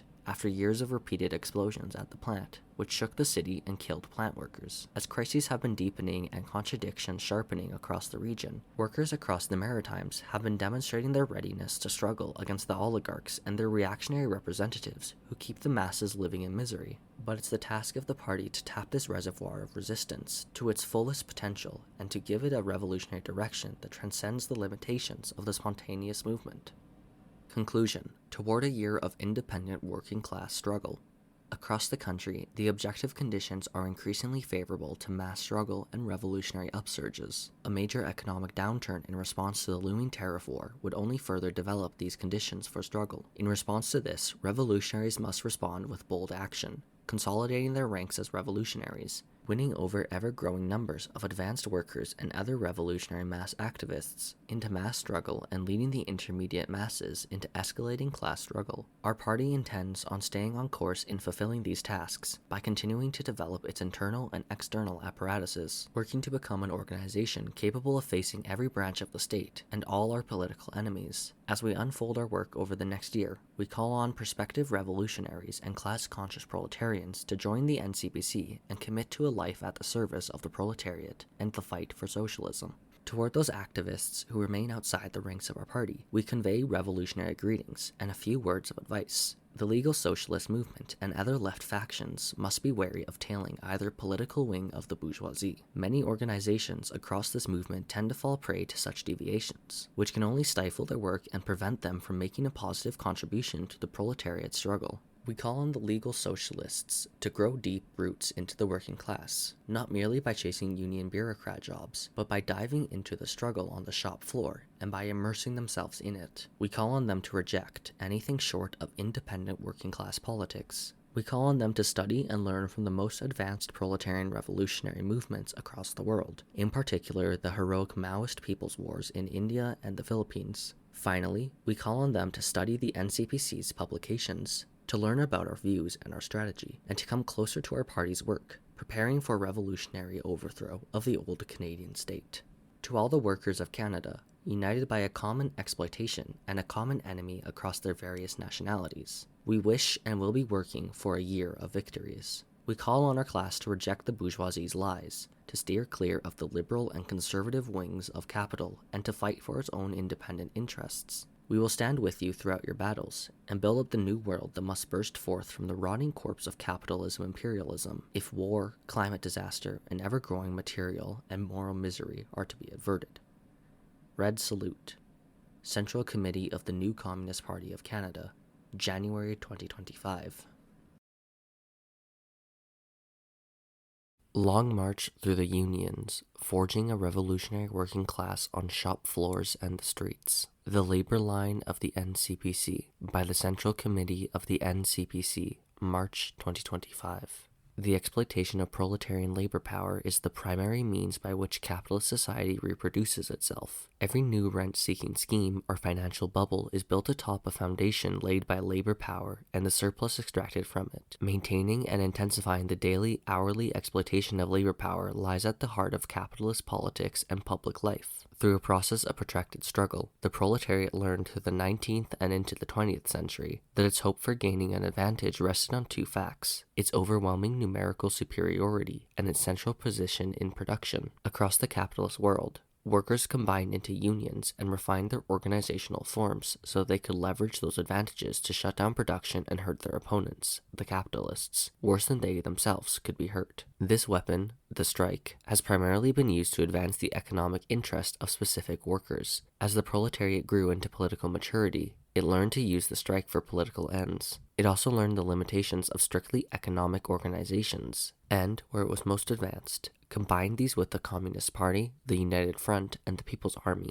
to give itself maximum strategic latitude to conquer political power for itself. The strength of the communist movement in Canada has always correlated strongly with its base of support among the organized working class, that is, among the unions. This is because revolutionaries have used the occasions produced by the daily conflict between labor and capital playing out in workplaces to lead workers in a class conflict, sharpen the contradictions between those two great social forces, and win them over to the only method for resolving those contradictions: revolution and communism. It is also because those workers can leverage their place in production by striking to win victories that would otherwise be impossible. The particularities have changed and require serious attention, but these general truths are as relevant for revolutionaries today as they were in decades past. As an advanced capitalist and imperialist country, Canada has intense specialization of its branches of industry, complex supply chains, a large service sector, and a highly interventionist state. All of these have serious implications for how revolutionaries ought to intervene in the primary site of workers' exploitation, the workplace. We therefore need to articulate an analysis of the current situation and lay out a strategy to guide us toward revolution. Our party has accepted the monumental dual task of defeating the Canadian bourgeoisie and establishing a multinational socialist confederacy. Essential to our strategy for carrying this out is the theory of worker centrality. Our purpose in this piece is to make the case for this position and draw out its implications for practice. That is, to articulate a line on the labor movement. This labor line can be summed up as building the proletariat's capacity to engage in political strikes, or in other words, harnessing its economic power to achieve political goals.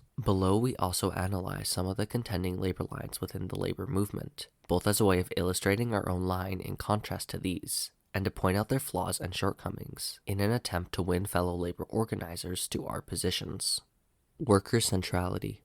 Our political goal is the revolutionary overthrow of capitalism and the bourgeois state, conquest of power by the proletariat, and the establishment of a multinational socialist confederacy. The correct line on unions and the labor movement is the one that best serves these ends. If we're serious about taking power, we need a labor line that allows us to do two things: deal substantial blows to capital, and reproduce society under our own direction. Both of these require substantial power and organization in strategic industries: agriculture, food processing, resource extraction, construction, manufacturing, transportation, and utilities are all essential for even the short-term maintenance and reproduction of a modern industrial society. Striking these can threaten the entire economy of a town, a region, or even the entire country, and so the ability to do so will be a vital weapon for the proletariat in both the long development of its struggle for political power and at the decisive moments when it chooses to initiate or exacerbate a revolutionary crisis. The education and healthcare sectors also bring together large numbers of workers, and are key factors allowing both the reproduction of the working class and a high rate of labor participation, and so can exercise similar power in a more indirect way. Likewise, running a socialist economy without near total organization in these industries will be impossible. Socialism will be many wonderful things, but it will not be a vacation.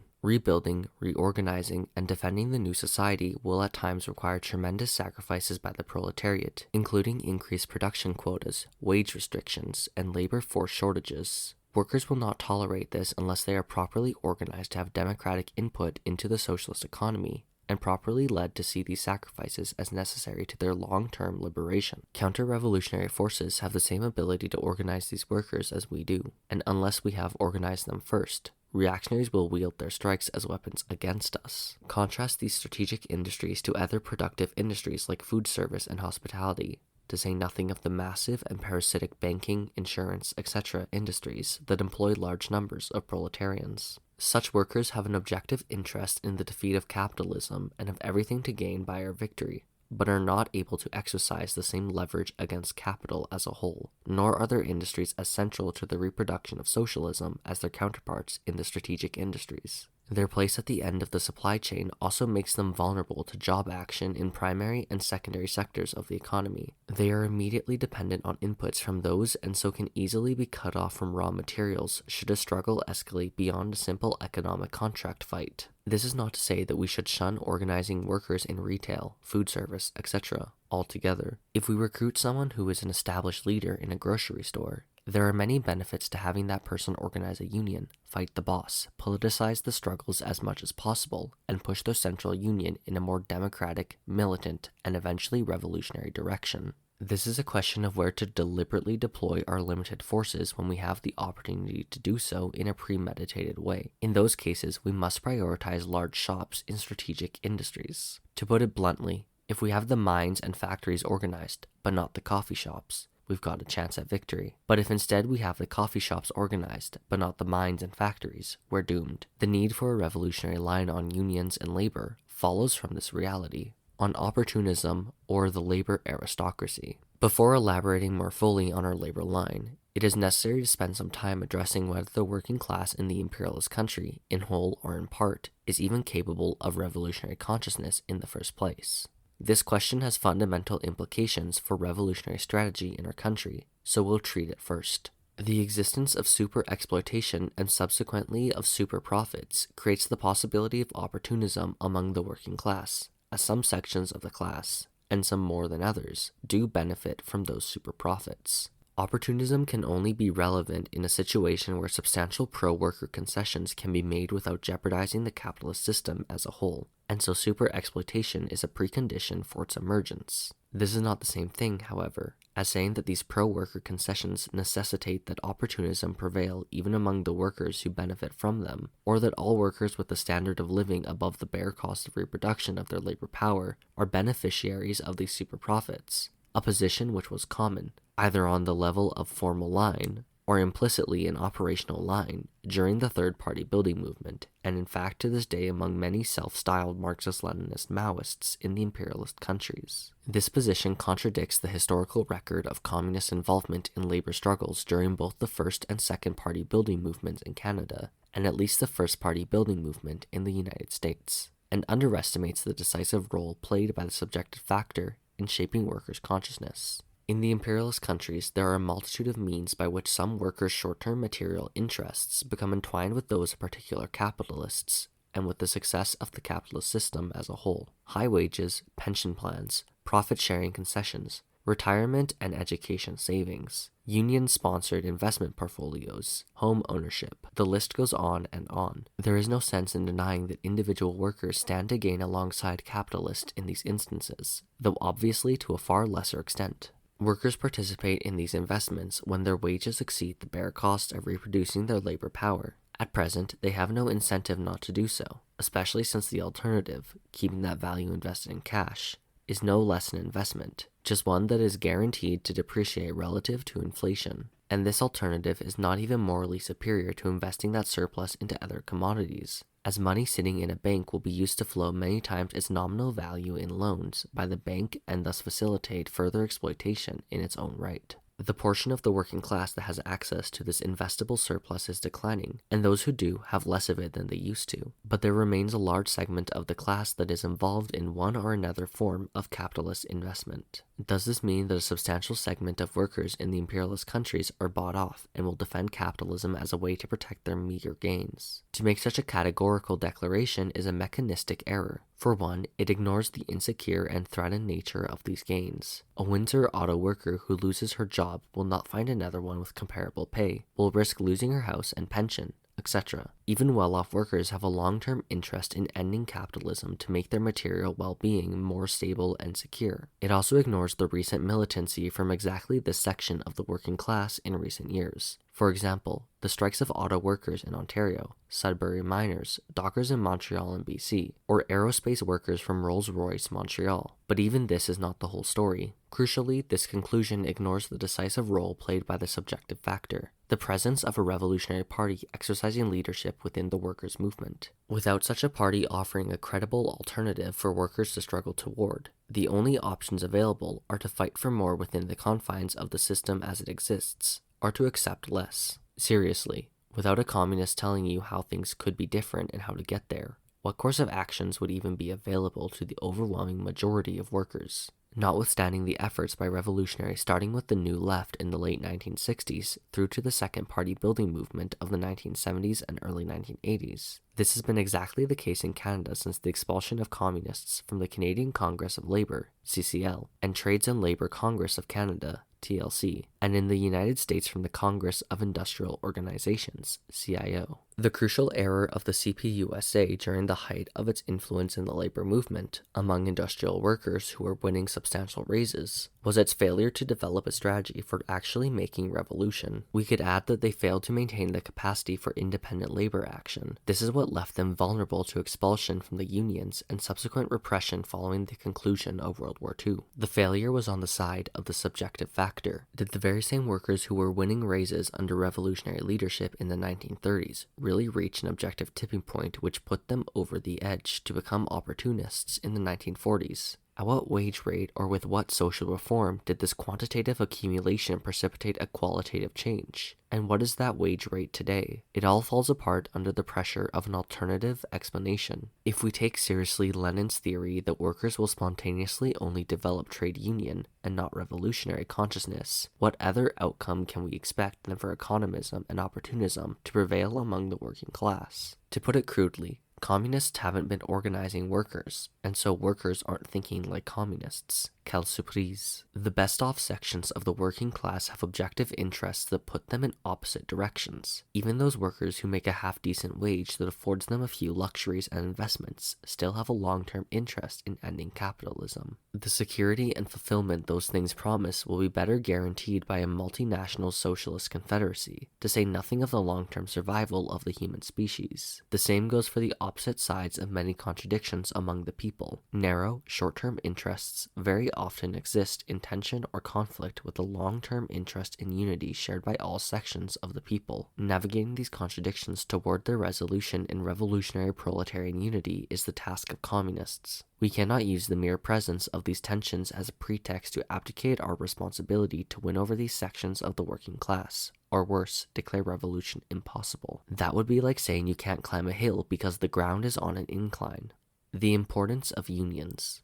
It will be useful here to lay out clearly and simply the reasons for which we believe unions are an important form and site of struggle for proletarian revolution as a general overview. The caveats, qualifications, and elaborations downstream from these basic points all follow in the text below. There is a historical tendency toward proletarians combining in organizations to restrict or shut down production through collective action as a means of advancing their economic interests. They are right to do so. This basic perspective of divergent or contradictory interests between themselves and the capitalists who are immediately exploiting them and the stable organizations that give concrete expression to that collectivity are a good starting point for communists to begin work among the proletariat. Unions can be a place where workers sharpen their understanding of their collective interests and come to understand those interests they share with other workers in the same industry or even the class as a whole. They also learn the practical skills needed to fight for those interests. Unions are also typically the most democratic organization in a worker's life that can give them an opportunity to learn the skills of collective organizational life,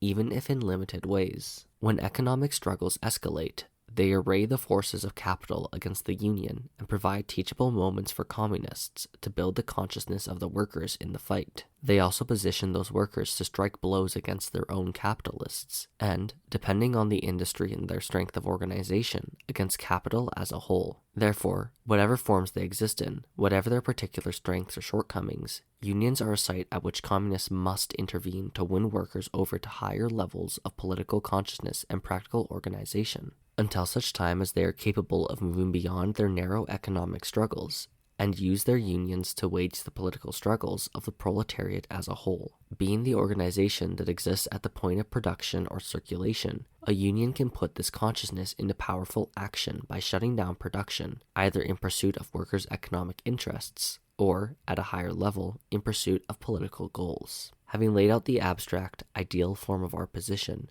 we also need to contend with the ways in which reality has deformed this ideal, and grapple with what this means for our practice in light of historical lessons and concrete analysis of the present. And so it is now that we turn our attention to the main force in misdirecting modern Canadian unions, the bourgeois state. The legal regime. Whatever particular adaptations the bourgeoisie makes at the provincial level, the goals of the labor relations regime are to preserve long-term production and economic growth, and to prevent workplace struggles from spilling out to threaten social stability. This involves restrictions aimed to limit the scale and tactics of labor struggles, and to keep labor struggles focused as narrowly as possible on economic demands.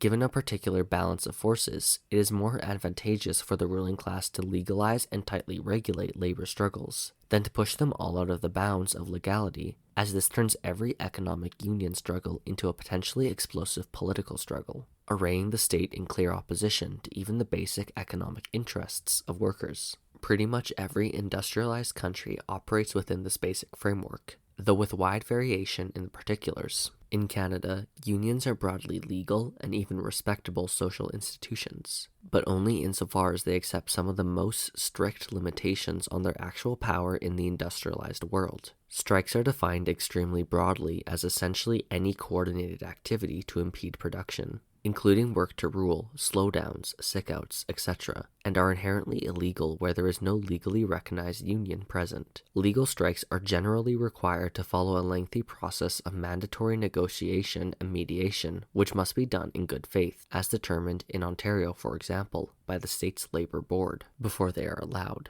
and not during the life of a collective agreement. Hard pickets that physically block entrance and exit from a job site are generally illegal, and in most jurisdictions, employers are allowed to hire scabs. Only one union may represent workers from a given unit, the unit being subject to agreement by the union and employer, or, failing that, determined by the state. There is very little wiggle room and few loopholes for labor militants within the law. When workers or unions' rights are violated, complaints go through the provincial labor boards and typically involve a years-long, expensive process. Take, for example, a company illegally threatening its employees during a certification drive, which they always do, resulting in a narrow loss for a certification vote. The union can file unfair labor practice complaints to the labor board, assuming the momentum of the campaign doesn't die while the legal process is dragged out for months or even years. The remedies offered by the labor board in all but the most extreme cases are essentially meaningless for our purposes. In those rare, extreme cases, they may order the return of employees illegally terminated for union organizing, or even grant unilateral certification to the union. But again, these are extremely rare. Most often, proven violations result in nominal fines, or mandates that the company publicly acknowledge their wrongdoing in a letter posted in the workplace. The goal of this process is, as hinted above, to kill the momentum of the campaign by diverting resources and attention away from the source of workers' power, shop floor mobilizing, and job action. Too often, companies are successful in this endeavor. All this means that, even within the framework of restrictions imposed on unions, the system is biased against us. We cannot rely on the system to save us, and it will more often be part of the enemy camp. We will need to transcend the limitations imposed on unions by the state-sponsored labor relations apparatus. This is an absolute prerequisite for even basic political strikes, as they are by definition illegal. It is also a necessary component of building class-wide struggle, given that solidarity strikes, secondary boycotts, and hot goods clauses are all outlawed.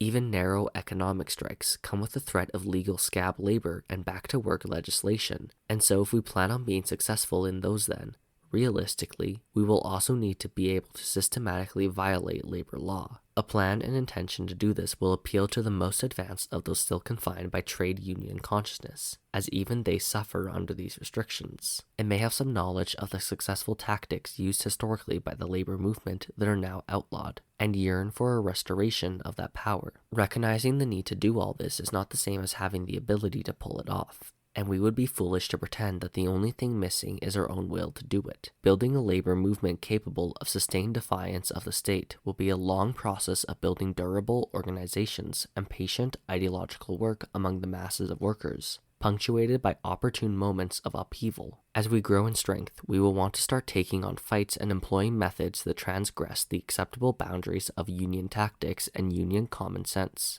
We are not there yet for the most part, but getting there practically should always be on our minds as organizers. Union line. To develop a correct line on how communists should relate to unions, we need to consider our strategic aims, the objective conditions we find ourselves in, and the subjective factors we can bring to bear on the situation. Our current strategic aim is to overthrow capitalism and establish socialism. In order to do this, we will need to be able to lead the proletariat in exercising conscious, coordinated control over production. We'll need to be able to attack the enemy by stopping production and keep it going once the working class is in charge. To do this, we will need to have leaders deeply integrated among workers in strategic industries. Such a thing is built over time, through shared struggles in such workplaces with cadres shoulder to shoulder with workers. This brings us to the question of the unions, how to relate to them, how to use them for revolutionary ends, and how to deal with their limitations. It is a maxim of labor organizing that when your union becomes threatening enough, leaders will start getting fired. Sustaining a union over time requires you to either build up new leaders to replace them, or reverse the firings by one means or another. Building new leaders takes time and draws from a limited and exhaustible pool of potential worker leaders. Ultimately, in order to build and sustain a powerful union, you need some way to reverse the firings and get your leaders their jobs back. The ideal form of this is, immediately upon leaders being fired, the rest of the workers drop their tools and shut down production until the owners concede. This implies an extremely high level of organization and militancy on the shop floor, which, under present conditions, takes years to build on the scale required to threaten production in large-scale, strategic industries. It is, for one thing, illegal, and in strategic industries would bring down state repression which the union may not be able to withstand. For another, there is a large period of time between the point an organization outgrows secret, underground tactics and the point where it is capable of halting production at will. And during this period, leaders, and by extension the whole organization, are exposed to repression by firing or worse. This opens us up to the need for alternative protections in the interim, namely, the grievance and arbitration process afforded by a collective agreement, certifying a legal union and securing a collective agreement with even minimal disciplinary concessions, requirement of cause for termination according to clearly defined rules, a standard of evidence, a progressive discipline, plus a grievance procedure, which in Canada ultimately terminates with binding arbitration by a mutually agreed third party, is an obvious and necessary tactical bridge to provide protections while we continue to build the power needed to employ more direct tactics. It is ultimately fantastical to imagine that we could build up organizations in large-scale, strategic industries capable of shutting down production, such that leaders and activists can be protected from reprisals without having legal certification as a tactical stop along the way. That's really only possible in small shops, especially in non-strategic industries where using illegal tactics is beneath the notice of the state. We need a strategy that will work in the mines and factories, not just the coffee shops. We will always need to push the limits of what is possible within the legal framework, circumvent those limitations when possible, and prepare to systematically violate it outright at opportune moments, and eventually do so systematically, such that the existing legal framework becomes unenforceable in practice. But that is very different than acting as though doing so is on the immediate agenda. As to whether certification should happen as affiliates of a larger, established union, or with a new, independent union, presumably led by the party and its allies from the outset, is a separate question. Treating the old debates about dual unionism versus boring from within as principled absolutes is an idealist error. There are many disadvantages that come with operating outside, and by implication against, the mainstream unions that are home to the overwhelming majority of organized workers. That said, those are at times outweighed by the disadvantages of working within them. Nothing is easier than to stake out an absolute position on a tactical question and insist upon it at all times and in all circumstances. But we cannot absolve ourselves of the responsibility to make a concrete analysis of the concrete situation. The objective advantages of the established unions, more resources and density in target industries, decline in their relative significance as the hypothetical independent union grows. They also bring with them whole apparatuses of part and full-time bureaucrats who have, at minimum, made peace with restrictions imposed on the working class by the labor relations apparatus, and their role in enforcing those restrictions, and have, realistically, fully accepted this, more on this later, and who will seek to oppose and undermine our attempts to build a mass-based, fighting, class against class labor movement.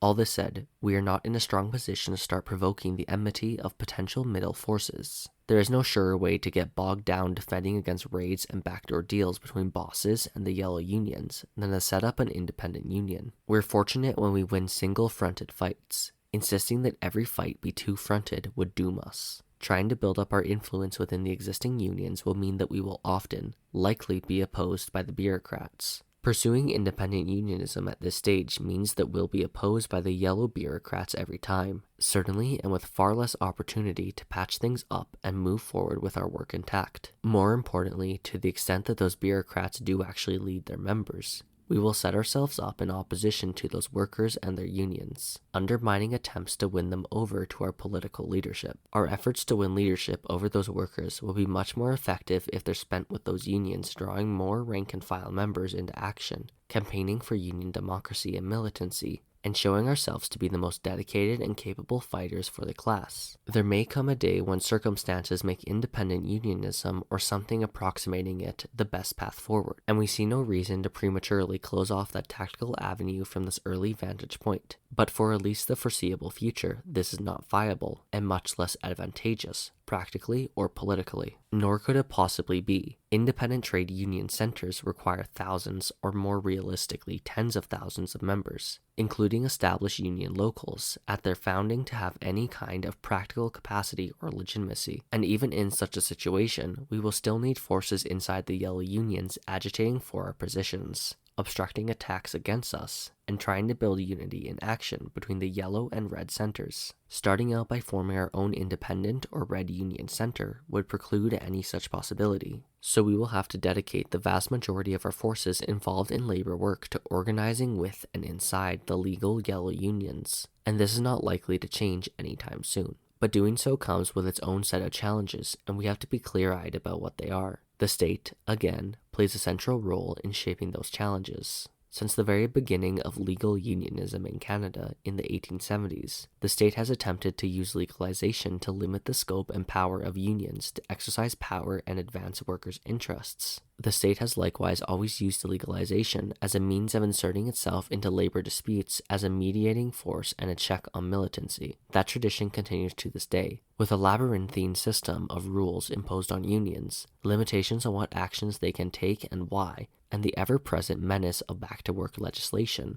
all enforced by threat of fines and jail time, seizure of assets, and unilateral decertification. Generations of labor leaders have, with notable and heroic exceptions, accepted these limitations and have thus reinforced them through practice, such that they are now the conventional common sense norms within most unions. The unions are thus accounted for by, and to an extent integrated with, the regime of preventative counter-revolution. Capitalists, too, have learned how to use unions in many cases to limit or even undermine shop floor militancy. Predictable contract cycles, plus management prerogative, allows companies to stockpile goods ahead of strikes. Union officers are legally required to prevent and or stop any unsanctioned job action by their members, and thus act as a force for moderation and stabilization of the labor force. This moderating role extends to grievance handling too, both in essence and form, instead of shop floor disputes being a matter of what workers will tolerate, and what they are powerful enough to successfully contest. grievances become a legalistic matter of whether a given subsection of the collective agreement was technically violated. Grievances are resolved in a similarly legalistic way, with the quickie strikes of the 1930s replaced by an arduous, expensive process of mediation and arbitration, where the role of enforcement is ultimately outsourced to the state rather than the workers and their union. Politically, the union leadership in Anglo-Canada is structurally integrated with and ideologically supportive of the New Democratic Party, NDP. They have temporarily broken with that party, only rarely and only at the provincial level after outrageous betrayals, and have always come back into the fold after a few years. In Quebec, a similar relationship exists between the union leadership and both the Parti Québécois for the old guard and Québec Solidaire for the up-and-comers. Union leaders' positions are ultimately supported by state-mandated dues, check-off by the employer, and as a result there is a drift toward alienation from their membership. Many are thus more interested in maintaining good relations with the employer than with the mass involvement of the workers they represent. Indeed, such mass involvement can be a threat to their careers, not only because mass involvement produces new leaders to compete against entrenched bureaucrats for positions, but because raising workers' expectations puts those bureaucrats in the uncomfortable position of having to answer for their own failures. Union leaders are by no means a monolith, and so while there are many exceptions to this, they will often be the first line of opposition to initiatives in support of worker militancy. The closed-shop model imposed in Canada by the Rand formula reinforces this problem by forcing all workers from the most militant to the most conservative into a common democratic structure. This keeps leaders in a position of always being vulnerable to reactionary challengers, invariably supported by the bosses or rival unions, if they step too far out of line. None of these challenges negate the necessity of developing strong unions with revolutionary leadership in strategic industries if we intend to conquer power. Therefore, none of these challenges negate the necessity of communists to navigate this environment and build those unions and establish that leadership. This will be difficult, and we will have to be smart about it. The difficult but necessary thing is to advance a coherent strategy by all available tactics, and to choose specific tactics based on how well they will advance that strategy. But why limit ourselves to working with the legal unions? Why not do that where necessary, but also simultaneously work on building independent labor organizations?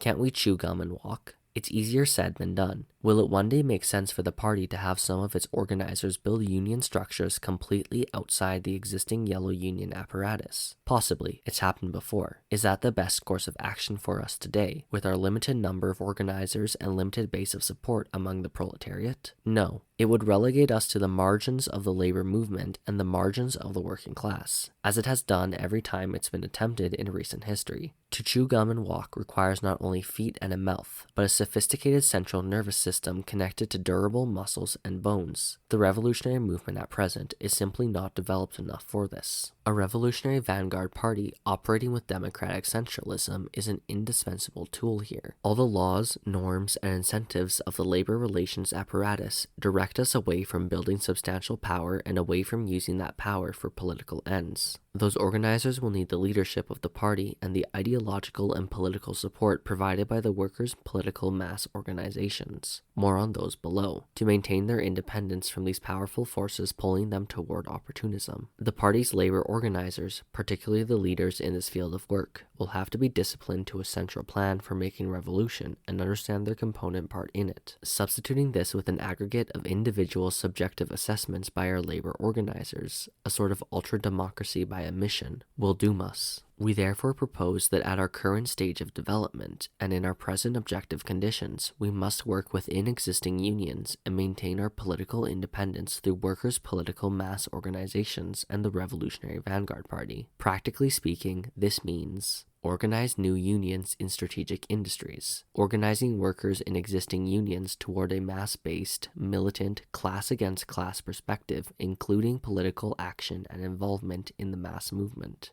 building influence and political leadership within existing union locals, including winning leadership positions in those locals in order to lead the unions toward political struggle, and advancing the use of political strikes by the unions to pursue the interests of the working class as a whole. Deviations on the union line. It's important that we illustrate our union line not simply by statement of principle and intention, but in contrast to the other prevailing trends in the labor movement. We will address some of those here, as well as outline how revolutionaries should relate to them. What we've prepared here is not meant as a comprehensive taxonomy of the various trends and tendencies in the labor movement. While this would be worthwhile for someone to do at some point, it is not important enough at this stage to warrant the amount of work it would take to produce. Indeed, for some of these tendencies to really show their true nature, they would have to be confronted with the practice of a revolutionary labor line. After all, to know the taste of a pear, you have to eat it. On revolutionary syndicalism.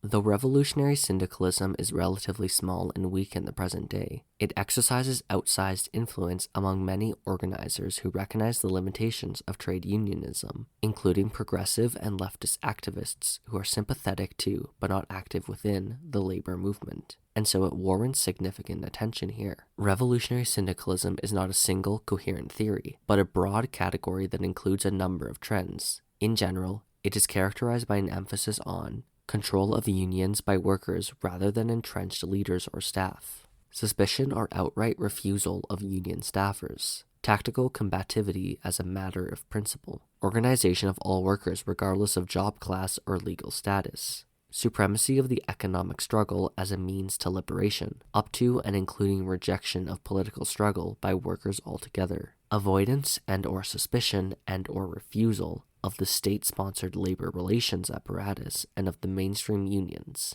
and workers' self-management as both a strategic waypoint and ultimate goal. The most relevant historical examples of revolutionary syndicalism in Canada are the Historical Industrial Workers of the World, IWW, and the One Big Union, OBU. In the present day, the perspective is mainly presented by the contemporary IWW, though it also strongly influenced the labor initiatives of the Revolutionary Workers' Party and the Pan-Canadian PCR RCP. There is value in the critiques this tradition levels at the labor relations apparatus and the opportunism of much of the leadership of the existing labor movement. Indeed, it is no coincidence that many of the early members of the Communist parties of both Canada and the United States were former organizers for the revolutionary syndicalist unions. Unfortunately, this perspective has not lived up to the task it laid before itself, and developing an effective revolutionary line on labor requires that we explore why. The core failure of revolutionary syndicalism is that it begins with an elevation of tactics to the level of principle. That is because it lacks a coherent strategy for getting from the present day to its goal. As a result, it is unable to make use of a diverse array of tactics, elevating them according to their ability to advance that broader strategic plan. Tactics are therefore evaluated at best according to inconsistent criteria, usually informed by a paranoia about being co-opted, or at worst as simple moral categories.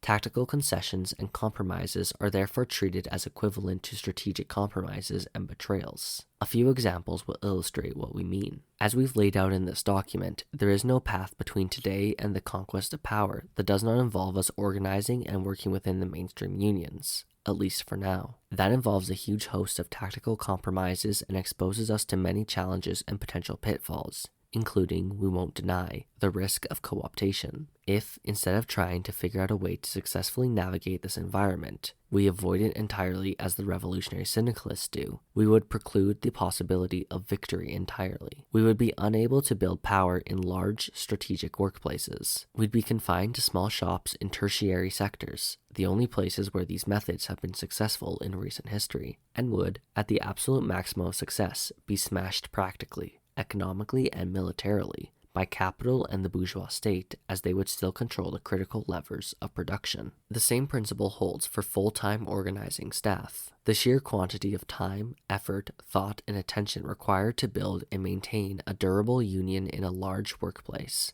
especially under conditions of repression, is simply beyond the capacity of people working real full-time production jobs to sustain in the long term. This is not the same as saying that staff should be exempt from democratic controls, that they should be invested with outsized decision-making power, or even that they don't risk developing interests and perspectives that are against those of the workers. Those are real concerns, and our responsibility is to figure out how to navigate them, because the alternative, simply refusing to have full-time organizers and staff, or even just minimizing their use, effectively means abdicating our responsibility to organize unions in those large, strategic industrial sites. We see this again in debates about contractualism. Even outside large, strategic workplaces, there are obviously situations where the best course of action will be for a group of workers to accept a contract, including one with a no-strike clause, as is legally required in Canada. It may not be ideal, but it may be the best of the realistic and available options for any number of reasons. For example, the alternative may be the total defeat of the union and the scattering of its members to the four winds. It may also be a mistake. It is the difficult job of the movement and its leaders to actually evaluate the concrete situation and find the best path forward rather than abdicate the responsibility by retreating into facile statements of principle. Historical lessons of revolutionary syndicalism. The historical experience of revolutionary syndicalism in North America has been mixed. It has included heroic highs, for example, the Winnipeg General Strike of 1919, which was led by revolutionary syndicalists. Revolutionary syndicalism was the leading force organizing unskilled industrial workers, as well as women, immigrant, and black workers, at a time when most mainstream unions largely refused to do so. It was revolutionary syndicalism that was the impetus behind the mainstream unions beginning to organize on an industrial rather than craft basis. Indeed, there is a living connection between revolutionary syndicalism and the communists, who successfully campaigned for amalgamation on an industrial basis within the mainstream unions, and who later formed the CIO and made industrial organizing the norm in North America. Revolutionary syndicalism first articulated many of the criticisms of the mainstream labor movement and its leaders, their class collaborationism and their national chauvinism most especially, that continue to inform revolutionaries to this day. All this credit given, there is a reason why it ultimately failed historically, and even more reasons why it continues to do so today. We can attribute the success of the IWW, and to a lesser extent the OBU, in the 1910s to three main factors. First, the refusal of the mainstream unions to organize unskilled workers, immigrants, women, and black people provided a material basis on which to build these unions and the political space for them to operate. Second, without the example of the Bolshevik Revolution as a model for taking power and a communist party promoting the same, the shortcomings of revolutionary syndicalism were not yet apparent, or at least they weren't settled questions, and so it could still attract the most militant class fighters. Third, industrial unionism as an organizational principle was better suited to fighting capitalists in the increasingly large, descaled industrial plants than the petty craft unionism on offer by the AFL and TLC, and so they could operate in large plants with a clear competitive advantage against the craft unions. As soon as these three factors ceased to exist, so too did the historical need for these unions, and as a result they were never able to reach anything approaching their former glory. Revolutionary syndicalism is averse to developing the all-around, i.e. economic, political, and military, power of the proletariat and all it will entail in terms of organizational forms, and the shape of society after the capitalists are defeated. The party, a regular professional people's army, the proletarian state, and suppression of the counter-revolution. Revolutionary syndicalists are therefore forced to reverse engineer a revolutionary strategy containing none of these, and the results are generally a muddle of quasi-pacifism and wishful thinking. Take, for example, the oft-quoted comment by Big Bill Haywood from his time as an IWW organizer. If the workers are organized, all they have to do is put their hands in their pockets, and they have got the capitalist class whipped. Think about that statement for a moment. Think about it in light of the century of war and massacre against workers who were unable to defend themselves militarily since these words were uttered, from Berlin to Jakarta. Do we really just have to put our hands in our pockets? Of course not. Believing this statement requires fantastical thinking whereby the entire working class plus the volunteer army of the capitalist state is organized wall to wall such that massacres won't be carried out. Police columns won't escort scabs or soldiers into essential war production facilities, and foreign imperialists won't do the same. The ruling class would never let things get to such a point without intervening with all its might well beforehand. Haywood was not alone in this error. It is a characteristic of revolutionary syndicalism. We are not the first to make this observation. In 1935, Alexander Lazovsky criticized French anarcho-syndicalist George Sorel for this very error. Rejecting the state and the necessity of the dictatorship of the proletariat, Sorel came to reject armed uprising. In the place of uprising, he called for strike action with folded arms. Consider, too, the revolutionary strategy, really a slogan, not a strategy, so popular with the contemporary IWW, build the general strike. This too has deeper roots in revolutionary syndicalism. Again, to quote Sorel, the theory of catastrophe is absolutely compatible with the general strike, which for the revolutionary syndicalists marks the advent of the future society. General strikes are great as tactical interventions before, during, or even precipitating a revolutionary situation. They are not, however, a substitute for successfully waging a war against the capitalist state. Civilians with, at most, minimal militia training in defensive operations are unable to overcome a disciplined army of regular soldiers or militarized police and hold territory for very long. This was true in 1919, and it's even more true today. Minimally, you need some kind of professional military formation and a political center, that is, a party, to lead it. Anything less is suicidal. The regime of preventative counter-revolution has continuously adapted itself since the heyday of the IWW and OBU,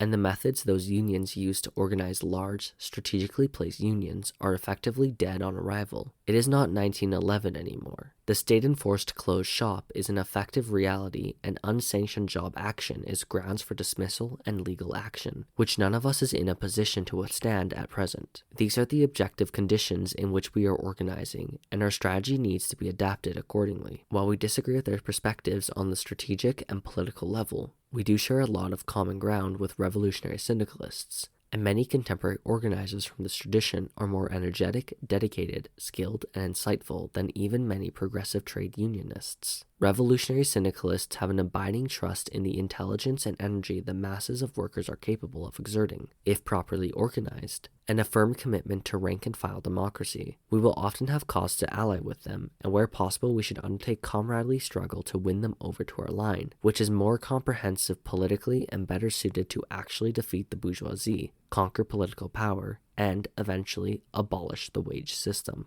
On trade unionism. Standing opposite to the ultra-left revolutionary syndicalist error is its conservative counterpart trade unionism. There are left, or progressive, and right, or conservative, wings with corresponding differences in strategy and organizing style, some of which will be treated separately later on. For now, we will focus on the similarities between both left and right wings of trade unionism. Across the board, trade unionism is characterized by an abiding acceptance of the capitalist system as essentially permanent. Revolution and socialism are, for the trade unionists, either impossible or downright undesirable. As Lenin illustrated in Proletarian Revolution and the Renegade Kautsky, this essential, general error is the starting point from which opportunists reverse engineer their whole strategic outlook, giving rise to further errors when they put it into practice. In the case of trade unionists, this is often manifested as some combination of accepting a narrow role for unions as simply bargaining over the conditions of sale for labor power, conceding control of production and management and accepting capitalism as permanent rather than fighting to overcome it, respecting the legal limits imposed on unions' tactics, bans against hard pickets, solidarity strikes, no strike clauses, etc., and further, actually believing in the legitimacy of the state. Defusing worker militancy by channeling anger away from shop floor action and toward labyrinthine, legalistic, and electoral strategies. Neglecting of organizing the unorganized into powerful unions, and focus on the narrow sectoral interests of their members rather than the class as a whole. It should be obvious on its face that this perspective is unsuited to build the class-wide unity and militancy required to carry out political strikes, much less revolutionary ones. This should come as no surprise, as this is not the goal of trade unionism. However, and this is of great interest to revolutionaries, trade unionism in North America has been a failure on its own terms as well. Trade unionism, especially its more conservative and bureaucratic strains, has been losing a defensive war for over half a century. It is uncontested in its dominance of the labor movement in North America, and so we can fairly judge it by its results. By any objective measure, trade unionism is leading the labor movement into obscurity and defeat. The erroneous trade unionist perspectives outlined above can actually worsen the contradiction between union leaders and their members. In this framework, it is the union leaders first and foremost telling the workers that they must accept defeat in whatever form it takes, stagnating wages, work speed-ups, provocation from management, rather than direct workers' anger toward efforts that might overcome the limits placed on their power by the system of labor control.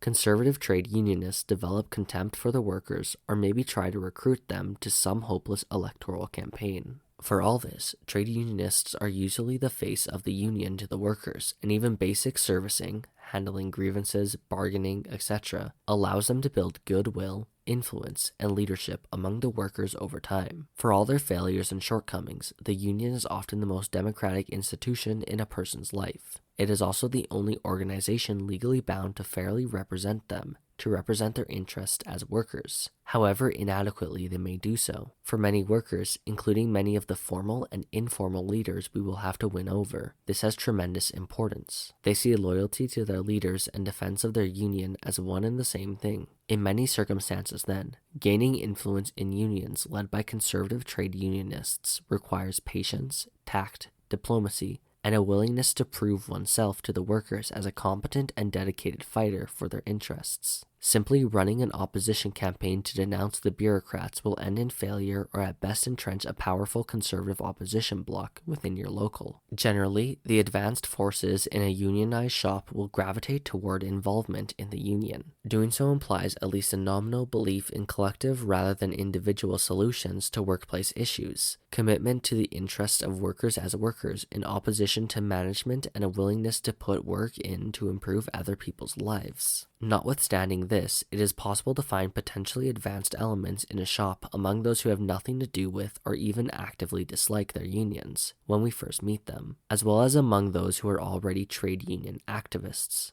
The benefit and drawbacks of trade unionism cause both to occur naturally as part of the incoherent and idiosyncratic politics developed by a class without revolutionary leadership. To their credit, the progressive trade unionists will try to channel workers' anger into struggles within the bounds of the existing system, sometimes even attempting to organize mass participation in those efforts, though almost always directed toward economic bargaining with their employer and nothing beyond that. This difference is relevant to us as revolutionaries, and there is sometimes enough common ground with these progressives, at least at the tactical level, that we can try to build alliances with them. We should bring these progressives along with us as far as they are willing to go, but we also need to be careful not to liquidate our capacity for independent action. Historically, labor progressives have variously allied with and opposed revolutionaries, most spectacular in founding the Congress of Industrial Organizations alongside the American and later Canadian communists, only to expel them from the same union a few years later. There are union activists, leaders, and staffers who want to overcome the erroneous trade unionist line, but are for one reason or another unable to break out of the limitations imposed by this way of thinking,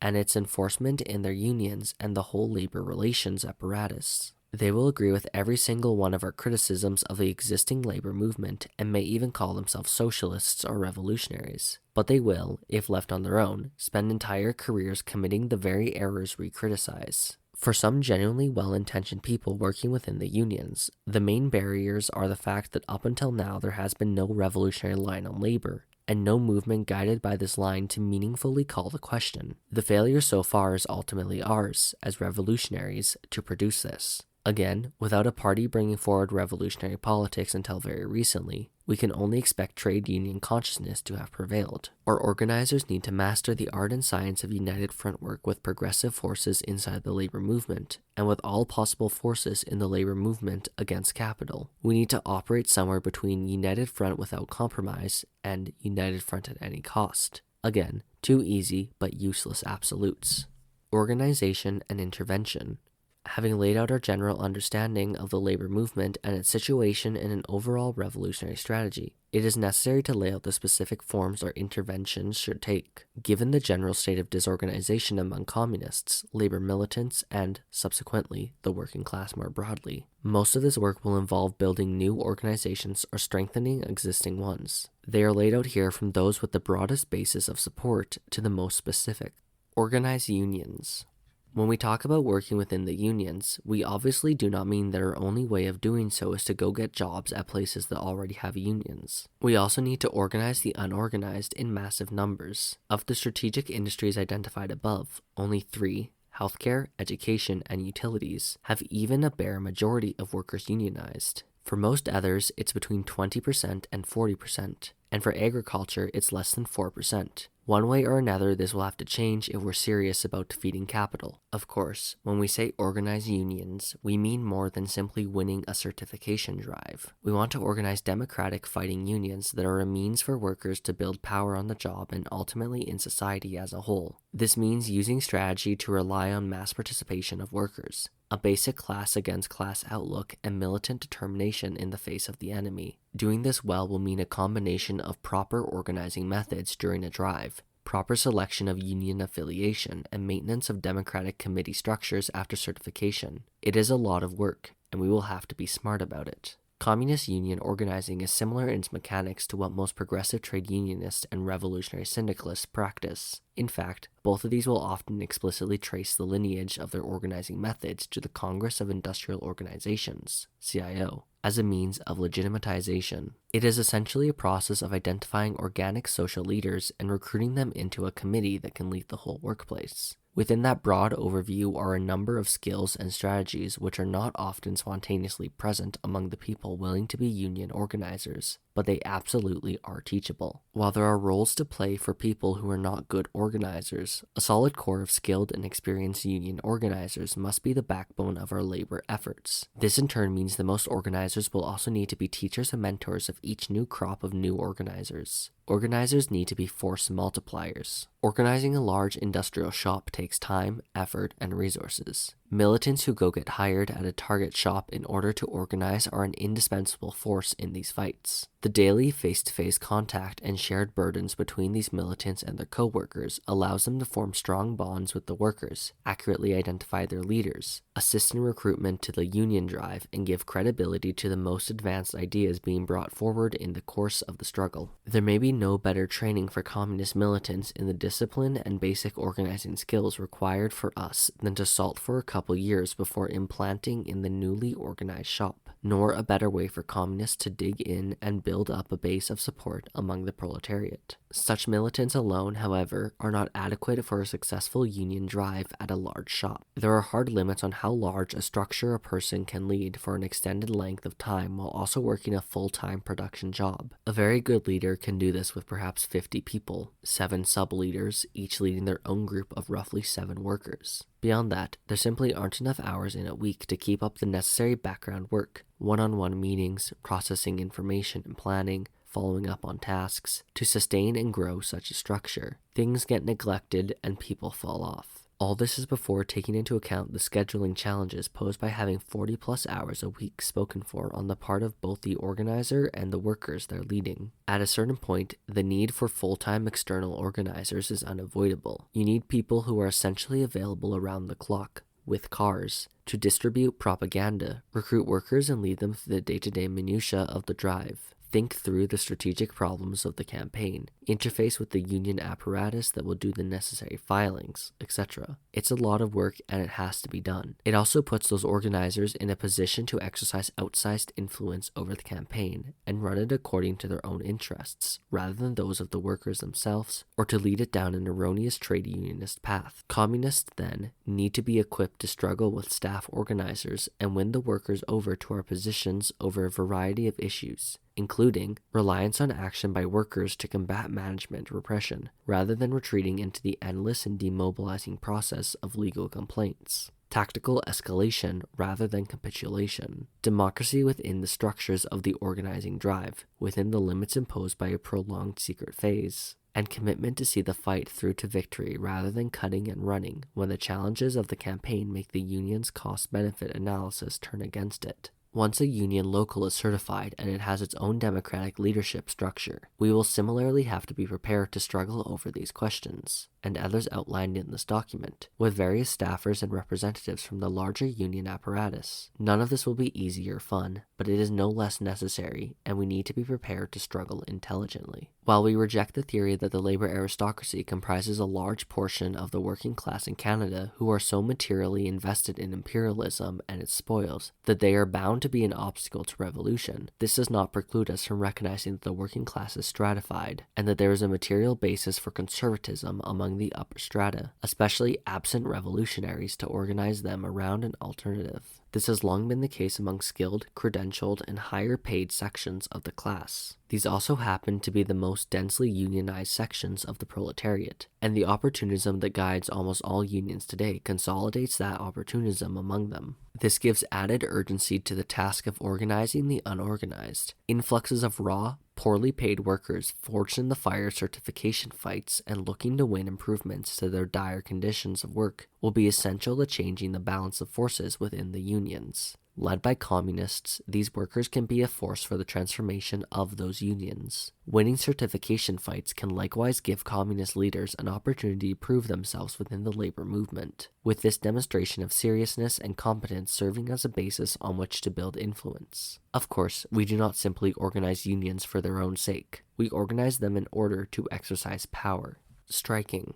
An important means by which the proletariat exercises power is through its control of production. Exercising power through control of production means one of two things: producing when production is organized in the interests of the proletariat, and shutting down production when it is organized in the interests of capital. The former may occur to a limited extent prior to the proletariat's seizure of state power. For example, diverting resources from capitalist enterprises to revolutionary forces, after which point it will be the norm. Until then, the proletariat exercises its economic power to pursue first economic, then political, and eventually revolutionary objectives by shutting down production, by striking. Strikes serve several important functions beyond just their use as a weapon by the workers to win concessions. Strikes clearly array the forces of the workers against the whole economic and political apparatus of the bourgeoisie, that is, management as well as the bourgeois media, the police, and the politicians, and so demonstrate to the workers a clear division between themselves and their enemies. Strikes demonstrate to workers a degree of the power they can collectively exercise, thus instilling in them a sense of collectivity and a confidence to press forward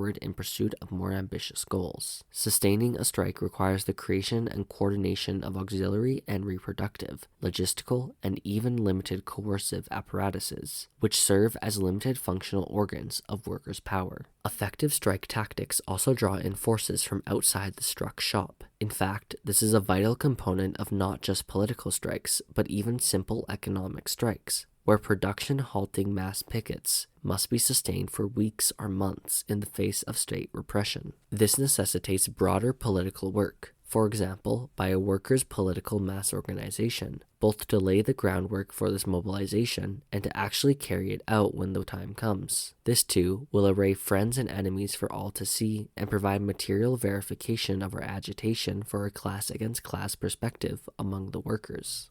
These all contribute to favorable objective conditions for the development of a revolutionary class consciousness. Converting that potential for the development of revolutionary consciousness into a reality depends on the effective intervention of the subjective factor, on revolutionaries, and their ability to earn ideological and political leadership among those workers. While it would be incorrect to say that it is always a good idea to strike, striking does have inherent value for us as communists. One of our jobs as communists, therefore, is to create the conditions for striking to be advantageous. Every contract negotiation is an opportunity to push the contradictions between the workers and capital to their sharpest. Further to this, strike readiness is a capacity that needs to be maintained through use. The best way to ensure you won't be strike ready is to not strike. The ultimate long-term aim of our labor line is for the proletariat to use its economic power to carry out revolutionary strikes. That is, strikes aim specifically at provoking revolutionary situations and materially weakening the bourgeoisie to facilitate their defeat by the revolutionary forces. We are a long way from this. A meaningful step along the way is for the proletariat to use that economic power to pursue its political goals, or in other words, political strikes. These are illegal in Canada, so even getting to the point where workers can pull them off will be a massive, long-term undertaking and will require that we have strategic coordination across regions and industries, as well as a robust propaganda apparatus. Political strikes will pull unorganized workers into political life as they see the strike fight for their interests, investing them in the strike's success. Workers will also be forced to clarify their political priorities. This creates a dialectic within the party whereby important information on the class's interests can be gleaned and opportunities for the party to exercise political leadership emerge. And in the best scenarios, political strikes can win concessions which materially change the balance of forces in favor of the proletariat. In all things, our tactical decisions are subordinated to and in service of our strategic aims. to build up the power of the working class, especially industrial workers, to implant the party in that sector and develop its leadership within it, and to bring industrial proletarians into the party for the purpose of using their economic power as a weapon in a more general war, for the overthrow of the capitalist system and its replacement by the dictatorship of the proletariat. Whatever the shortcomings of the first party building movement, it is indisputable that their interventions in the labor movement far surpassed anything we have seen since, and much of the guidance given to revolutionaries working in the labor movement in those days remains valid, or at least serves as a useful point of departure for revolutionaries today, especially at the level of tactics. William Z. Foster's American Trade Unionism, a compilation of his writings spanning a little over 2 decades, serves as a time capsule of sorts for exactly this guidance. All the tactical advice we cite from that body of work is underpinned by a few firm principles. The power of workers comes from their vast numbers and their ability to shut down production. Exercising that power must be a truly democratic and participatory process for the workers involved. Workers must rely on their own power, not those of the state, the bosses, etc., to advance their interests. And, when workers are properly organized, they have tremendous bravery, endurance, and creativity. When these principles are put into the everyday practice of labor work, they should have the following characteristics or should be guided by the following principles. All decisions regarding strikes must be in the hands of the workers themselves rather than through official intermediaries. This includes starting and ending strikes, and also the bargaining process before and during a strike. Avoid arbitration as much as possible, and if it can't be avoided, then strive to settle as much as possible in the workers' favor before arbitrating the rest, as this process is stacked against the workers and by its nature takes the workers and the power they can exercise out of the fight. Enforcement of contract terms is an ongoing fight. Employers sign contracts when they must and violate them when they can. Industrial unions should try to secure national agreements that cover the whole industry. This is important because it prevents employers from moving operations to cheaper regions of the country. It brings a wider swath of the class into the struggle along clear lines of workers versus capitalists, and by virtue of involving the whole industry, it calls out for political answers. Different unions with the same employer or in the same industry should try to line up their contracts to expire at the same time. Contracts should be short, around 2 years at most. Strikes should be a majority decision made through democratic channels, not unauthorized minority actions. Workers' political mass organizations and caucuses. Political strikes cannot happen in a vacuum. For an inherently illegal strike over a political demand to have a chance of success, the demands need a strong base of support among the working class as a whole. The class needs the organizational means to mobilize in support of that strike, and indeed they need to see the strike as an extension of their own fight for the demand. There is no question of evading repression legalistically, and even less of doing so militarily, for a long time to come. Our only shield is the support of the people. Our union work is decidedly focused on workers in the strategic industries required for the daily reproduction of capitalist society. But our political program is in the interests of the working class as a whole. Building workers' political mass organizations allow us to link these two streams by which we organize workers as workers. Conditions for the proletariat are deteriorating rapidly, and so there is no shortage of demands around which these WPMOs could be organized. Rent control laws, improved social services, labor law reforms, the list goes on. As the movement grows and WPMOs proliferate, so too will the demands they organize around. In the shops, we will agitate against the inadequacy of striking over purely economic demands. Outside the shops, we will agitate against the inadequacy of having political demands that we aren't striking for. The caucus, on the other hand, is a body meant to organize advanced workers in a shop to influence their union, run slates of candidates for leadership, and where appropriate, take action outside the official labor relations and union apparatuses. For example, organizing a wildcat strike. The generally appropriate level of political unity should roughly approximate the medium-term goals of our labor work: rank-and-file democracy, a class-against-class perspective, and emphasizing the need for the working class to use strikes as a means of exercising political power. A caucus should be made up of rank-and-file workers as well as stewards, committee members, and officers who uphold and advance the perspectives of the caucus. A caucus should have its own internal democratic leadership structure and division of labor with dues-paying membership, and should ideally be organized along industrial rather than union-specific lines. Caucuses are potentially useful whether party members formally lead the union apparatus or not. The purpose of a caucus as we conceive it is to influence the official apparatus of the union by various means, to build a base of support for rank-and-file democracy and class-against-class militancy, and to carry out action independent of the union apparatus. They serve to help militant union leaders carry out that militant agenda and act as a democratic check on leadership who may be tempted toward capitulation. They are also a tool for carrying out the class struggle regardless of changes to the labor relations apparatus. For example, if the Rand formula was scrapped and open shops became the new law of the land, caucuses would form the initial organizational backbone of our new post-Rand unions. Even in a situation where party members and mass activists under their leadership have a total monopoly on official positions in the union, the mandatory closed shop and dues checkoff means we're bound together organizationally and democratically accountable to even the most conservative elements of the workers.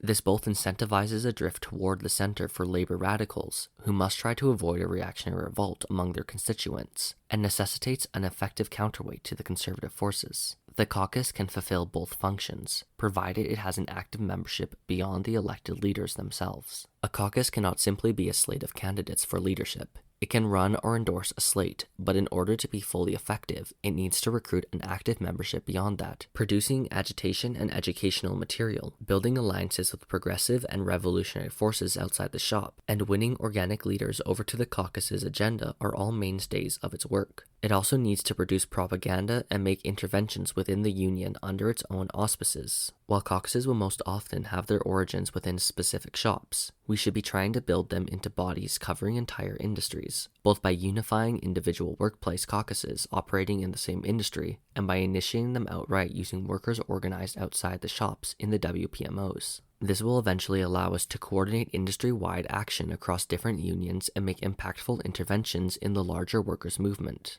The caucus is the living organizational link between the workers' political mass organizations and the workers in the shop. It will be the body that endorses the demands of the WPMOs, imports them into the union, and agitates for them more generally. In situations advanced enough to support it, they will even affiliate openly to the WPMOs and constitute its labor wing.